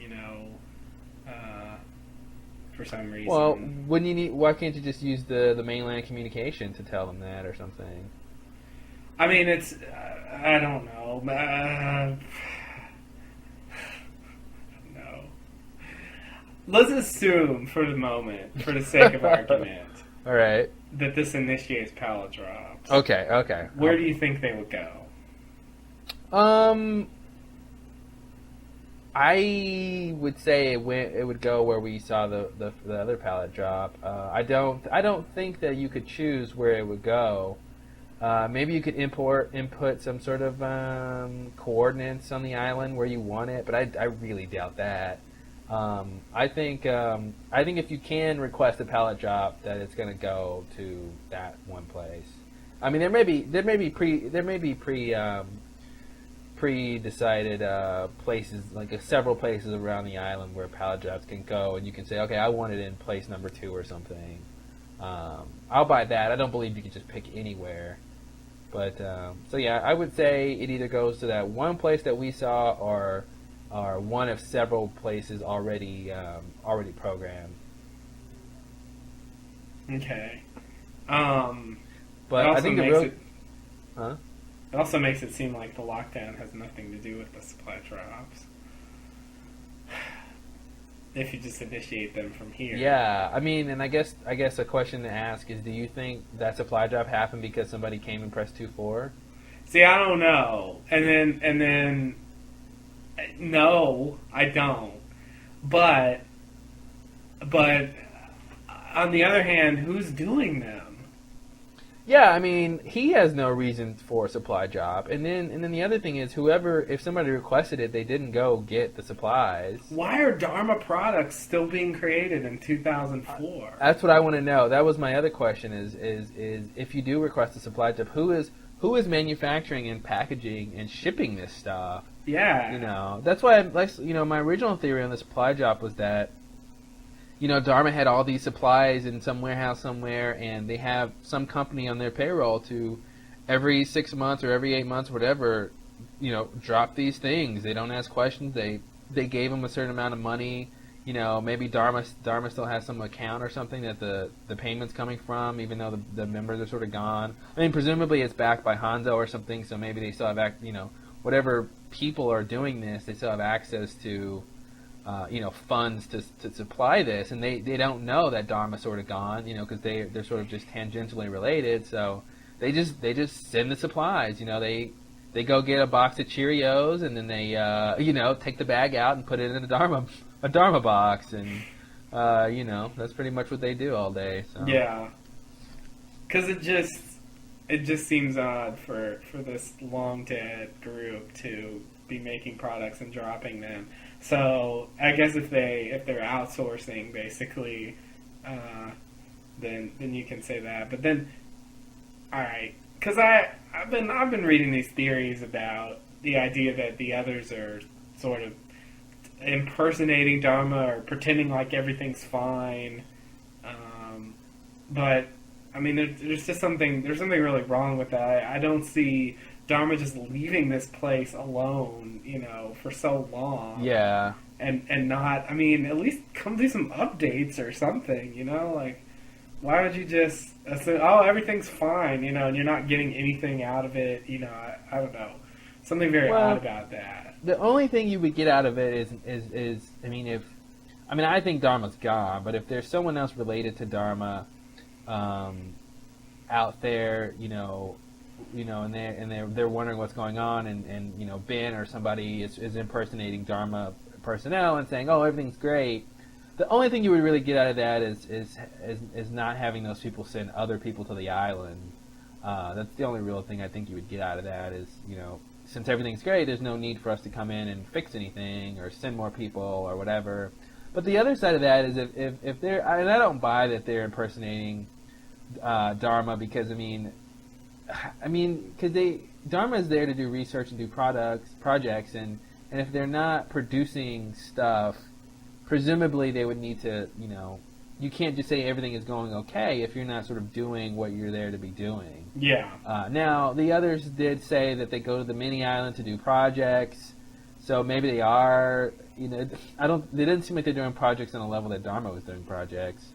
But No. maybe they are still producing stuff or whatever. I don't know. Somehow they're keeping whoever, appeased. But I don't really buy that they're. I don't really buy that they're impersonating Dharma, and yeah, I don't buy that. And about the palette drop, presumably, you couldn't even request a palette drop because the communication is down. So, just wanted to put that out there. Well, yeah, that's a good point. But if you press that first, you wouldn't know that yet. If you press what first? If you press the palette drop first, yeah. Well, it would tell you probably. It would tell you, yeah. It's like that. Satellite Apple. But yeah, you're right. They can't do that anymore. We'll see if they get another one, and now we'll know. It's not because someone pressed palette drop in the flame. Well, there could, in the flame. There could be other computers with this access too. There could be, but I'm gonna assume that this is it. Ooh, I don't know. Only one computer with something as important as letting Dharma know that the hostiles have taken over. Yeah, well, that was another thing that was odd to me about this situation is that it seems like this is the only station where they have that concern. Maybe because it's vital, because of its purpose. Mm-hmm. I don't know. And it was also the only station that we're aware of that was wired, with explosives. Mm-hmm. So, which is kind of odd. I mean, it's really bad for you to cut off all communication. Well, I think they would probably have some sort of backup plan. I mean, they have the submarine, and they have other ways of getting off the island, presumably at least a boat or something like that, and so it's their main hub of communications. But I think they had a backup plan, and I do want to mention that it's sort of interesting that it's they rigged this place the same way Rousseau rigged her place back in season 1 to blow up. That's what I thought of too. So, I don't know. Connection? I don't know. Oh, man. Yeah. Okay. So it says press, if there's been an incursion, press 77, or 77. And right before he does it, ooh, Mikey comes with a knife to his throat. Almost, Locke. No cigar. Till later. So Kate's downstairs, she's searching, she sees all the Dharma uniforms, and then she gets pounced on by Miss Clue, which, we haven't seen in a while, and who's pretty scrappy herself. She was doing pretty well. And then Saeed comes right in time, and if it was Locke, it would have been like right after Miss Clue shoots her, and oh, what did I miss? Oh no, Kate's dead. Stop right there. She's already dead. Yeah, exactly. Don't shoot another bullet. Oh, wait. You already did. Oh, God. Yeah, that's, Miss Clue jumping out of the thing, that really surprised me. I knew somebody was gonna come. I thought she was gonna come behind her when she was looking at the stuff, but then she turned and then she came from the clothes rack. Yeah. Which I don't know how she pulled that off because it seemed like you could see through the clothes to the wall. Yeah. Behind it, but somehow she was back there. Yeah. Which is a really bad place to hide. I don't know. I wouldn't want to hide behind a coat rack like that. But I wouldn't either. But it worked, so. But of all people jumping out from behind the clothes, I couldn't believe Miss Clue was back there. Yeah. That was very random. I really didn't think I would see you in this episode. I was really surprised. And, Miss Clue. She just jumps out and Miss Clue talked a lot in the old days. In this episode, she had nothing to say. Noticeably silent. If it's not in Russian, she doesn't want to say it. Yeah, that's the only time she starts talking. But anyway, yeah, that was it was nice to see her again, all too briefly. I sort of feel like they wanted just to kill her character off. Yeah. Just to get her sort of off of the show, because that's what happened very quickly. Yeah, I'm assuming that the actress didn't want to commit to sort of being a main character, and they're showing the others a lot, So if she were around, she'd have to be around a lot, and I'm assuming she didn't want to do that for some reason, or they didn't like the character or whatever. But Yeah. But I thought she was good in her couple of episodes back at the end of season 2. Oh, no, definitely. He is alive. He's standing outside right now. Oh, sure he is. I don't believe you. Oh, look at that. There he is. Oh, God. She really... That promo really scared me. That was very frightening. So anyway, yeah. I agree with you, though. I think it did seem like they just wanted to get rid of her. Because they disposed of her very quickly and painlessly. It's like they just flew her in so they could shoot her. Yeah. We need to kill you real quick. All right. It'll take a couple hours of shooting. Fine. Because it was just kind of hanging there, this character who really rose to prominence and then, nothing. Rose to prominence? Yeah. It's a little much, I think, for Miss Clue, but okay. I mean, I don't know. She gave herself a name, She had good chunks of dialogue and stuff. Yeah. Anyway. Yeah, not too bad. So in the next scene, we have Saeed and Kate taking Miss Clue upstairs to go find John, and they find John outside at gunpoint with Mickey. Mickey wants to trade, basically, and Locke is being really stupid again. If he wanted to kill me, I'd be dead by now. And I'm like, Locke, dude, like, that's the kind of thing that, like, if Locke wasn't a major character, he'd be dead. Because anything Locke says, it's the opposite. Mm-hmm. And I'm like, wow, he so could have killed you right now, Locke. Locke's got the major character immunity. Yeah, it's like, I've looked everywhere, except for here. I'd be dead if he wanted to kill me. Ooh, now I'm dead. Yeah, he's specifically holding you hostage to trade you. I mean, yeah. Oh, Locke. Like, why would he just kill you? I mean, he doesn't have. Like, it seems like Locke is like, oh, he just intrinsically likes me. He intrinsically wants me alive. If he wanted me dead, he'd kill me. Mm-hmm. Like, no, you're silly, Locke. I mean, he did finally say, I'm the only thing keeping him alive, which was somewhat true. But then anyway, Miss Clue starts talking to Mickey in Russian, and basically she says, kill me and kill yourself. Yeah. Which was really interesting. I guess they figured. My first thought was, well, now you know what it's like to get kidnapped, motherfucker.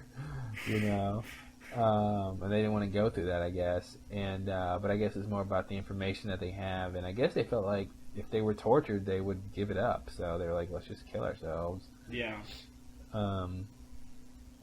Although later Mickey says, there's nothing you could do to me to make me tell you where they are. I didn't say the ticket was you, did I? Did I? Yeah. Speaking of eyes, how about I cut out your other eye? See if that'll make you tell me where they are. I was sure this episode would explain how he lost his eye. Mm-mm. He didn't even mention it. No one mentioned it. Well, and nobody, no one there knows about the glass eye. Oh, you're right. Yeah, no one there knows about the glass eye. God, so who knows about the glass eye? only Michael, Bernard, Jin? Jin presumably, Echo, gone. Yeah. The only people alive are Bernard and Jin. Oh man. Oh, Michael's gone. Michael probably alive, but not helpful. Yeah. Yeah, There was. good point. I guess maybe they told people about it. I doubt it, though. No, something small like that. Why would you even mention it? Yeah, like most of those characters are dead. Cindy. Don't forget about Cindy. Oh, Cindy. Yeah, she should know anyway because she's probably seen him. Yeah, probably. Presumably, I mean, she may have seen him. So. So anyway, so he throws Locke aside and shoots Miss Clue, then tries to shoot himself and fails, and then Saeed gets the gun on him and he's like, just finish it. And no, we've got plans for you, buddy. Then we go to the next scene, which is the aftermath of the ping pong match. Hurley won, of course. because his mom had a table in the basement, and he had a table in the institution. I mean, this place I used to hang out at. Yeah. Harley's a really bad, like, liar, deceiver guy. Yeah, he's really, really bad. Oh, man. Luckily, Sawyer didn't give a shit what he was saying. He wasn't listening. Because it was really obvious what he was saying. Yeah. So Hurley gives him 3 magazines, 2 of which are Playpen magazines. You couldn't really tell what the 3rd magazine was. And I wanted to mention something. Oh yeah, as Bruce pointed out, and I looked at it and he was right.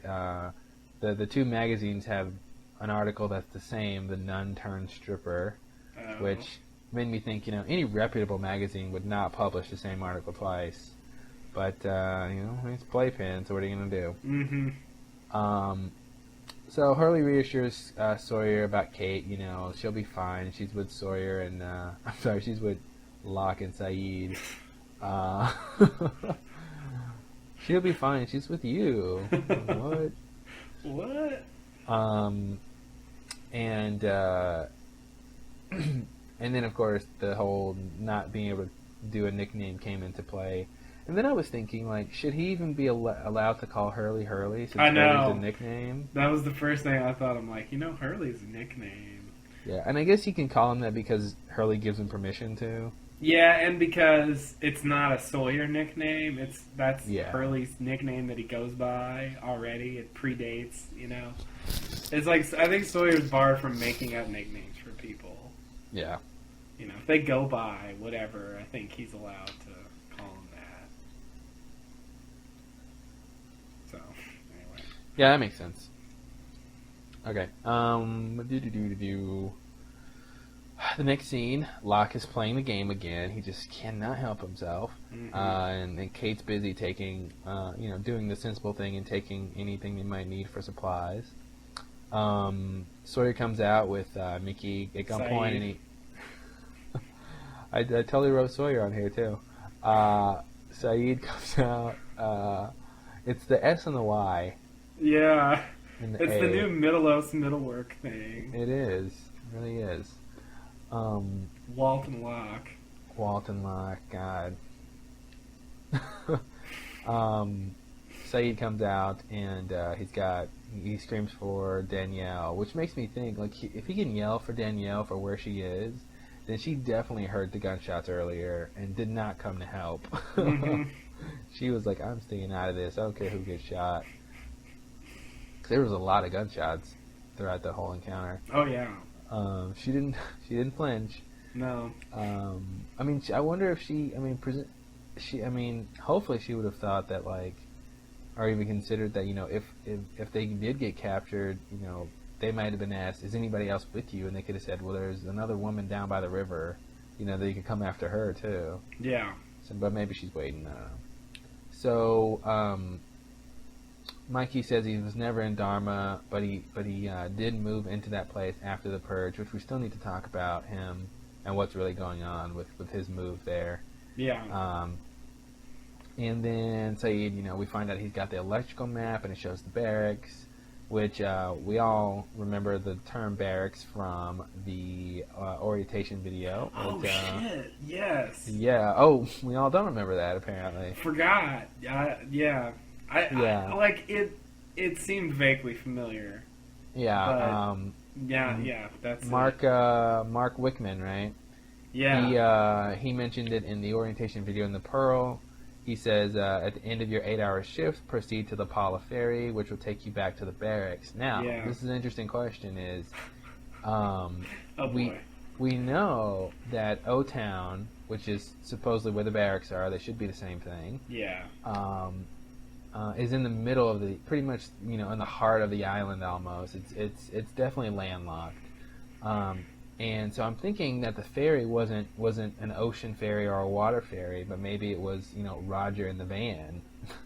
Maybe that was what the ferry was. That dock said Paul Ferry on it.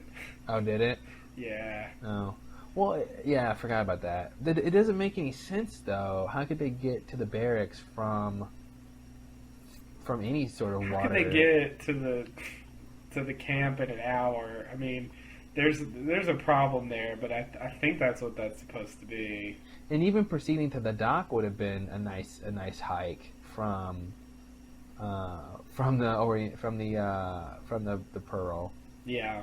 That would have been a hike, and then you got to take the ferry, which takes you to the north side of the island, and then you got to hike up to the barracks. Mm-hmm. Maybe that's why they were building the road. Yeah. I love Dharma, but All this walking. boy, my feet hurt. I got my Dharma brand insoles. So let's see. Mickey threatens to kill Saeed. The moment you let your guard down, which is not the kind of thing you want to say when you're captured at gunpoint. But he's Russian, so who cares? Yeah. He's hardcore, man. He is pretty I give hardcore. him credit. I liked his character. I love the dichotomy between the nice tea serving, Yeah. guy and the hardcore evil guy. So it's pretty good. I did too. That actor plays a lot of villains in other things. So, Oh, really? yeah, you'd probably recognize him without the eye patch. He's been in a fair number of things. I'll have to I look him think up. some big thing. He was the bad guy in some big old movie, like not Die Hard, but something like that. I don't remember now. But anyway, Rousseau asks Saeed, what's the point of keeping him alive? And then we get this flashback, which seems to be, this is going to be the reason why he's going to keep him alive, but I don't think it really connects. But the flashback, we have Amira. She comes to see Saeed, and she tells the story of the cat, and tortured and abused, and she rescued it, and he's a great little kitty. But every now and then he sort of forgets that he's safe and lashes out at her, and she sort of realizes that that's what she's doing. That she's sort of trying to get her revenge on something that is in her past, and she doesn't want to do that. But she just wants him to acknowledge that he's the one who tortured her, and that he remembers her, and that that it was, that it affected him like it affected her. And Saeed, in my opinion, lies to her. Basically says, yeah, I remember you, and your face has haunted me since I left Iraq, and I'm really sorry. And he apologizes and then cries, and apologizes some more, and then cries some more. And but do you think he's telling the truth? Yeah, I do. Do you really? Yeah. I don't. I believed him when he said he remembered, and I think it makes sense that he would lie about it for as long as he could. Obviously you don't want to agree to something like that when you're kidnapped and hung, stuff like that. But I sort of bought what he said about he wouldn't do it to a woman, which he didn't torture Nadia, did he? He was supposed to, Yeah. and they intimated that he did. He wasn't telling the truth about that. Yeah, that's true. Cause what did she say? Like, you gonna hurt me again, Saeed, or something? Yeah. Yeah. Huh. I wanted to believe him when he said he'd remember every face. And maybe he does remember every face, but he's just lying that he doesn't Yeah, remember that's her. how I read it. I mean, I think it's fair to read it that he was telling the truth and then decided to lie. I don't think that's crazy. Certainly, it's reasonable. But I guess I just believe him. It's it's me taking things at face value that he was lying at first and then tell the truth at the end.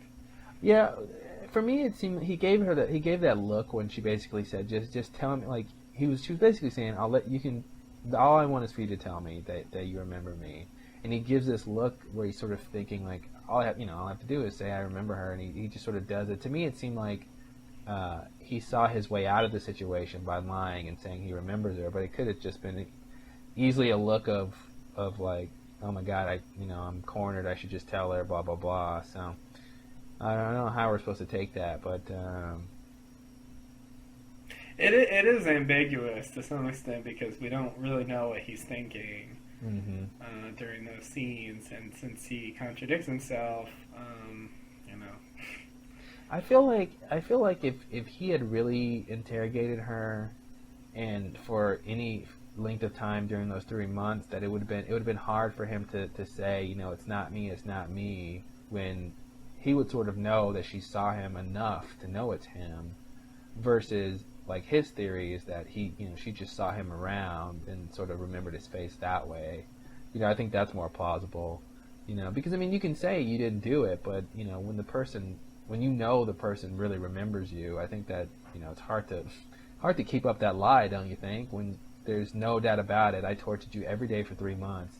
I'm not going to be able to convince you that I'm not the person, because I'm the one who did it. I know I did it. So I think that's sort of a hard sell. But I mean, in that situation, I don't know what you really could do if you did it, but lie. So it is ambiguous. I don't know how to take that. But. Yeah, I mean, I think he at least creates doubt in the husband, because since he's so emphatically denying it, he's not so sure that she's right, and I mean, he believes her, but it's he wants to make sure it's the right guy before he really goes after him, and so I mean, I agree as far as her, whatever, it's going to be hard to convince her he's not the guy, because he is, if he is. So, no, it's a fair point, and I think it's valid. I guess I'm just gonna go with it, even if it's a little off, because I didn't get a clear indication that he was lying either at the end. Well, seemed truthful to me. So, yeah, I think it's interesting that he didn't seem to recognize her when he first saw her. Which I think, I mean, obviously it depends on how they want us to take it, but I think he would have had some sense of what was going on when he saw her, because I feel like he would remember her. I mean, I think he would remember somebody you tortured for any amount of time. So he didn't seem to recognize her, which makes me think he's not the one. Plus, Saeed doesn't lie, although in one of these scenarios, he has to lie at some point. So. Yeah, either way, he does lie. Yeah, I mean, I agree. But, I mean, he could have just been, playing dumb and hoping she doesn't recognize him, or hoping that he can pull it off somehow. But if you meet some random stranger and you come to some place that you've never been, and then you see the woman who tortured you, Saeed's smart enough to smell a trap at that point. He didn't. Yeah. It didn't come across to him at all that was a trap, and so either he's not the person, or he just didn't remember her. They grab him pretty shortly after he sees the woman. Yeah, but I mean, he sees her and doesn't react at all. Which makes me think he didn't recognize her. Yeah. Yeah. I mean, it doesn't mean he didn't do it. It just means he didn't recognize her. Yeah. Yeah, I don't know. All right. Well, what I know is the next part. Which is Saeed and Rousseau and Mikey. It's the end. It's this next part of the previous scene where Rousseau just asked him, what are you going to do with this guy? And he goes, well, he's my prisoner. I want to decide his fate, which is not an answer to her question about why can't they just kill him. But whatever. I guess the answer is because I don't want to. I think the answer is he knows him from somewhere, and we're going to find out next episode why and where. Because that cat looked like the same cat that Amira had. Yeah. So I think there's some connect. I mean, that cat should be fairly old by then, but because it looked old when she had it. But I think there's some connection with that cat. I don't know if that's supposed to be the same cat, or if the cat just sort of is similar enough to where it sort of triggers something in his head, but there's something about that darn cat. I would be really, at this point after this episode, if Saeed knows the guy, I would be really shocked that it hasn't come up yet. That seems really weird. I think the fact that he wants to keep him alive, I think it is interesting, and he has that weird smirk when he says, "I want to decide his fate." We got that line from Kate that she says, "Where do you recognize him from?" or whatever. So I think it's a piece of information he's holding with him that he's going to use at some point. And it may be one of those situations where they don't really know each other, but he recognizes him from something else, to do with something, or. Okay. But they've not necessarily met before, but he knows of him somehow. That's what I'm thinking.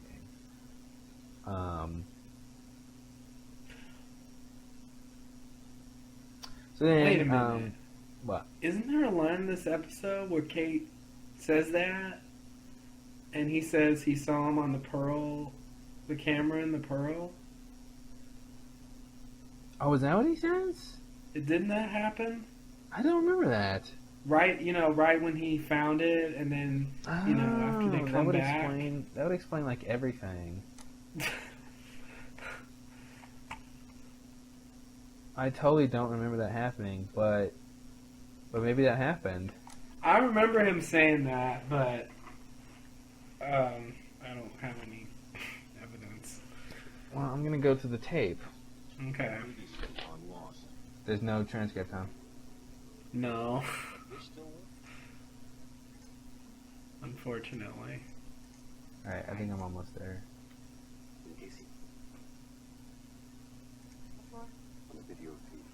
Oh, yeah, there it is. Hold on. Man in the house. Said you seen him before? Oh, there it is. Yeah, she says the man in the house. She said you've seen him before, and he goes on a video feed from the Pearl Station. There we go. So, there, my friends, is the big mystery on how Saeed knows the guy, because it's he saw him on the thing. How lame. Okay. Well, that fits with what he's going to say next week, is that he doesn't know Saeed, so that makes sense, because he doesn't. Right. Alright, well, let's just edit out all of our references to that, okay? Okay. Alright, sounds good. I when I watched the episode and she said that, I'm like, oh, that's where that line came in. They were misleading us. But then I forgot about it, and I thought that it wasn't there. So I totally blame you now. And then I just, somehow I just remembered it right now. Anyway, I'm sorry. Yeah, just like Locke coming in, Alright. So Locke comes back and he says that he's just played the game, and then before you know it, it goes up in flames. The flame goes up in flames. Mm-hmm. So, and Saeed is like, what happened? And he says, well, I just did what the computer told me to do, I pressed 7-7. And I love that look he gives to Locke. He's like, are you really that stupid? That look, that's all he's saying with that look is, I cannot believe it, you stupid bleep, bleep, bleep, bleep moron. He was I actually thought he was going to hit Locke. I did too. It was a really angry look. He was so pissed. He was just like, I cannot believe it. It was like, it was like clenched teeth, God. I'm trekking around the jungle, my life is on the line with you. You're what I got. Kate is better than you. Yeah, it's like, oh, I wish Hurley was here. Hurley wouldn't have even done that. Yeah, thinking realistically, Locke's seen the orientation film. He knows that this stuff is old. Mm-hmm. He sees this thing. If it's taken over by the hostiles. Does he really think that whatever that does is going to be sort of either relevant or a good idea? It just seems... Yes, both, apparently. It just seems bad all around that you would follow a protocol from 20 years ago now, and thinking that that's going to do you good. Just to play devil's advocate a little bit, it does seem to be able to currently check if communications is down and stuff like that. So I'll give him the benefit of the doubt, because it did seem to be this real time effect when he entered the codes. But besides that, he should know better. But he just doesn't because he's, oh God, I don't know what he is. Yeah. I guess with the other things, it seems like what what harm can you do checking for mainland communication? Mm-hmm. But when they say, has there been a takeover by the hostiles? I mean, you got to think, what's it going to do when I press this? Well, I mean, no, go ahead. It could be something harmless, like communicate that fact somewhere. Mm-hmm. But it's very unclear, and there's all these possibilities. I feel like, and not only that. I mean, my first guess would be this is useless. Too late. Mm-hmm. We can't really do anything about it now. Like if he presses that button, all of a sudden, Dharma soldiers are going to come marching out. I really think it was this idea. I think it's this idea of he wants to sort of be this hero, like, no one apparently was able to get there in time to enter that code before the hostiles took over. So it's like, oh, now I can do it, and I can go and be this hero and alert the presses that they've taken over. But it's like, and to his defense a little bit, he didn't know about the C4, although I don't think that would have changed anything. I agree. I mean, if I was there, I wouldn't have thought that the thing was going to explode. But Me I don't, either. I guess I would have been really tempted to press it too, because you do wonder if it's some sort of salvation might come by doing that. My other question is, why did it take so long to blow up? It's unclear. I think if I knew about the C4, I would have been more suspicious. Yeah. If the place is wired with C4, I'm worried just in general about what might trigger that. Yeah. And even if I didn't come to that conclusion immediately about that thing, it would make me worry about doing anything, really. Yeah. I'd make some tea, but I don't know. It might trigger the C4. So, I mean, I do understand, but nonetheless, I still think Locke's worthy of ridicule for the way he handled the situation. Yeah. It was totally irresponsible. It seems like he should have at least talked to Saeed about it. Mentioned what was going on. Yeah, exactly. Like, mention, hey, I found this computer. It has access to communications. Yeah. Saeed, maybe you can get it working. What do you think? Saeed says there's C4 in the basement.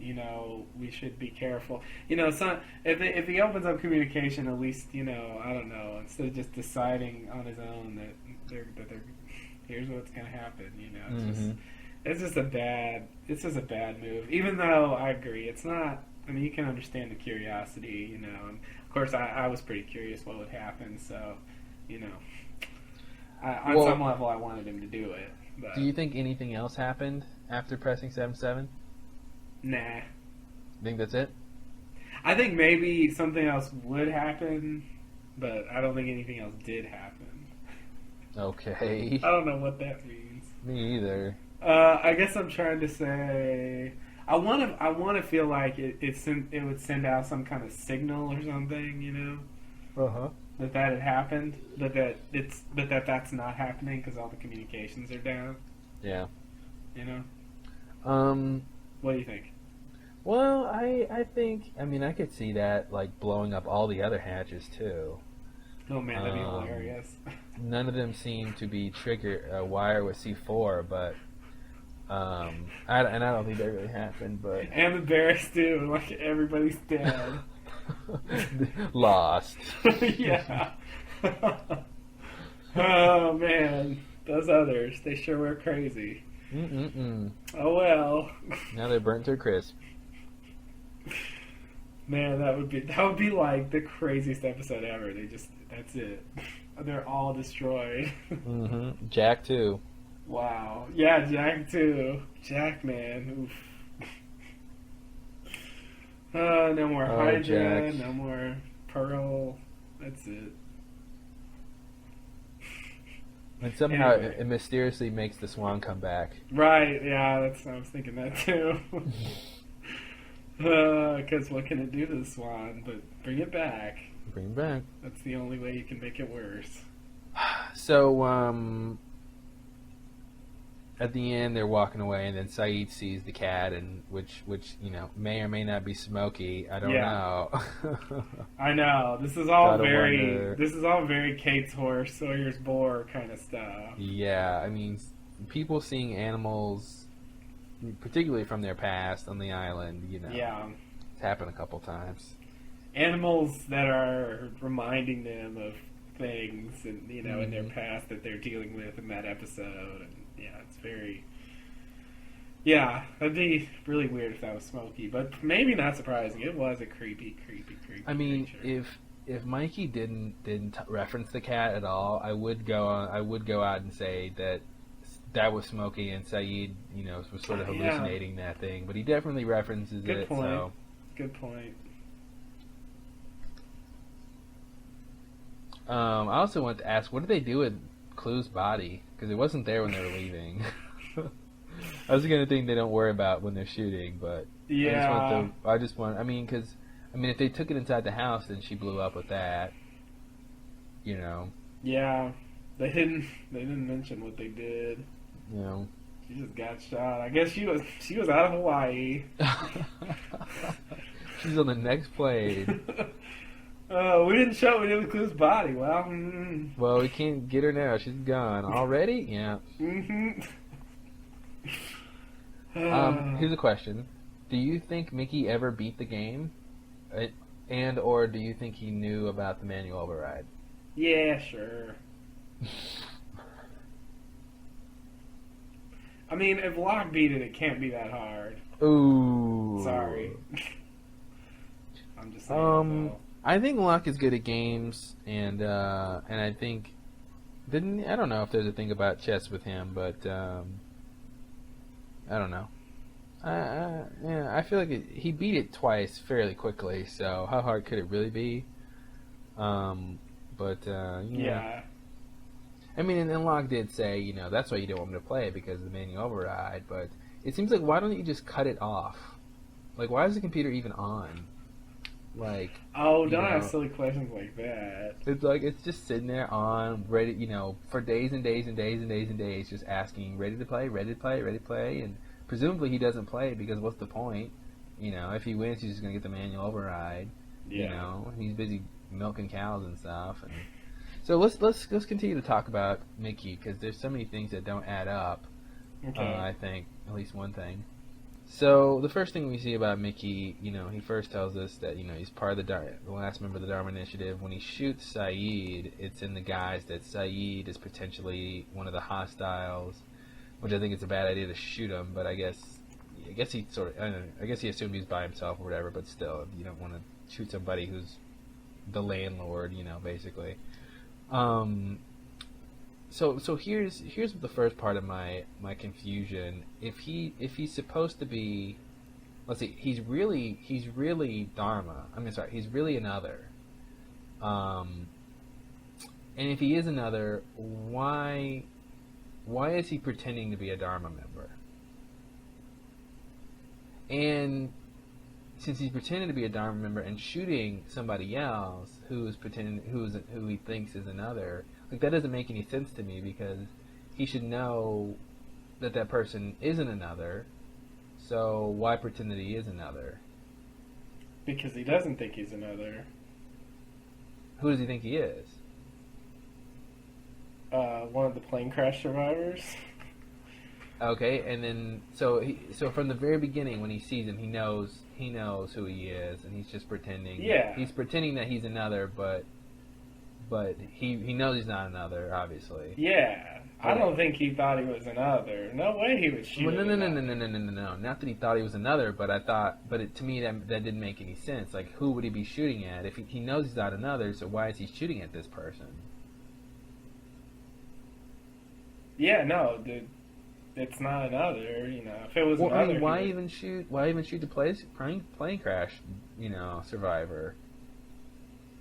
Well, because he's shooting them with the idea that this person means him harm, and that he didn't cross his line or whatever. But he knows none of that is true. So why shoot Saeed when Saeed's unarmed and coming to him? And he knows who he is.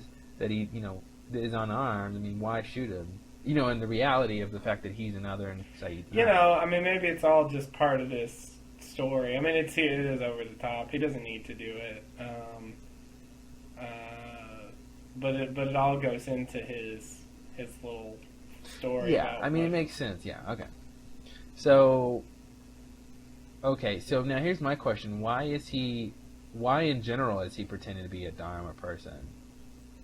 I mean, it's the same idea of, why the others are dressing up and, the famp and all that stuff. Like, my God. here's another case of impersonating something. Yeah. And for what? Why? I mean, presumably the only person who's going to see him there is one of the Losties, and there's no guarantee they would ever find that place.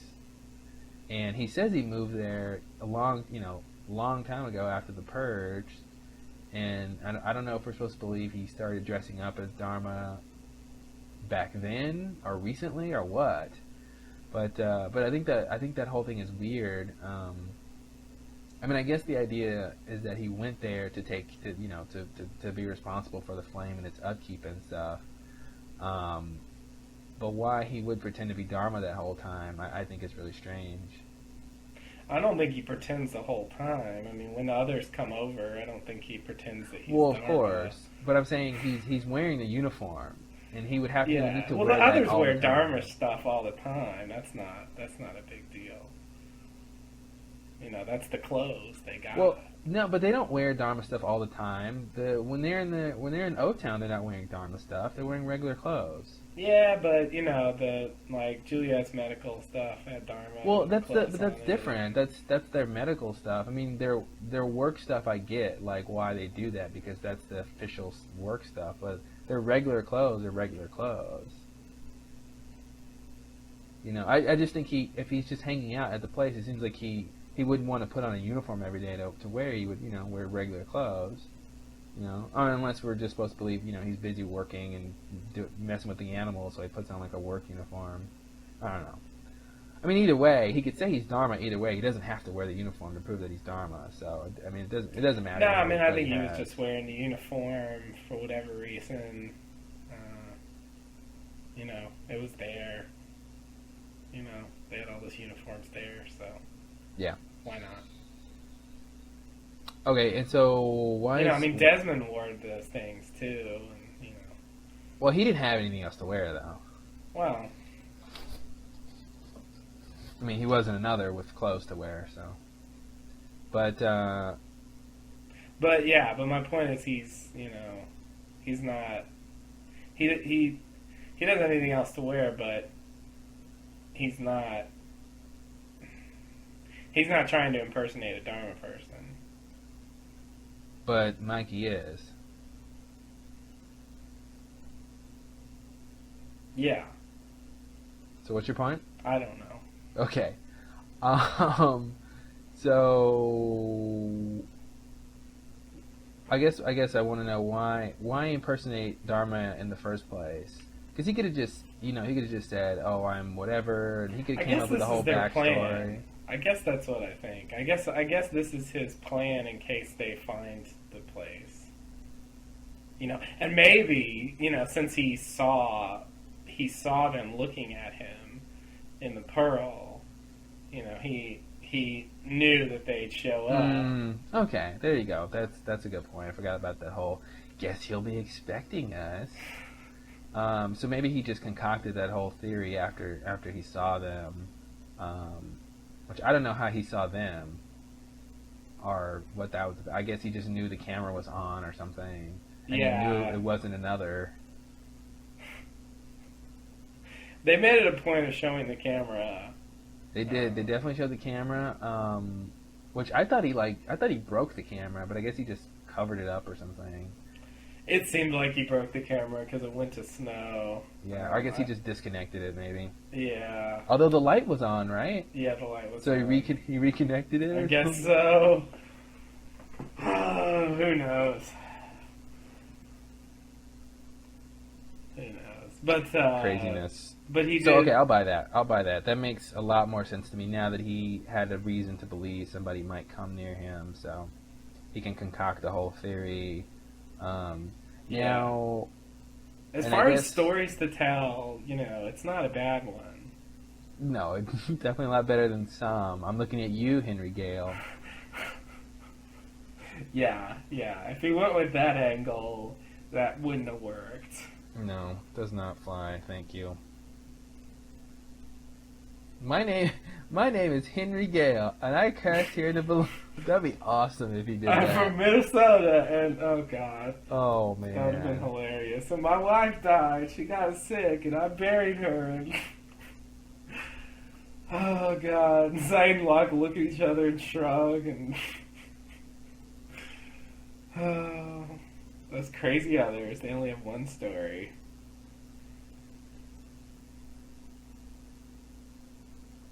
Sorry, I was reading these comments on the blog, but people have some interesting. 420 has an interesting theory about the blowing up of the hatch of the flame station that I want to mention after we talk about the Kale.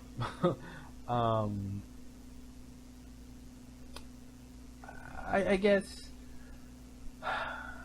Okay, I guess barring the first part of his deception, shooting Saeed, knowing he's not another, but shooting and pretending he's another.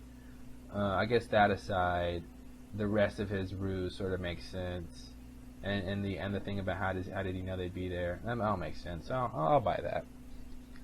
I'll buy the rest of that. I guess I'm done with my questions on that. Okay. Did you have anything else? Are you good? Overall? With that and or overall. Overall, yes. With that, I mean, no. Do you mean the opposite?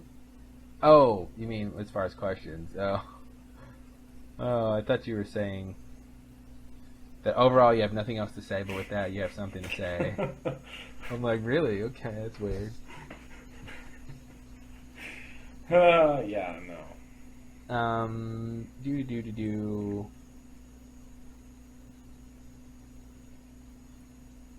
The other thing I wanted to say, this little thing I wanted to say, is that it may have been really stupid for Locke to, go play the computer game and press the buttons and all that, but at least we got to see, the whole Wickman thing. We wouldn't have got to see that video if Locke wasn't so stupid. That's true. So, that was kind of nice. It's a fair point. It's a fair point. Where did you think he was when he recorded that? I don't know. I didn't actually think about it. I don't remember what the background looked like. Because I saw the notebooks behind him, Mm-hmm. or I should say some notebooks behind him, and it just made me wonder if he recorded that there, like he seemed to record, the Pearl in the Pearl. Yeah, there's all the notebooks in the file cabinet. Yeah, I think he recorded it there. Yeah, I'd buy that. I don't know why. Seems like he has to make a lot of tracks. Yeah, I know. He's going all over the place recording these strange little snippets. It's very odd.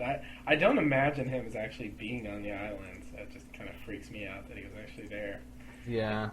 Maybe the background's fake. Yeah, possible. In the Pearl one, he wasn't really there. He had like a model Mm-hmm. of the thing. A little model. Just so you know, here's what it should look like. This is what it should look like once it's built. This is what you should do once it's done.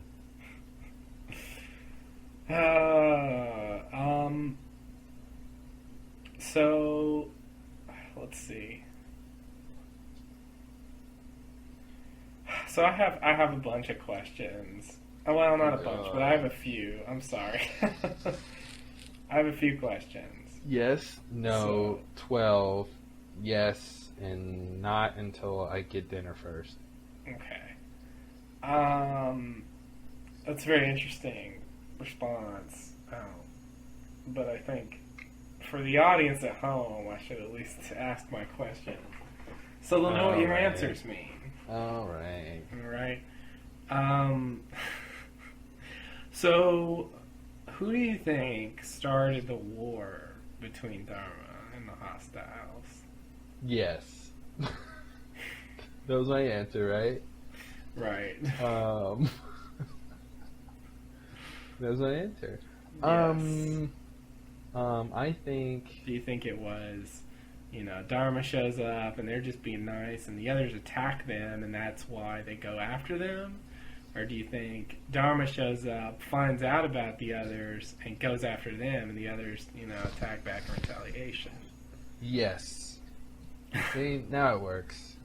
You have to phrase the question right. Oh, it almost works. Yeah, I gave you two options. You said Yes, the answer is yes. I think the second one. I think it was more of. There's so many things that could happen. It could have just been they were okay for a while, and then the others got nosy and wanted to see what they're doing, and then were messing up their crap, and throwing wrenches in their stuff, and I sort of think the others were there, and then Dharma came, and I think Dharma was there for a little while before either one found out about the other. Yeah. And then they found out, and I think Dharma, they're really protective of their island. I think probably pretty soon after they found out, they tried to get Dharma off the island. Did I say the Dharma? I mean, the others are really protective of the island, so they tried to get Dharma off.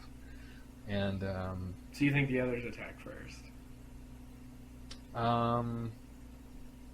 Attack is such a harsh word. Yeah, I would. I would say they attacked first. I mean, I think, who instigated it first? Well, Dharma by being on their island, but who attacked first? Probably others. Okay.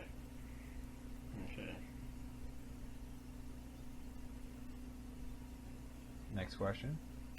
I'll weigh in on it and agree with you. Okay. Next question is only. I mean, they call them the hostile. It seems to indicate that they're just this hostile group from the beginning. I agree that they might not have found him at first. I mean, I really wonder what the others were doing before Dharma showed up and they got to use all their stuff. Yeah. And so my next question is related to that. How much did the others know about what Dharma was doing? In particular, the Swan Hatch and. Well, I think definitely after the demise of Dharma, they found out as much as they could. But I think before that, I'm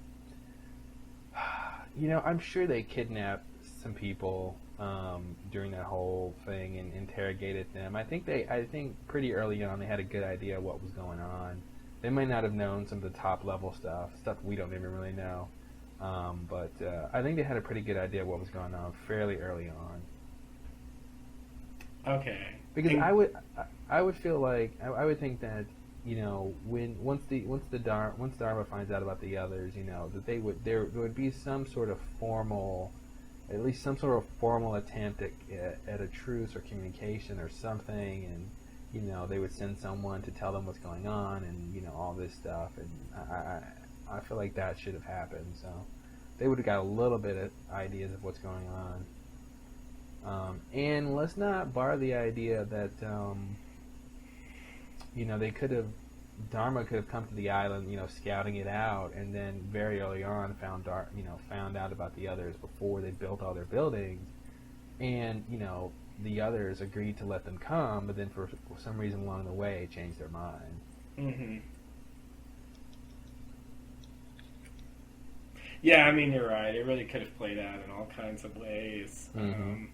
And he just says they initiated a purge, but it really doesn't indicate what led to that, what came before that, how soon was that after they showed up and all that. So I guess those are mysteries for another day. But, yes. But it makes me wonder, especially the Swan Hatch. I mean, we've talked about it before, but it really seemed like they weren't concerned enough. If they really know what's going on there, it seems like they weren't concerned enough about what was going on there. Yeah, either they didn't believe it, or I don't know. As far as leaving, Kelvin and Kelvin was alone, and then Desmond was alone, and sort of not worrying, and then not only that, actively trying to get the button to not be pushed in the form of the bin. It seems like they really knew what was going on there. I don't know. Desmond turning to failsafe ended up knocking out their communications. I mean, I guess they didn't necessarily know that was going to happen, but it doesn't seem like it was beneficial for them. Yeah. Well, Dharma, I mean, the others definitely knew about the other stations, at least to the point where they took over the flame. You Yeah. know, because they could have found what Saeed found and all the other manuals and stuff. True. So I don't know, and the glass eye was with the Bible, which had the film cut out from the original orientation video, which presumably Rosinski was the one who put all that together, since he's the one Yeah. who spliced the film. That's what Calvin said. So does that mean that he knew where that eye came from, and he knew whose eye that was? Maybe. Rosinski, that is. Right. I don't know. There's a lot of questions about that. I feel like Rosinski would have known about would have met Mikey at some point. Because I mean, how else did he have that glass eye? Yeah. And how would he get it anyway, even if he met him? I'm actually sort of surprised Saeed didn't ask him, how did you lose your eye? Yeah, I mean, I expected it to. I mean, even if that didn't happen, I expected him to say, "I lost my eye." Yeah. In the war, or I lost my eye. The cat ate it. In the battle with or something funny like that. What I thought was going to happen, because I was still waiting for Saeed to say how he knew him, because I forgot about that line about the video. But I was expecting him to go, at the end when he's like, I have my own, what did he say? Oh God, what was the line? I want to decide his fate. He's my prisoner. And then I thought he was going to go, he's not even missing an eye, and snatch the eye patch off, and like his eye's there. All part of your ruse. Oh God. Yeah, that would have been pretty good. I think there's a lot of questions about Dharma that we're gonna need more information about what really happened and what's. Yeah. Once we know what really happened, we will have all the answers we need. I guess that's what I'm saying. That's so stupid. This is a good point. Yeah. And I would have to agree. No, I mean, I think we need more to go on to come up with any real semblance of a situation that was going on there. So. I agree, but this episode did give us a better idea of the general overall arc of what happened. The specifics are missing, but we do have a good idea of the general developments of things, and that's nice to have, because we really didn't have that before. So I think it's interesting that we haven't seen any evidence that the others take the vaccine. True. Which I think is really important, and but I do want to mention that they did take all the vaccine from the medical hatch when they took it, after Claire got escaped. So why they would take something that they didn't use they were is giving interesting. it to Claire. Yeah, they were giving it to Claire. So when nobody over there sick and whatever. I wonder if Claire's still taking what Charlie gave her. Yeah, they haven't brought that up this season at all. Mm-mm. I feel like that was such a bad, weird subplot that they just decided to pretend like it didn't happen. Well, they could write a scene where it's like, Charlie's like, Claire, you taking that stuff I gave you? And she's like, oh, I don't know where I put it. I lost it. And he's like, oh, well, no problem. That's it.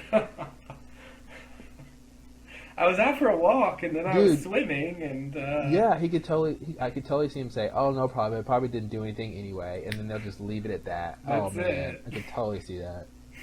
Lost. Oh no! I think you just called the ending of the next episode. I think I did. Wow, you heard it here first. Shut up. I heard a who? I heard a who? What? Trying to say first and folks at the same time, and came out. You heard it here first. You heard it first here, folks. You heard it here first, folks. Oh, yeah. Yeah, that was bad. So, so you're tentatively believing that maybe he really was a Dharma member originally, and I find that plausible, even though he denies it explicitly. So let's say, for the sake of conversation, that he is not, was not, nor is not, he's telling the truth. Never was. And he wasn't a Dharma member, and he's not a Dharma member, and he won't be a Dharma member. He wasn't in the past, he's not in the present, and he won't be in the future. Okay. I don't know. In all known dimensions. Yeah, right. I felt the need to rule out all that stuff. Let's say that. Then I'm going to go out on a limb and say that Calvin was it. Calvin was it what? That he was the last one. Okay. Just That's not much of a limb. Well, just based on the fact that this island is housing all these random weird things in various places, Mm-hmm. I feel like there's still a possibility there's someone like him around. I don't think that's true, but I feel like it's possible. So I don't want to be too certain with myself, but at the same time, I'm quite sure that Calvin was it. Because I don't think Calvin was in league with the others. I don't know how much he knew about the situation. I mean, he didn't seem to know about this war or the fact that Dharma was like dead, or I don't know, or maybe he did. I don't know what he knew or didn't know. I think the people who were in the Swan Hatch were sort of the low rung of the totem pole, because totem poles apparently have rungs now. But it's a new kind of totem pole. God, and spit water on my computer. Well, we're not going to totem pole. That's good. All right. And I don't think they really knew a lot about what was going on. I think they had this, small bits of information. They knew the hostiles were out there. Yeah. But I don't think they were privy to the big. Do you think that's why Radzinski was doing all this investigating? Because he didn't really know and he wanted to find out? I think that definitely fits in. Yeah. Okay. Fair enough. Because, Calvin didn't seem really fully aware of how grave the situation was. Yeah. Although he was very despondent, and hopeless and all that, but it didn't seem like he knew that he really was pretty much it for his old crew. So anyway, yeah, okay, fair enough. They're just button pushers. They're not privy to the inside information, even though. I mean, it's gotten to a point where, there's no one left, so who's going to even tell them about it? I was wondering about Rousseau, and I wonder if, I know she says, her team were doing whatever sort of research, and they just happened to hear this signal, and that's why they came to the island, and they got stranded. But I wonder if there was any sort of ulterior motive by anyone in that scientific party, that maybe they were coming to the island specifically to work with Dharma or something. And because that would have been around the time of Dharma, maybe towards the tail end, but Dharma would have been around, and you think they would have run into some Dharma person at some point. If they were recruiting as late as the early '90s, then they could have been around 16 years ago. I wonder if it was a similar situation with like Juliet, maybe, where they were told they're going to go do this one thing, but then they ended up going to the island. And, she didn't, none of her team really knew that was their real destination. But maybe something happened to where they didn't hook up with Dharma for whatever reason. Yeah, and did they get, man. Yeah. It's a fragmented theory, but. Right, yeah. And then I start asking all the standard questions. Yeah. About them getting sick and all that stuff, which probably isn't. It really isn't relevant to that part of the theory. It's a fair point. I guess I get the sense it was an accident, and it was more of a Desmond situation, or a standard Lost Crew situation, or Henry Gale, or the real Henry Gale, yeah, where they just accidentally ran into a place they, don't really want to be in. Now- but it's possible. It's definitely an interesting theory. I've been reading the forums to some extent, and there's been a lot of talk about Danielle and what her deal is, and a lot of people, or a good number of people, are saying that she's an other, or she's Dharma, or she's something other than what she says she is. Mm-hmm. And there's some sort of Could hole in she- her story, and Could she be Smokey? I don't know. All I gotta say is I've never seen Smokey and Danielle in the same place at the same time. So I don't know. Clark, every time Superman's here, you're always gone. Oh, really? Really? I didn't notice that. Wow. I don't think anyone has come up with that particular theory. Hey, you heard it here first, folks. But with her behavior sort of taking off, before the drama starts and then showing up right as it ends, a lot of people are just very suspicious of her, I guess. And, of course, in your theory, she's not really suspicious. She was just sort of an unknowing participant. It's But just... that's the thing. If she's an other, then she should know about Mikey and the Flame, and it's why lead them? She didn't lead them there, but why let them go there? She could easily say, "Oh no, that's dark territory," like that's where the monster. He's been known to be there. We should go around the area this way, and I don't buy that. There's no way. There's no way she's another. I agree 100%. Now, if she's Dharma, I don't even buy she's Dharma. No, I don't either. I found all those theories extremely unconvincing, but people are starting to. I guess just because you were questioning maybe her origins or what her vessel was doing, it just reminded me, of these theories that are flying around about her. I agree, though. I think. Not only do I think it just seems ridiculous that she's any of those things. I think I just think they're done with that. I mean, we do have this guy, he's another, but I think with Danielle, they're not going to turn around and say she's another at this point. I think it's too late for that. Yeah, because why wouldn't she be with her daughter? Yeah, exactly. It doesn't even make sense, and that whole business of kidnapping Claire's baby and trying to take it to the others, and Yeah, that doesn't make any sense if she's another. Like, what the fuck was she doing with that? So there's her actions don't make any sense if she's another, and yeah, she really should just be with Alex, and that would be that. Yeah.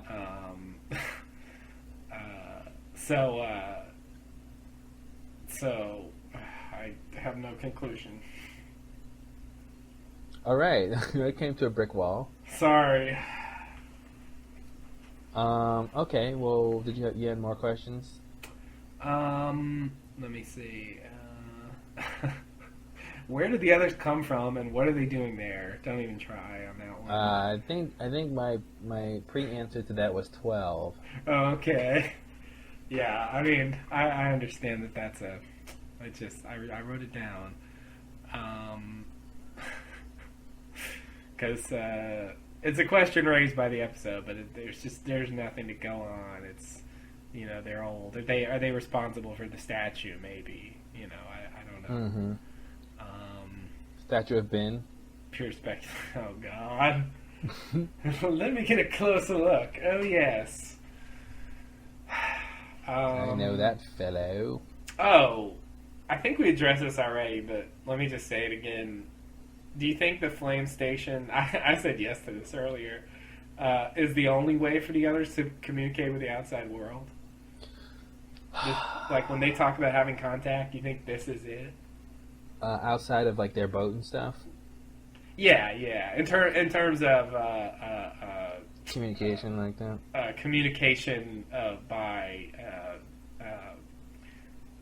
not by getting there on boat. Non-boat communication. Non-boat or watercraft communication. not communication via going there in person, Mm-hmm.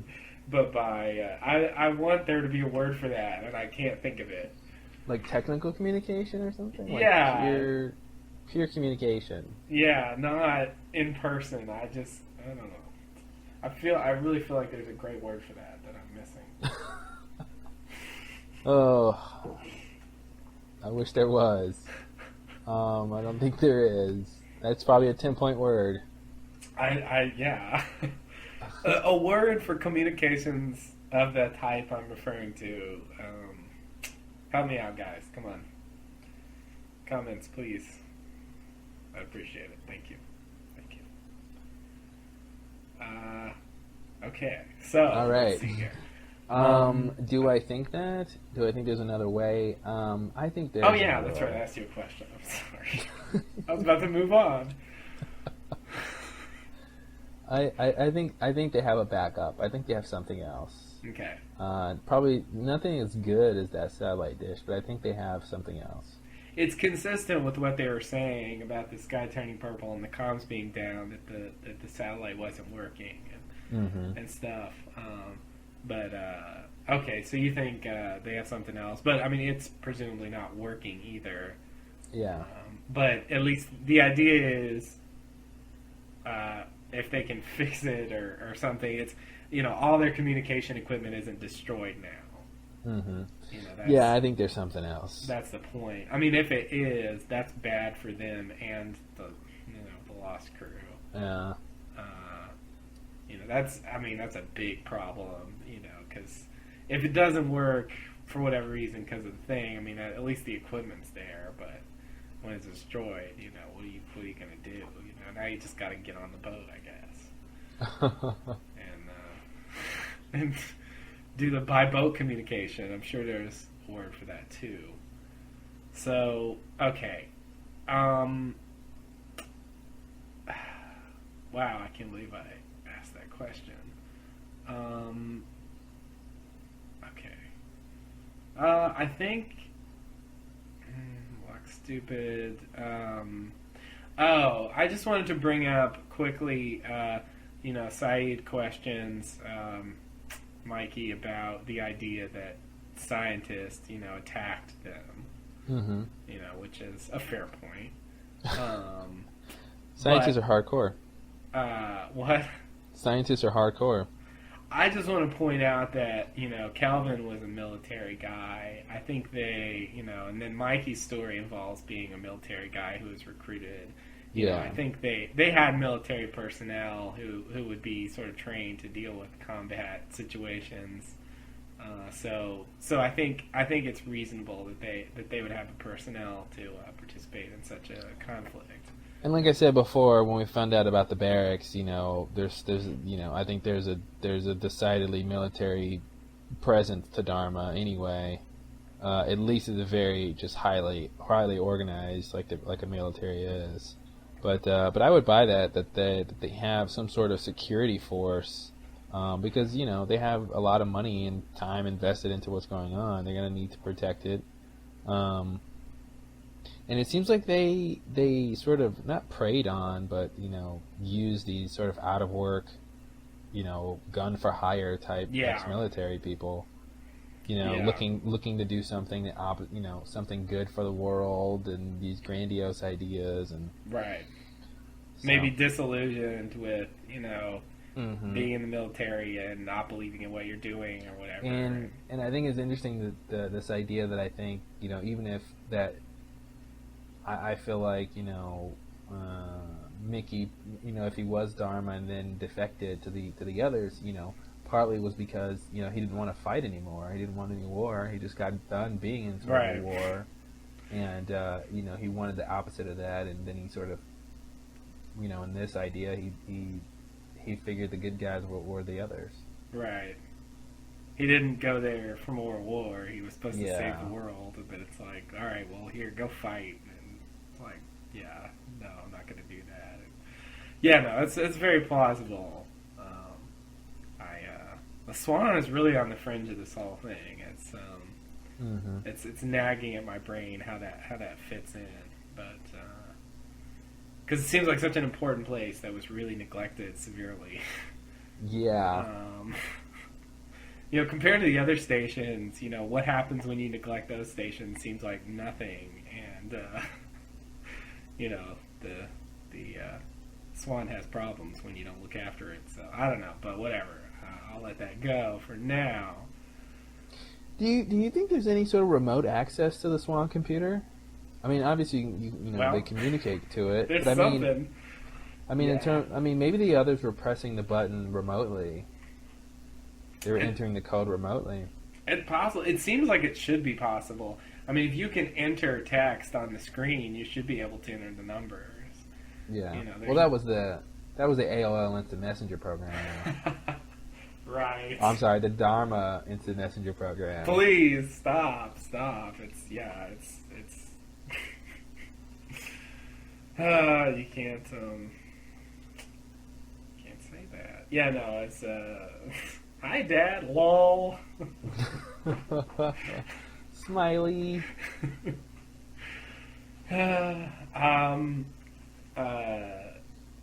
So it really should be accessible. But then, I mean, why even have people there at all? I mean, that brings up the whole thing. Why not just write a program to do it? I mean, Well, it's an experiment.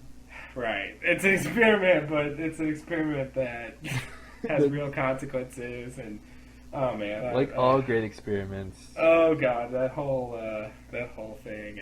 And here, write down what they do, but we'll never look at it because we don't care, and whatever. I think someone was supposed to come and pick those things up. Let's hope so. I think they just ran out of pneumatic tubing, and they just had to stop it there. And they were like, okay, we'll just have Roger come pick it up. Oh, Roger. I think we're gonna see him. You think so? Yeah, I think we're gonna see him in some flashback we'll get one day, and we'll see Roger and be like, oh, there's Roger. Oh. Little does he know he's going to get a beer can to the head. Beer can to the head. It's going to be funny and offensive. Bottoms up. Ugh. That was so great. That's one of the best moments of Lost, man. Oh, man. That was awesome. It was so Weekend at Bernie's. Yeah, it really was. Wow. Well, I was surprised he didn't, pick him up and start dancing with him. Come on, look, ooh, Roger can really cut a rug. Oh, God. Yeah. Work, man. Oh, jeez. Yeah, you might be right. We might get a little glimpse of him. That'd be interesting to see. What were we talking about before? I lost my train of thought completely. The others or something? Was that too general? The others or something. What was the specific topic? Oh, it was the computers, right? Oh, okay. Because it's an experiment. Oh, right. Okay, so the idea is maybe at one point they really were picking up those tubes, and the tubes collected during the time in which the war was going on, and no one was bothering with them anymore. But what's the point of the tube? Who cares about what they... Man... Well, the thing is, if they don't care, why are they having people do that? That's the thing. Is the experiment to see what the people are going to do pressing the button, or is the experiment to watch the people watching the people press the button? Is there two experiments or just one experiment? Yeah. I mean, it's weird to me to have an experiment that involves this situation with the magnetic energy, and it just doesn't seem like a good way to stage an experiment when it has these real consequences. It seems like a dangerous and bad idea. Maybe that's the point of, like, if they don't press the button, then maybe in the Pearl Hatch or something. I mean, not that the video told them, but maybe in the Pearl Hatch or some other place, they can tell when they're not pressing the button. I mean, it has that feed too, that printout that says when the button's not pressed. But yeah.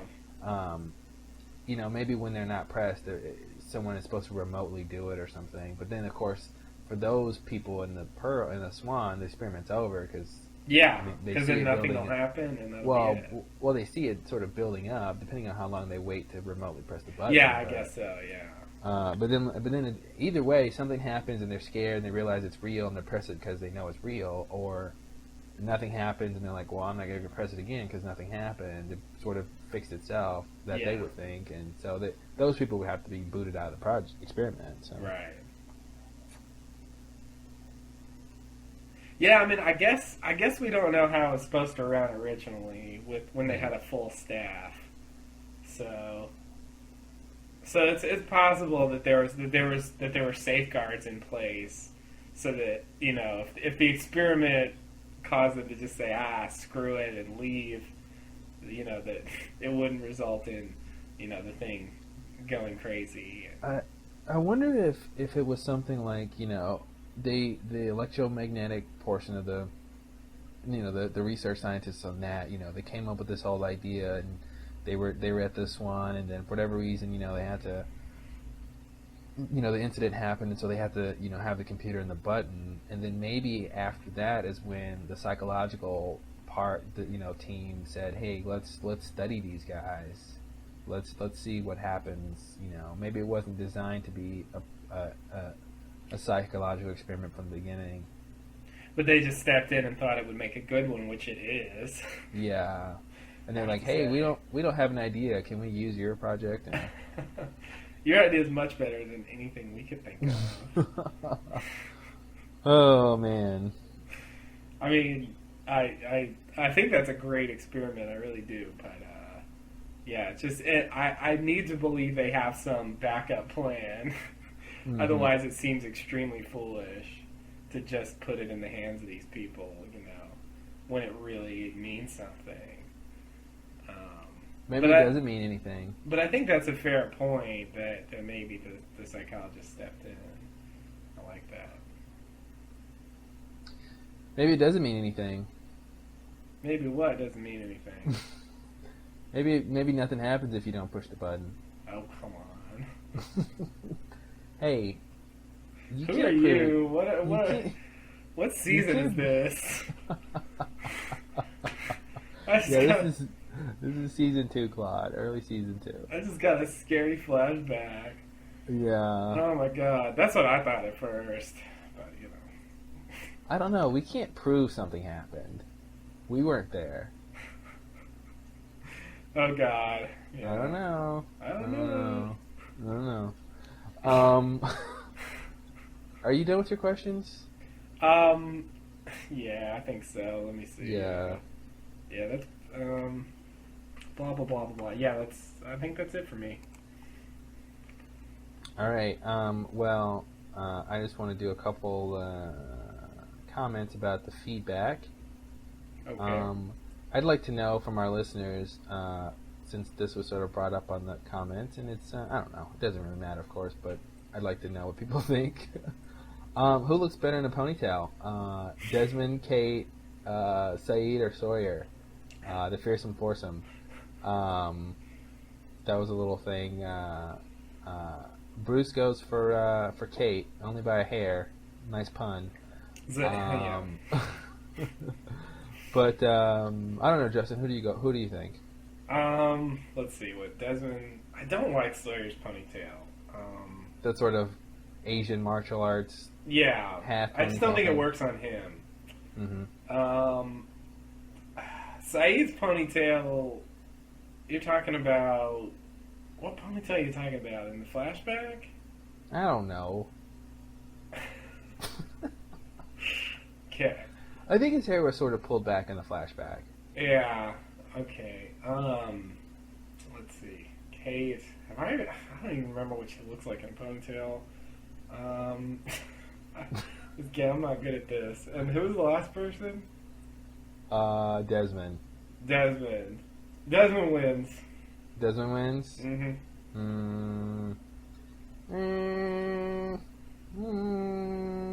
I'm gonna go with Sawyer. Okay. I'd go with Kate, but she's silly.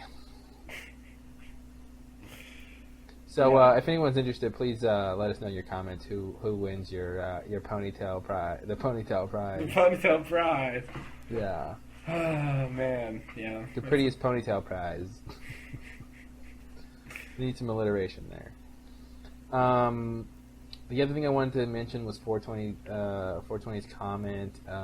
He had his a half-baked theory. Nice pun again from 420.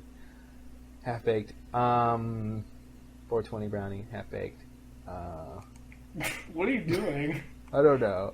Are you Making just sure- like saying like pot references? Well, no. He says he quote I just came up with a half-baked theory. Oh, And his username is 420 Brownie. So I thought you were just okay.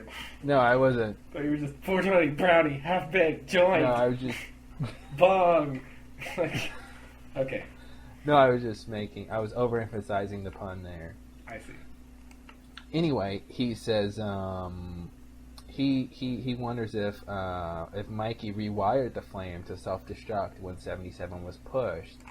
And that previously it would have maybe alerted Dharma or something, or the mainland, not necessarily causing it to explode. Which I sort of I like that idea.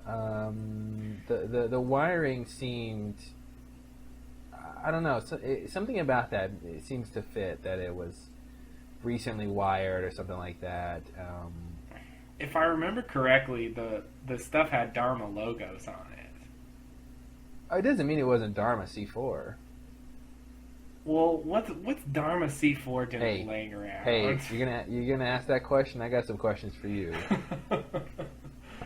There's a lot of Dharma stuff that they should not. Well, presumably they're building stuff. They're excavating areas and building underground facilities. They need to blow up land. So Sure. good point though. Good point. I think it's okay. It's still possible, but at least it made it look official to me. Okay. That's all I'm saying. You're easily convinced. So. Not to say I don't like the theory. I mean, why would he want it destroyed? That's bad for the others. For the evidence. The evidence of what? Don't say that. I was hoping you wouldn't ask. Good man. Sorry. I was hoping you'd be like, yeah, you're right. Let's move on. Oh yeah, the evidence. Yeah, wow, God. No, I mean all the information. Well, first of all, they wouldn't want the same way. The reason Dharma doesn't want the communications and stuff falling into the others' hands. The others wouldn't want that falling into anyone else's hands. But That's then one. they lose it too. But do they need it? I think they. Oh, see, you weren't supposed to say that. You're supposed to go, yeah, right. They probably don't need it. Yeah, no, they lose it. But the same thing with Dharma. Dharma loses it too. I know. Well, I think it's bad, but It's the lesser of two evils. Yeah, I mean, I guess I guess to me, Dharma is mainland centric with their facility on the island. Mm-hmm. But the others are island centric. But they want to be able to communicate with the mainland. It makes, like, I can buy that Dharma says, okay, we abandon the facility and we'll leave. Like, the others aren't going to leave the island. Well, but think about this though. If that's the idea that the others are island centric, is to say that before Dharma came, they had no ability to contact the outside world and presumably no need to. And that doesn't really make any sense. Why would? Yeah, I know. I mean, hey, you open the door. I'm just Why walking didn't you just through. agree with me?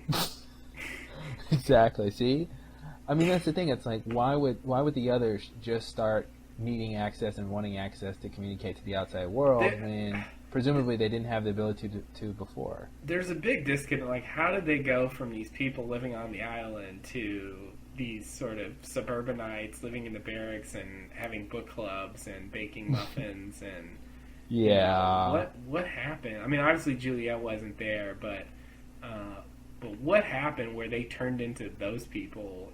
From whatever they were before Dharma. Mm-hmm. I mean, I think that's a really interesting question that there's no answer to right now. But it makes me really curious as to what. But because it seems like the outside world communication is vital to them now. But Mm-hmm.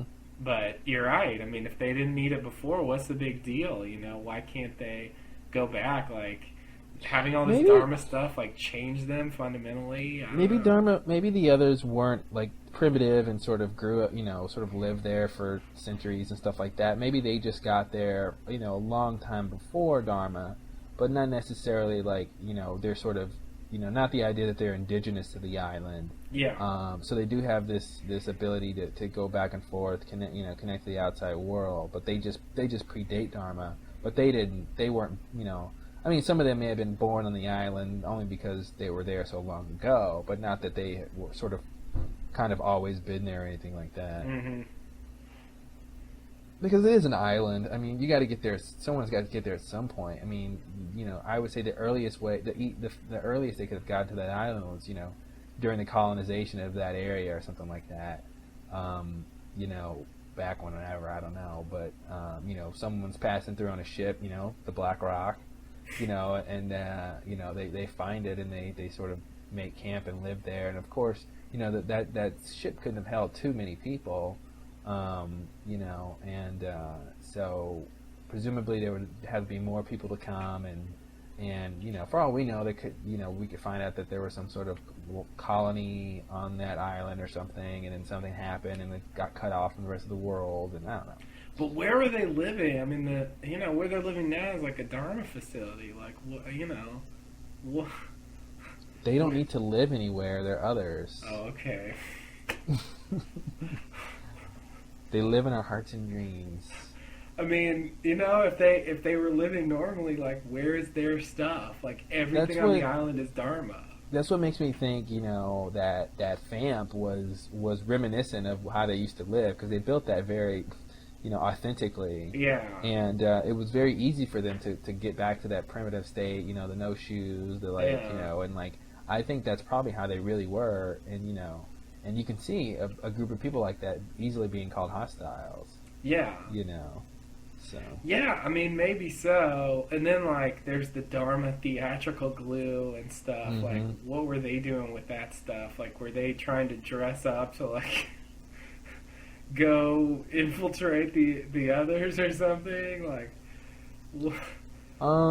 yeah, it was very strange that it was specifically theatrical glue. Yeah. Maybe they were putting on Dharma plays. I don't know. Oh, nothing beats a Dharma King Lear, I tell you. Yeah. I don't know. There's a lot of questions. Yeah. I mean, the others, if that's how they lived, they've undergone drastic changes in the last 30 years. Indoor plumbing, thank you. Hello.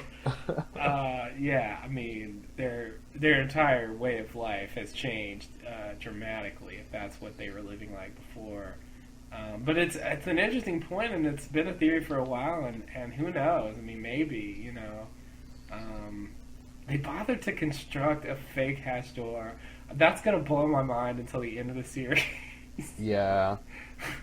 I really think they did that for us, man. Why did they even bother? Yeah, that was such a waste of time. If they just had the camp, it would have been fine. Yeah. Oh, man. Well, I think partially they needed to go along with Michael's story, which of course is what they told them, so it could have been changed. But that they were guarding Locke. Did it again. Guarding Walt. Haven't done that in a while. Wow. Well, you don't get to say Walt most these days. I know. That's nice. It feels good. It feels like home. Guarding Walt, so guarding him in the hatch. So it seems like that was vital to the story, because otherwise, he would have to, hey, if he didn't say Walt was somewhere he couldn't see, then he'd have to say he was somewhere he did see in order to make them come, because you can't say, well, did you see Walt? No. But, why not? Well, he was out, there's no reason not to see him if he's in the camp, right? Right. But if he's locked somewhere, then you can say, well, I don't know where, I didn't see him, but I know he's in this thing. So. But, that door was there. I mean, they didn't even tell him to say that, like, he just sort of made that up. I feel like he. They told him to say that at some point. I mean, Miss Clue even says, like, some line like, make up whatever you want. They'll be too angry and they'll believe whatever you say. Like, she...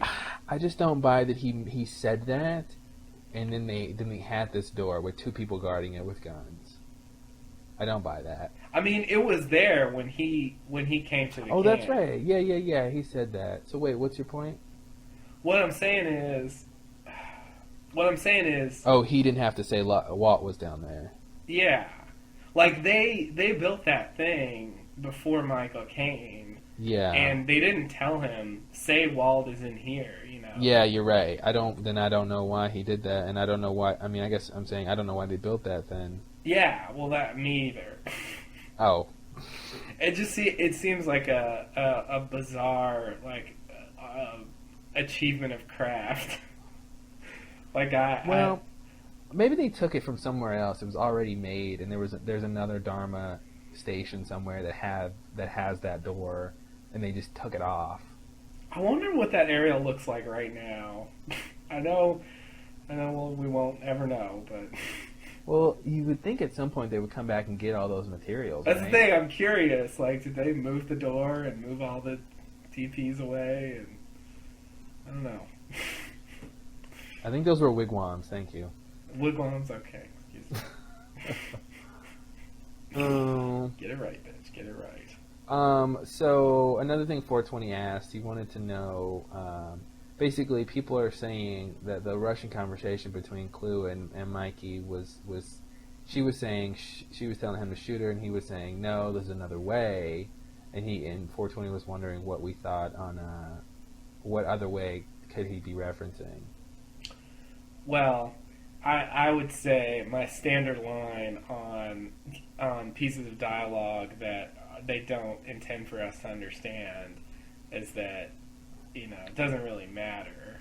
Mm-hmm. You know, I think they put that in there so that if someone translated it would make sense. Yeah. But I don't think it matters in terms of the show what he was talking about. But, you know, to come up with something. I mean, do you think that he thought that they would find the failsafe and or find the override and press 77 and blow themselves up?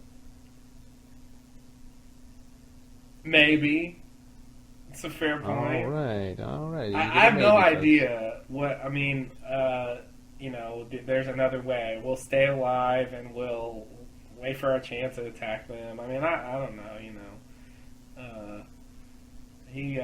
He could have meant something like that, but I hesitate to put a lot of thought or interest into things that are deliberately, you know, obscured from the average viewer. If they subtitled them, I would take them more seriously. But they were specifically not subtitled. I wonder, you know, I want to bring this up, and I don't think it means anything, but, you know, the fact that he shot her in the chest, she's not necessarily dead. Like, he didn't shoot her in the head. Yeah, well, you know, if you shoot her, well, Shannon and Anna Lucia and Libby all died of these, like, gut shots. But, I think, if you shoot her in the heart, she'll die. You can't shoot people in the heart, silly. It's impossible. Hearts are really strong. They're forged out of love. I forgot about that. No bullet can withstand that. Mm-hmm. Oh, Justin, you're still silly. Yeah, you know, I think maybe I'm wondering if it's too graphic to shoot someone in the head on TV. Yeah, I think okay. so. Yeah, I don't think. I think if you look back, Ethan was shot in the chest. I think pretty much everybody that gets shot is not shot in the head. Yeah. Because I was just thinking, you know, because if he shoots her in the chest, there's no guarantee he's going to kill her, and obviously he wants her dead because that's the sort of game plan. And it's like, well, you'd want to shoot her in the head to make sure she's dead, because what if you shoot her and then, you know, you shoot yourself, but she's not dead and you are, and then you just filed the whole thing up, buddy. Yeah. But I think she's dead. Yeah, I totally think she's dead too. It seemed pretty clear that the only reason she was there is to die. So. And to check on the communications. Right. Yeah. Right. that Because too. she's the person you want to send for that, right? Yeah, What I is know. what is she gonna do? I don't know. Who knows what her deal was? Who knew she knew Russian? I think she only learned that phrase. Yeah, Whatever that she was told it. them, that's all she knew. That was it. Yeah, That was pretty cool. I'll miss Miss Clue. I liked Miss Clue. For as little Sorry. time as she had, I agree. She was really good for such little time. Yeah, you're right. She didn't. She didn't get a whole lot, but she made an impression. It feels like this is a eulogy. Yeah, well, She didn't have a lot of lines, but she had a lot of love. when people die, like Pickett, I was like, whatever, enough with your nonsense. Man, he was just stupid. Like, I thought he was okay in season 2. He seemed kind of sinister, but he really lost his magic when he started crying about Colleen. He got it. He got insane. He got understandably insane, but he just got ridiculous. Yeah. The only thing I'll give Pickett is saying Shepard wasn't even on Jacob's list. Mm-hmm. That's the only good thing I can really give to him. Because, like, without that line, I don't know what I'd do. But besides that, he was just a waste of time. But yeah, no, I don't know. I was sorry to see her die because she's not going to be able to play a part in all the things and we're going to see more of the others. And I don't know. I was really hoping for a little more, but yeah, nope. Alas, nope.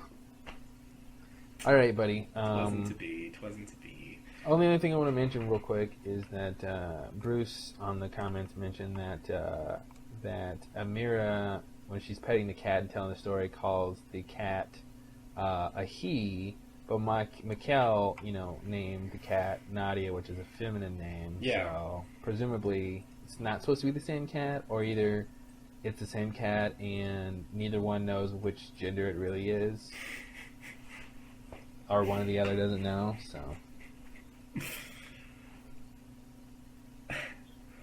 Yeah, I mean, I don't think it's the same cat.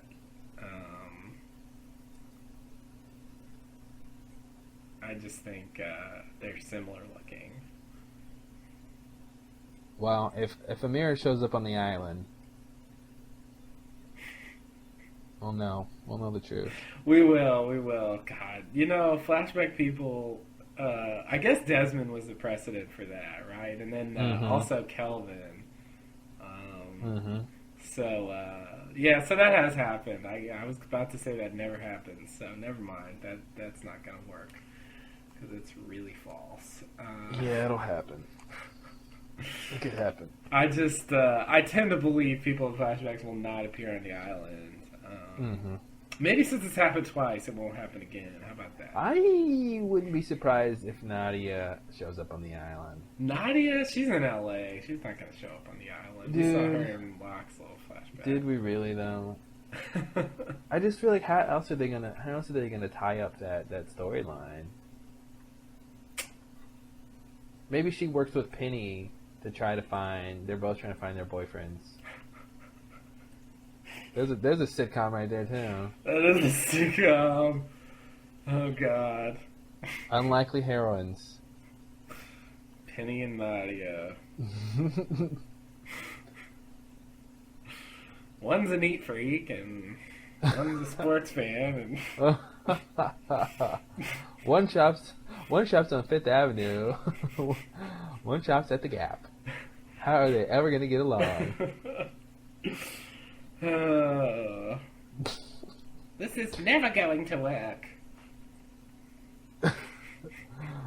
Oh man, God. So, You made a falafel in my teacup. What? What? I don't even know what that means. That's really gross. Falafel's not good with tea. Or in tea. Well, not that it was in the tea, but it was in the teacup. Oh, it was just in a teacup. It was in Penny's favorite teacup. Oh, that was the offense. Yeah. I don't know why you put falafel in a cup, but at least the tea wasn't in it. Because someone didn't do the dishes. I'm looking at you, Nadia. Hello. Yeah. Yeah. How are we ever gonna find our boyfriends if you don't do the dishes?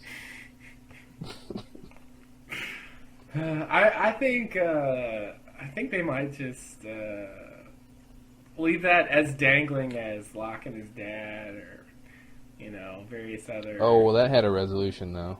Did it? Yeah, why not? I mean, I think if anything, they'll deal with it once he gets off the island. Off to who? At the end of the series. Yeah, right. And he goes and, I think the island's gonna blow up at the end. hello, Nausea. I'm home. I think at the very end it's gonna be a big war with the Lossies and the others, and then all of a sudden the island is gonna go, enough! And then the spirit of the island, played by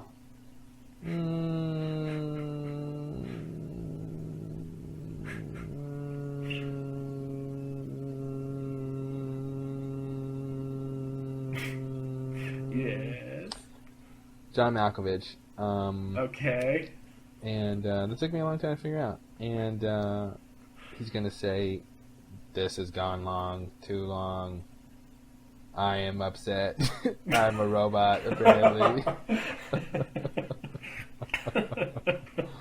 This does not compute. I will self-destruct in T-minus 5, 4, 3, 2, lost." Oh, God. Don't you love it? That's the series? That's the series finale. No I called it, fucking way, guys. man. I called it, guys. That is so ridiculous. Okay, if I'm wrong, you can keep all my stuff from my stash. Okay, but if you're right, then If I'm right, I get the toilet tissue. you have to not add anything to your bookmark. I mean, fuck. What?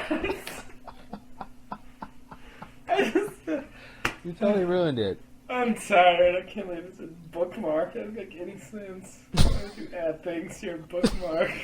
What are you talking about? What did you mean to say? I meant business card. Oh, that would have been funny given the right timing. Yeah, the timing's ruined when you really say the wrong word. God. Anything to your bookmark. Oh, done. That's just, Deal. that's just nonsense. Oh, God. All right. You ready to wrap this up, man? I tried. Edit it together and make that joke good. Oh, okay. Yeah, I'm not a miracle worker. Zoom. Yeah. Did you say Zune? Yeah. You bought a Zune recently? Mm-hmm. Yeah, nice. Better than the iPod? Everything's better than an iPod. Okay, now you're lying. That has to be a lie. It would have to be. Is that it? Are you done? I'm ready to go. More or less. I want think to everyone's quickly, tired of listening to us. I want to quickly run down. Let's see. Malcolm, Vicky H, Julia, Kurt Yanko, Bruce, Jerry. Wow, I didn't even see you.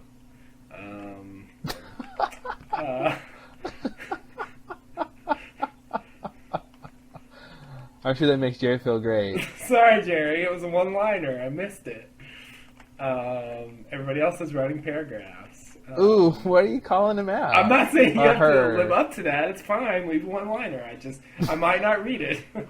Oh, nice. Not Wow, you intentionally, not for a bad reason. I didn't know. Wow, what a bitch. I'm not doing well digging onto this. Fat Cartman, once again.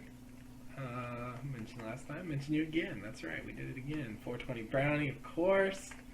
All right, I just wanted to call out everybody because there's been a lot of really good comments this week, and I think you missed some of the newer people or people we haven't seen. Oh, did Connor and Thad again. Please don't forget the. I was trying to start at the comments for this episode, so I guess I skipped some of these names up here. Luber, of course. Luber, we gotta love He's Luber. always got something to say. And, Yeah. And let's see here. Jurassic Park. Thank you, Luber. Thank you. Luber, one day we'll understand some of your comments. We'll put it all together and we'll be like, oh, that's what he's talking about. Jurassic Park. Nice. Yeah, I love that we don't get it because I don't know. I think it's better that way. Better for all of us. I do too. Yeah. So yeah. Thanks for the comments and leave them in the future. I like reading them, and I'm not as good at responding to all of them as Claude was, especially in this volley. Well, I care. That's really the difference. Oh man, I definitely read them all, with the exception of Jerry. Jerry, I just want to say I read it, so I don't know. And I just like to see discussion and all that. Anyway, I just wanted to do that because I think. And several of the people we mentioned are not on our Frapper map. Believe me, we know. And we spent all day learning who lives where.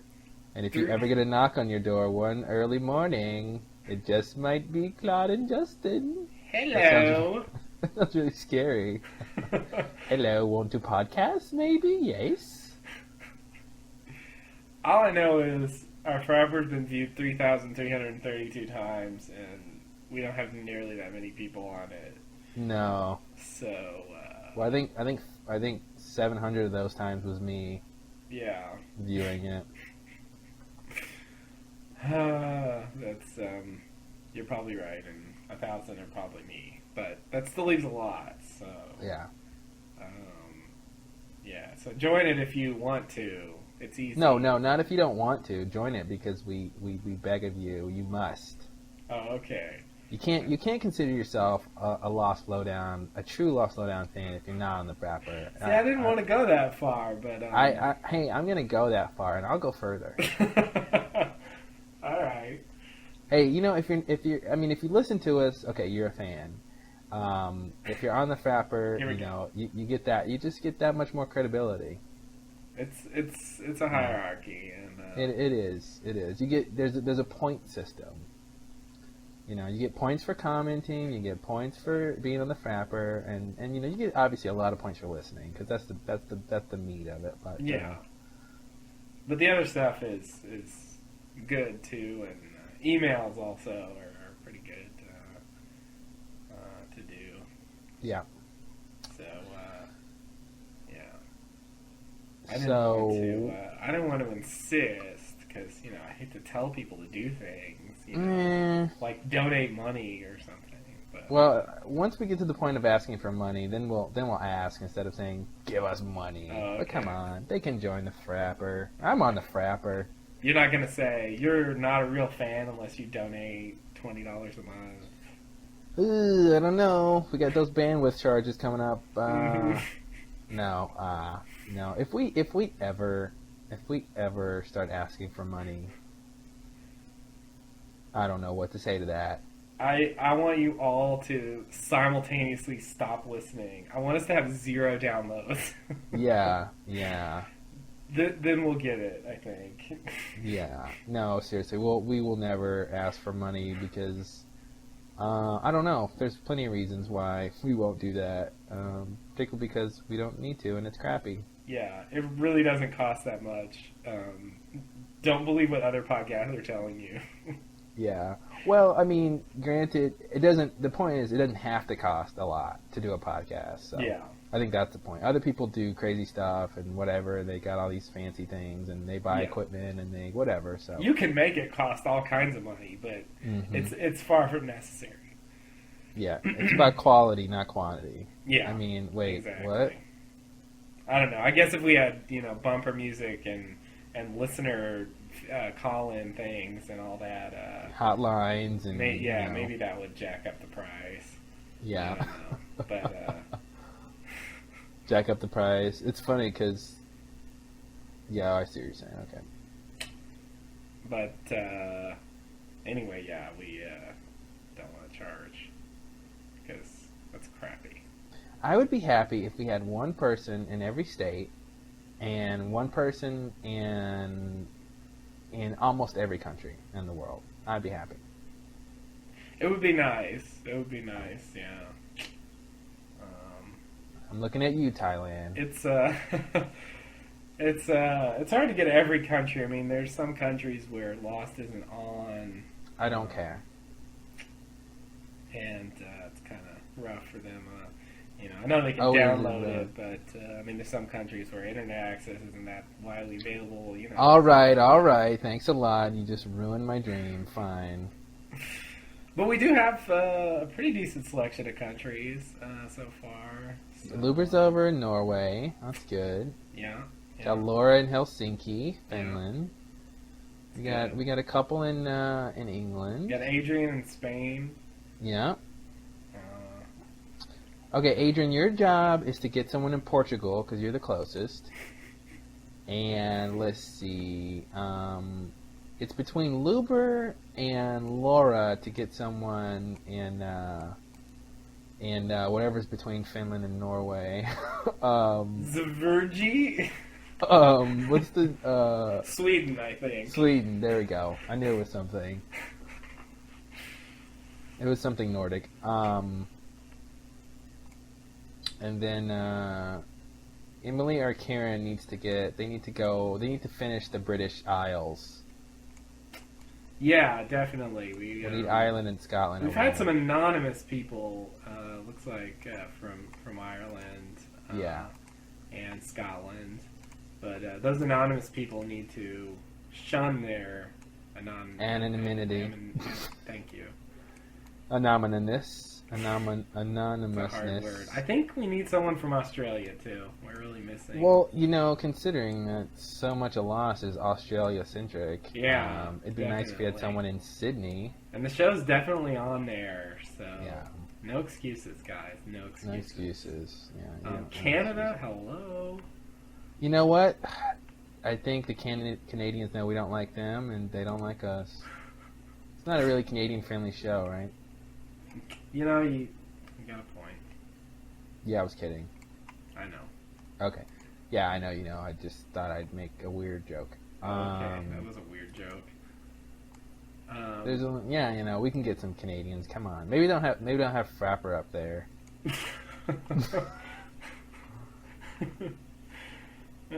Probably not. Probably not. It's too cold for Frapper. You know what's not too cold for Frapper? That's wrapping this thing up. Yeah. Oh, man. Yeah. Okay, let's see. Where are we at? Oh, that's a pretty good one. Yeah, we strung this baby out. We did. Yeah. We may have been able to end it 2 hours ago, but we didn't, so how about that? No, and I hope you guys like it long. That's what she said. Oh, boy. Yeah. Yeah. You can't say like it long without... So, we just, of course, like to thank everyone again for listening.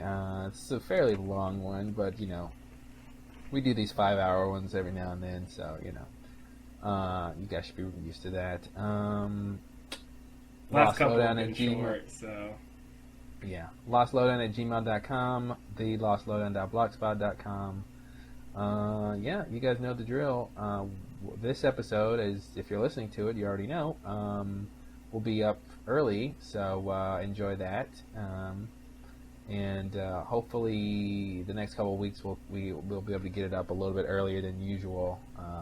Hopefully on Friday or Saturday versus Saturday or Sunday or Monday. Or Monday. Yeah, on those weird occasions when it has to be Monday. But cool. Yeah. So I got nothing. But Justin, ladies and gentlemen. Thanks, everybody. Thanks. Thanks for listening to this thing, and we'll be back next week. And just send us $5 via PayPal, and you can listen next week. I'm not kidding. All right. Thanks, and namaste. Namaste, and good luck.